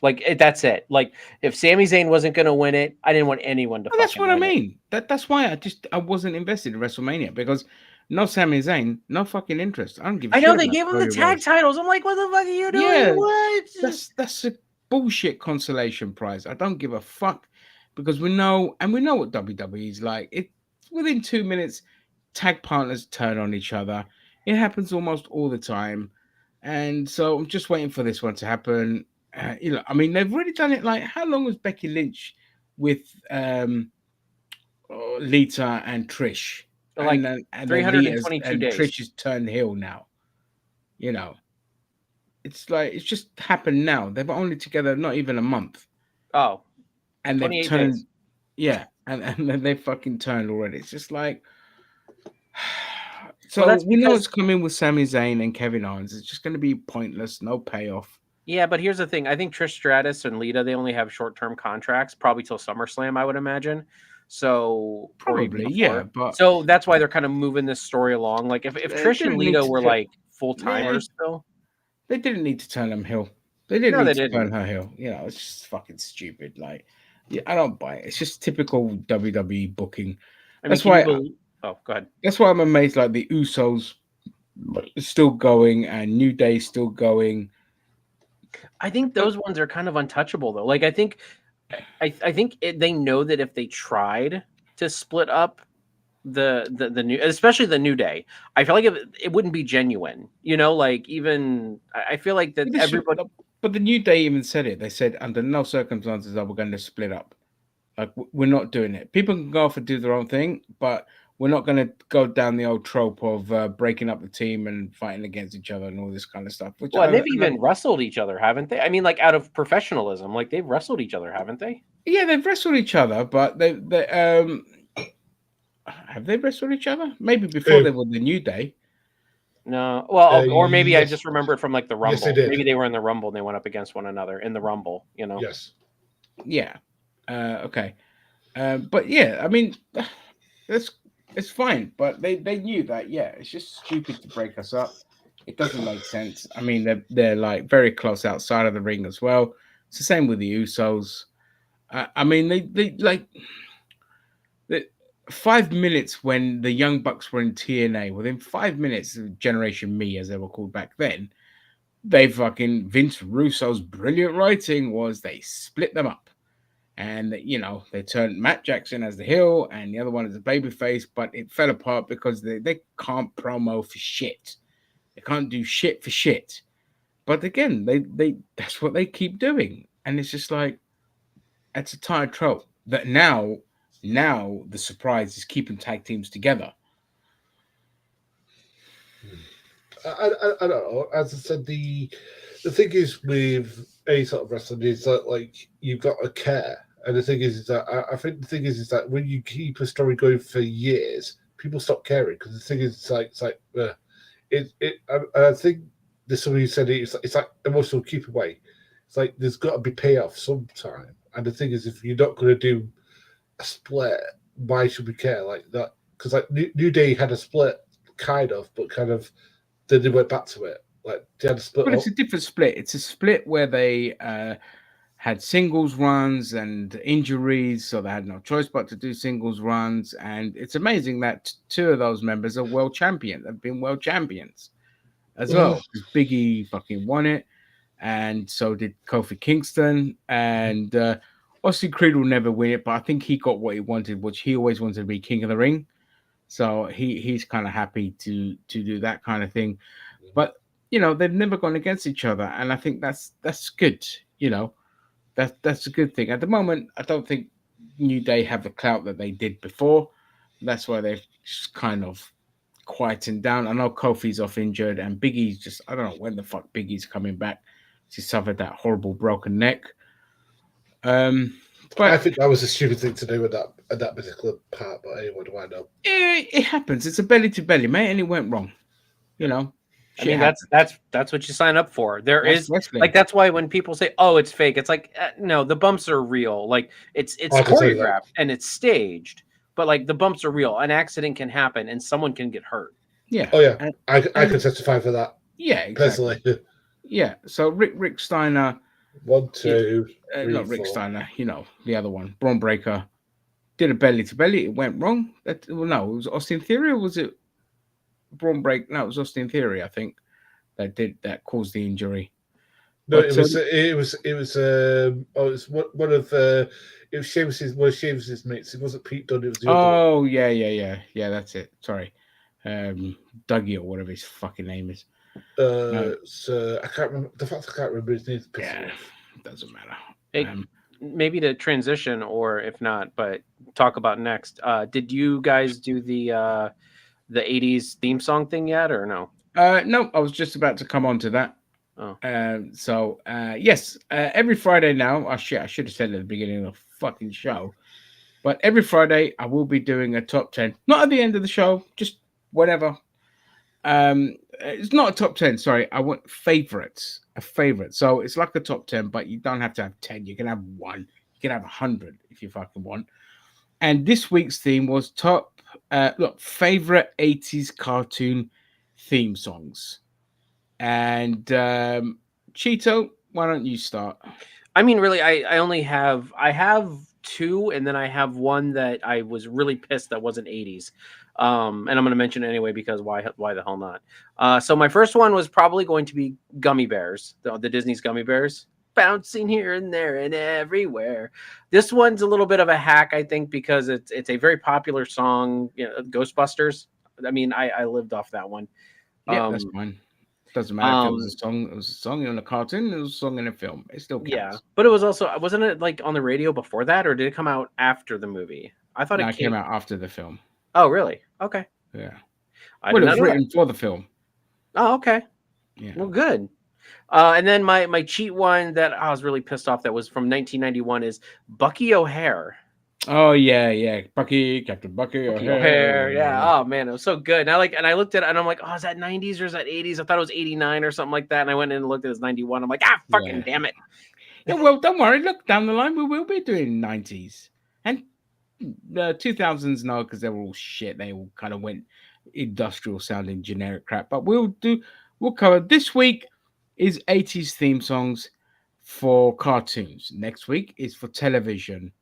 And then we'll do films, and then we'll break into the 90s and all that. And it's very broad. Gary, So I thought Mask, Yep, Mask Crusaders, all that sort of stuff. absolutely. Transformers, Robots in Disguise. Sorry, Robots in Disguise. Trying to think what else. Centurions, which was really good. Centurions, that wasn't really a good theme song. That was just Power Extreme. The guitars were great in that. I can re-listen to that. I don't remember it. I got one more when Gary's done. Okay. I'm trying to think what else. Trying to think what else. I'm trying to. Right, let me go to Cheeto and then we'll come back to you. I'm double checking and making sure that this is. No, see, maybe I'm wrong. I was looking up the songs and I thought Inspector Gadget was 80s, but Inspector Gadget is 80s. Is it? Okay, then why did it Chucky say Levy, 95? baby. I thought it was I thought it was 80s, but I'm like, but something said 95, and I'm like, wait a minute. No. Inspector Gadget was 80s. Yeah, that's another one I thought of, Inspector Gadget, and the Yeah. other one I was thinking of was Chippendale's Rescue Rangers. Oh yeah, baby. Okay, Danger Mouse. Oh my god, yeah, but yeah, Danger Mouse is fucking brilliant. Yeah, Danger Mouse is in my. Yeah, I don't think Cheetah might have heard that. Yeah, Danger Mouse is in my favorites. Yeah. Oh my god, I found more. Hold on. All right, you go. I'll let you go. Let me do my top. You do yours, so I'm not stealing any of yours. Yeah, I'll do my 10. I'm just not stealing. We'll all have the same taste, but I'll do my 10. I'll start from 10 and then work my way down to 1. So number 10 is DuckTales. Number 9 is Chip and Dale's. Number 8 is Danger Mouse. Number 7 is Pole Position. Number 6 is Thundercats. That guitar riff, baby. Number 5 is He-Man. Number 4 is Ulysses 31. Number 3, Cities of Gold. Number 2, Mask. And number 1, the end theme to Raccoons, which is You Can Run With Us. We got everything you need. Fucking brilliant. So those are my the worst, just one worst theme song to a cartoon was G.I. Joe. It's so bad. It's so bad. I hate it with a passion. So those are my 10. So if those are jogged your memories, great. If not, if you look at any lists, go for it and add more. Oh god, I just lost it again. What the fuck is wrong with me tonight? Well, I just want to say that when Shuki Levy passes away, I'm going to mourn him more than I've mourned any other musician, because Shuki Levy wrote this list. This top 10 list is mostly his stuff. And there was another one that was just outside the list, which was Jason the World Warriors, which was a fucking great theme as well. And it was all written by Shuki Levy. I know what my number one for 1990s is going to be, and it's from a shit series. So okay, well, save it for when we do the 90s. What do you think about Muppet Babies? Babies. And none of us have mentioned Turtles, I don't think. So I wasn't a big fan of the theme song. Alvin and the Chipmunks one was kind of irritating, but kind of like Alvin, Simon, Fiona, pup named Scooby Doo. I don't remember that one. Oh, okay. I don't remember that one at all. But we also, like in the UK, we've got "Don't You Open That Trap Door." There's something down there. And how about that Nightmare? Actually, that just came into my head. That wasn't really a cartoon. Yeah, no. But yeah, that wasn't a cartoon. But you could put it under TV series, even though it's a kids show. You can put it under the 80s TV series, which we'll do next week. And that, so you can put that in there. I mean, the 80s ones is going to be the obvious ones. So we won't mention anything here today.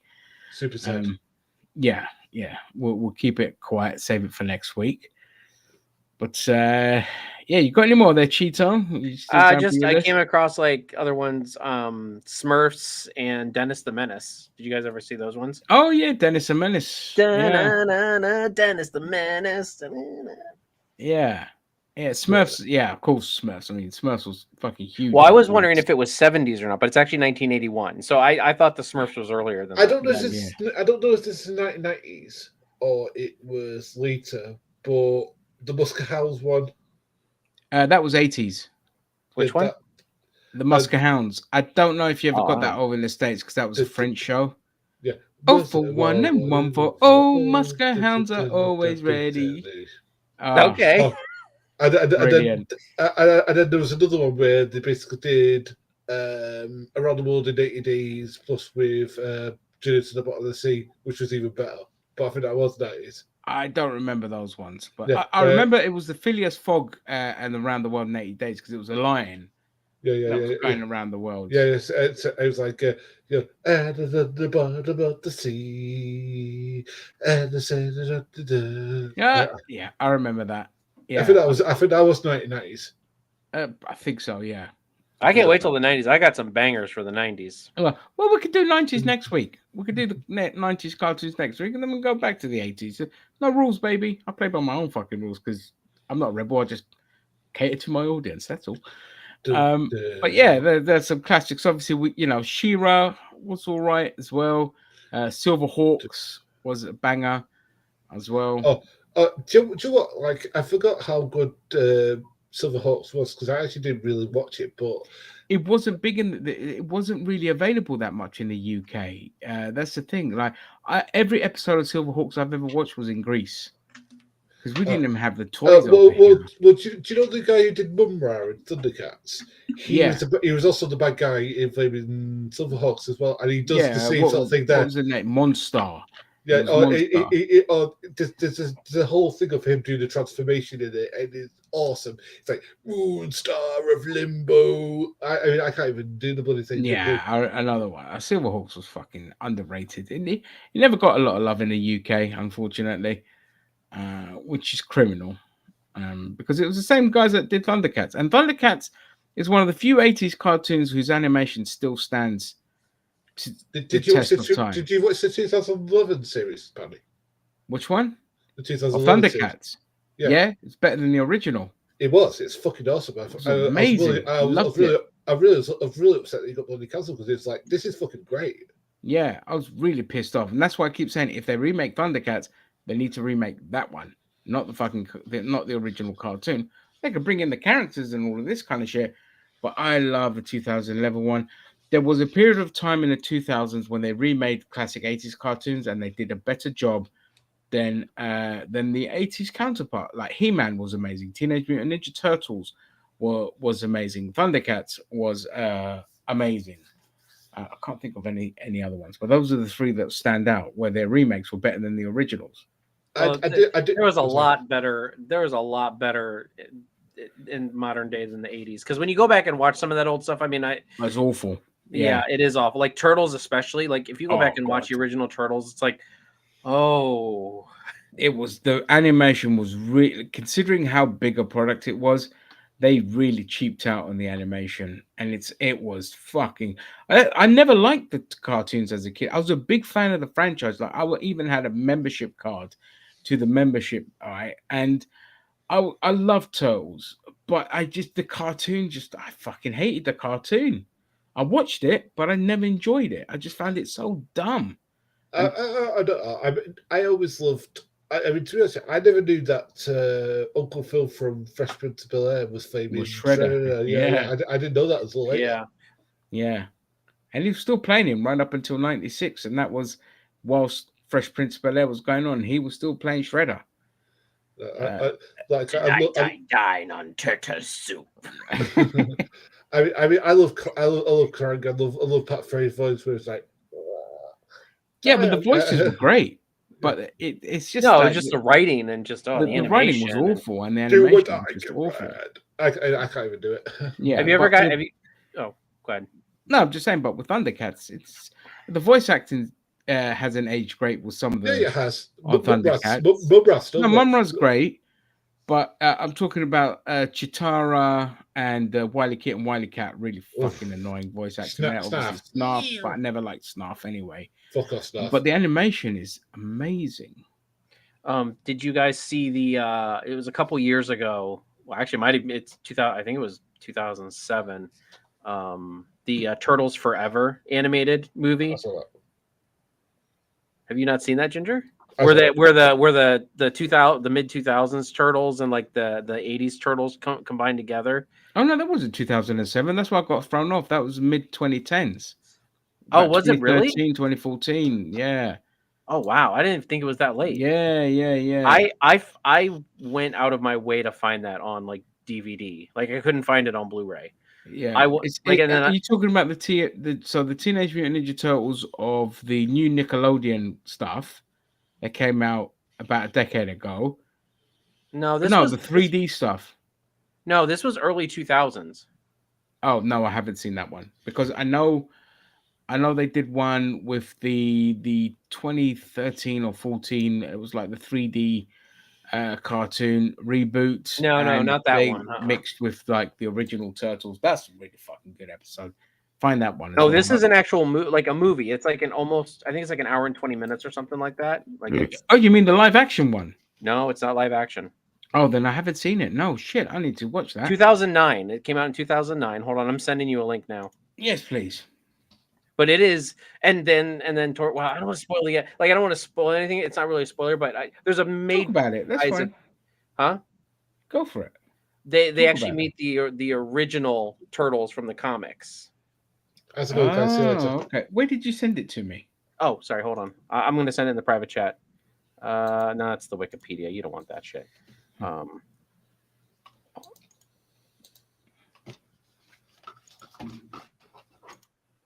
I'm just gonna send you the IMDb. So, did he leave? I think so. I think he said he's gonna pop off in a minute anyway.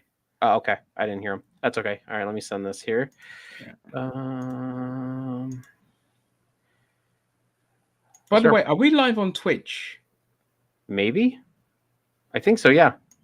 All right. Great. We usually anything we do, I put it on Twitch too. All right. So anyway, I threw it in the private chat. But Turtles Forever, 2000. What did I say? 2009.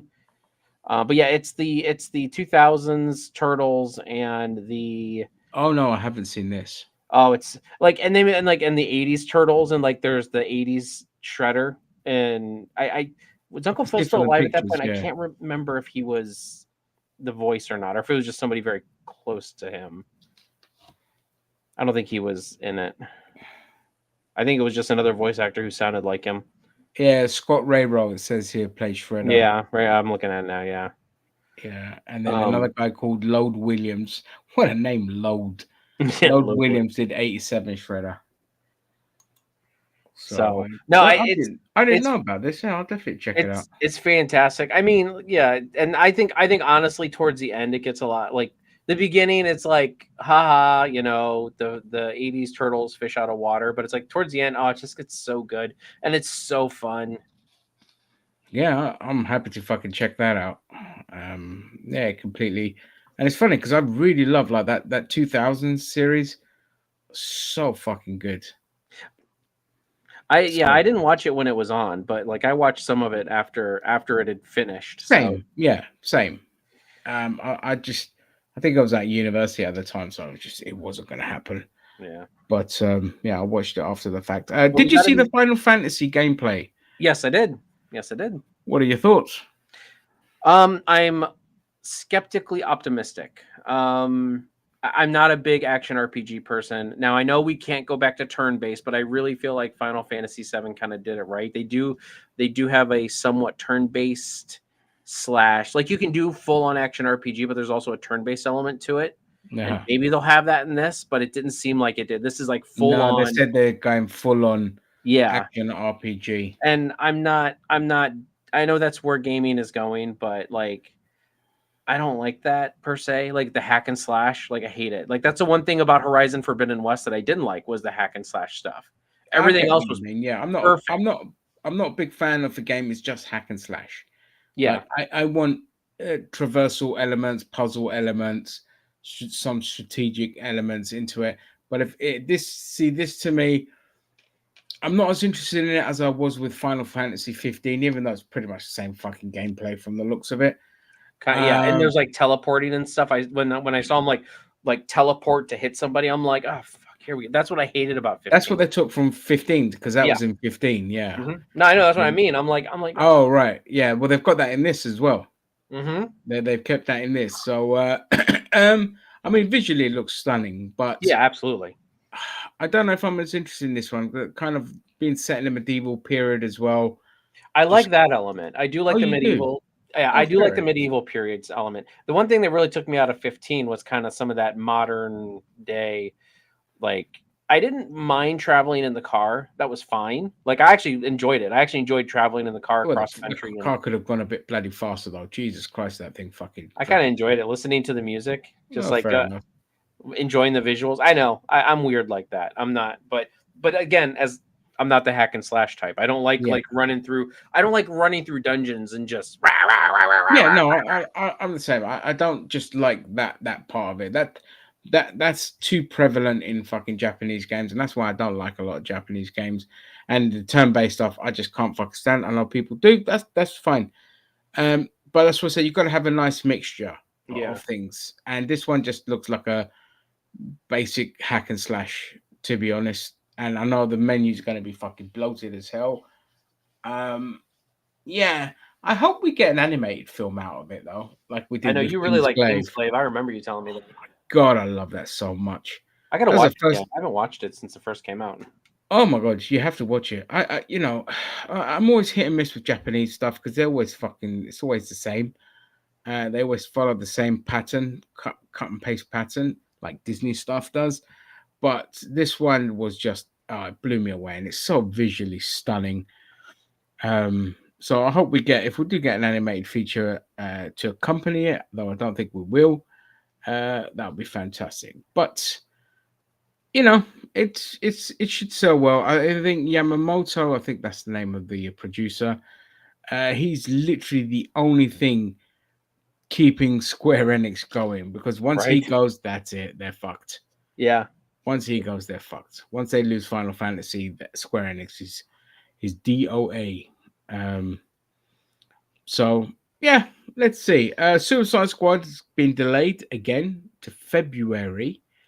Oh I mean, no. That's I'm like literally what, 10 devastated. months away from now? Jesus Christ. Yeah. Fuck it. It was meant to come out last month, and now it's delayed till next year. And good. Don't fucking bring this game out. It's gonna flop. If I was them, I'd just cut my losses because the game's gonna flop. We got another Avengers on our hand. Yeah, it's 100% another Avengers. It's another Gotham Knights, and just fucking get rid of it. And hopefully, moving forward now, Warner Brothers learn their lesson and be like, okay, fine, fuck it, forget the live service stuff. Let's just bring out good single games, player or multiplayer games that people could just play and have fun with. It's fucking stupid. So yeah, that's been delayed. There was a final trailer that dropped for Tears of the Kingdom. My God, that game just looks amazing. I don't know if I said this last time we talked about this, but I played about an hour and a half of Breath of the Wild. Breath of the Wild, and I just couldn't get into it. I'm gonna try it again. Like I'm gonna on my gaming channel, I'm gonna try it again, and I'm gonna try to get into it. I mean, I did enjoy. I enjoyed Breath of the Wild, but there were some elements that pissed me off in it. And I couldn't play it through all the way. Like it was boring. It took me a few playthroughs to complete it. So I get what you mean, and like the bloated menu got on my nerves. But Tears of the Kingdom, see, I wouldn't have bothered with it, but the fact that it's like fucking Lego, where you can build a bunch of different shit, that's got me interested in it. Yeah, and I know I did have fun with the other one, so I know I'm gonna have fun with this one, doing that kind of stuff. I'm gonna build a brothel. Is what I'm gonna do. The Hyrule brothel. Hyrule brothel that levitates in the sky, and you can kick whores off when they don't fucking turn tricks. Yep, right. Yeah, baby. So, yeah. So I actually want to run something by you, since it's just you and me and the interwebs. So I started this marathon on my gaming channel called Final Fantasy Fantasia. But what it is every session I stream, and since we were talking about Final Fantasy, every session I stream, like I have a wheel of like all the mainline Final Fantasies except 11, because that one's like the online one that I don't have. Yeah. So I'm like, but every time I play, I spin the wheel, and then whichever one I land on, I play. So if I land on Final Fantasy 2, I start playing. What do you think that's interesting, or do you think that's kind of eh? Well, for the Final Fantasy crowd, it's interesting. Yeah. Because like I went from playing Final Fantasy 6 one day, and then the next day I streamed again it, and then I landed on Final Fantasy 13. So I went from 6 to 13, and then I went back to 3, and so it's just like it's kind of interesting because it's like you're getting all these broad. Yeah, you get the kind of broad, the whole Final Fantasy world minus 11, which is online. Have you got 14 on there? Yeah, I already have 14, so that's why I put that one on there too, because I already own it and I already pay for it. But I'm like, okay. 11, I'm not going to pay for it just for the chance that I'm going to land on it. No, I already pay for 14, so yeah, not worth it. But yeah, it's an interesting idea. I mean, it'd be nice to kind of advertise it around to try and get that Final Fantasy crowd in. Well, my first part, I've already recorded 4 parts, but I've already streamed 4 parts, but I'm bringing my first part out on YouTube tomorrow, actually. So I'm just like, I'm super excited to see like what the reaction is to that. Because yeah, do it, man. It's definitely worth a shot. I know it sounds annoying, but get it on TikTok as well. I did a rant against Call of Duty because I turned it on for the first time in like a couple of months, and the update files uninstalled the multiplayer and the Warzone 2 elements to the fucking game, so I had to reinstall all that shit. And I was in there getting bombarded with Battle Pass stuff, and I couldn't get out of it. It's really fucking they really shit the bed of that game. It's really fucking nice. I did a rant about it. I said, you know what? I don't want to really put it on YouTube. I said to Zam, I'll just put that on TikTok. Just for a change. You'll see more. I can't, man. I know I need to send Zam some TikTok stuff because I can't fucking get behind TikTok. Yeah, I'll just send it to Zam, man. Zam will fucking happily put it on there. He'll whore it out for us. Yeah, he'll whore it out for us. I think I'm definitely gonna start making content for TikTok, because like with YouTube, it's just fucking, the growth is just stagnates. It's just abysmal. How it is. It's abysmal. Whoops. Did you close out your favorite porn tab? No, that's the Call of Duty one. I just want to see 13 likes.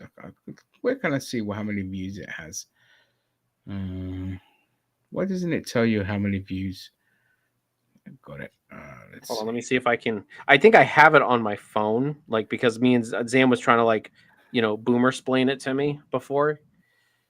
Yeah. Is this Nerdtube's thing? Yes, it is. Okay. Looks like 95. Where does it say that? Here. So if you look, hang on. Wait. So you see. I see how you can see it. Right. Yeah. For me, I can't see that. Unfortunately, I can see his Mando. That means I can't see on my feed. His Mando reviews already got 664 views on TikTok. That's what I mean. It's the way to go, baby. Well, I mean, you also lose the, you don't click on videos anymore. They just keep scrolling up. I mean, it doesn't even matter. I know. If that was the case, our videos would probably be everywhere because we put out so many, they would just keep scrolling up. But with YouTube, it's different. You actually have to click on a thing, and that's hard. It's hard for them to do. It's hard. It's hard work having, to do things on your own for these fucking inbreds. Yep, that's right. Just shitting on a TikTok audience. Fuck you. Hey, really. But yeah, I don't. No, I it's not an app I can get used to, but I know it's one we're gonna fucking. We just need to hire some young kid who knows what he's doing, and we'll feed him Cheetos or something. Yeah, we'll feed him Cheetos and expose our breasts to him as long as they're legal age. Oh yeah, of when course. We say kid, we're talking over 18. 18, yeah. Someone. I mean, we're well. I know anyone under 30, we consider a fucking kid. Yeah, anything under 30, yeah. So. Yeah, I'll tell you. So I went to Lidl's today to just do a little bit of grocery shopping, and sitting there having a conversation with 2 older people at the till. One old man was 84 years old. He looked fucking great for his age, and the lady in front of me, she was 17. She looked like 60, and then the guy working the till was like, "Yeah, I'm only 23." I'm like, you little fucking cunt. But I was like, yeah, you look way older, mate. You look like you're in your 30s. And he was like, oh, thanks. And then he just went on some weird, like, tangent. He just pipes up because I'm afraid of dying. I'm afraid of death. And I'm looking at him like, mate, where did this come from? I said, you're 23. I said, you shouldn't be afraid of anything at this fucking age. But I'll tell you what, it does pass. Because the older you get, the more you're going to welcome death, because the more you realize you live in perpetual fucking misery and you can't get out of it. So he was like, Jesus Christ, what happened? And then he just went silent and was just like scanned my items and tried He's to like, all right, rid get of this it. fucking cunt out of here. Yeah, it's like, what? This guy made it more miserable conversation than I wanted to make it. But yeah, it's just Lidl's is always like, you're always going to get characters in there. It's like, so the area I live in, or a bit further down the area I live in, is just like, you know, it's people that are on benefits, living in like accommodation that's, you know, funded by the council and all this kind of stuff, you know, that kind of contingent. And although there's like, you know, dodgy areas, high crime, all that kind of, I always find those areas have the most character. Oh yeah, I love them. Like I can never see myself living in, say, somewhere like Kensington and Chelsea full of posh wankers, because I can't fucking stand them. I've never grown up around them, but I worked there because of when I was a builder. Me and my dad did all the nice posh areas, and but for me, every time I go to these areas or my area, I just think there's so much character, just lots of fun, and you never know what the fuck you're gonna get. I live in actually an international area, so it's like I've got a lot of Nepali in my area. I've got a lot of Korean in my area. So like in this, I've been living in my house for almost 16 years now. So I've watched this area go from like, I don't want to call it inner city, but like kind of like that city where it's more like, you know, like Black Caucasian, you know, Yeah. stuff, yeah, like that dynamic, to like this whole like Filipino, Nepali, Korean, you know, type, and it's so weird. Like it's just so weird to watch over the past decade, like just my whole neighborhood change. Yeah, I mean, it is incredible how like certain areas can change so quickly. Like again, my area. So if you go back just 15 years, it was predominantly English area. Now, bunch of cunts. Oh, I mean, yeah, now there's hardly any English in my area. It's pick a race. That's what it is. But I personally, because again, I'm from an ethnic background, I prefer it. Because with the when it was a mostly English area, there was always just this fucking air of like racism and feeling unwelcomed. Not with everyone, obviously, but you know, when you're growing up as a kid in an area that's mostly English and you're not English, it was a minefield. It like as soon as we saw a group of Anglos, we just fucking hopped on our bikes and rolled off, or we took our ball and walked away, because it was like, we know what we're gonna get. We know the abuse we're gonna get. Whereas now it's all these like Turkish, Somali, and Afro-Caribbean kids and all that, and they're all so fucking well-mannered and polite and can't do enough to kind of help you. And there's a bigger community spirit now when there's 50 different races living here than there was when it was just the English living here. And that's what does that tell you? You know, I mean, yeah, it tells you everything you need to know about London English, because the London English are not the same as the North English. The North English are the fucking some of the loveliest people you'll ever met. And I feel bad for anyone that comes here and kind of only experiences London, because I'm like, you should go outside of London, try the North, where just people that are just fucking next level loveliness, and that was like my experience. So when I went to university, like I had deep-seated hatred for English people because of the abuse I suffered living in this area. But when I got to university and I got exposed to English people that weren't fucking Londoners, I was just like, holy shit, these people are the loveliest fucking people on the planet. And they're the ones that kind of made me fall in love with this country. Because I didn't really like it when I was growing up because of what we were exposed to. But I was just like, oh no, it's just Londoners, you know. But it obviously it's not. Well, it's kind of like New Yorkers, you know, like it's kind of just like, yeah, Yeah, but it's like, okay, so actually people from like the east and west parts and right up north are actually really fucking lovely, and it's just London Cockneys are just wankers. So I'm like, okay, cool. So yeah, but on that bombshell, I think I'm ready to bow out. We've been going for 4 hours. Yep. It's been a cracking. It's all right. show. I'm going to go for 2 more hours, baby. All right, Ginger. Whee! Yeah, no. We really delved a lot into politics in the first like hour and 10 minutes. I was trying to watch. I think I jumped in about because I left work about 5:30. So I kind of put you guys on, and I had to stop at the store really quick and do some other stuff. So I had you guys in my ear though, so I was listening. I mean, you guys really went hard on it. Yeah, we went fucking hard, and it was actually good shit for.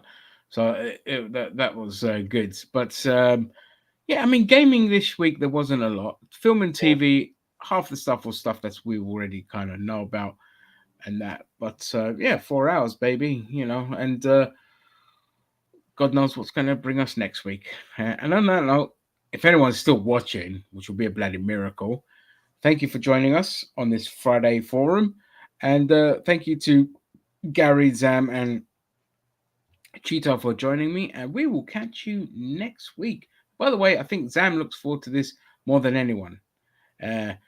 So you'll see Zam again next week as well. Hopefully he won't fall asleep. He would skip sodomizing a hooker to be here. Do this Friday forum. Yeah. Absolutely. Like you can tell he gets so excited for it because it's a multi-topic forum and get to chat and vent, and I look forward to it as well. I like it because it's carte blanche. We could talk about anything, and we've grown more than when we first started doing it, but we're talking more broadly now. We're not just talking film and TV now. So yeah. All right. That is all. Let no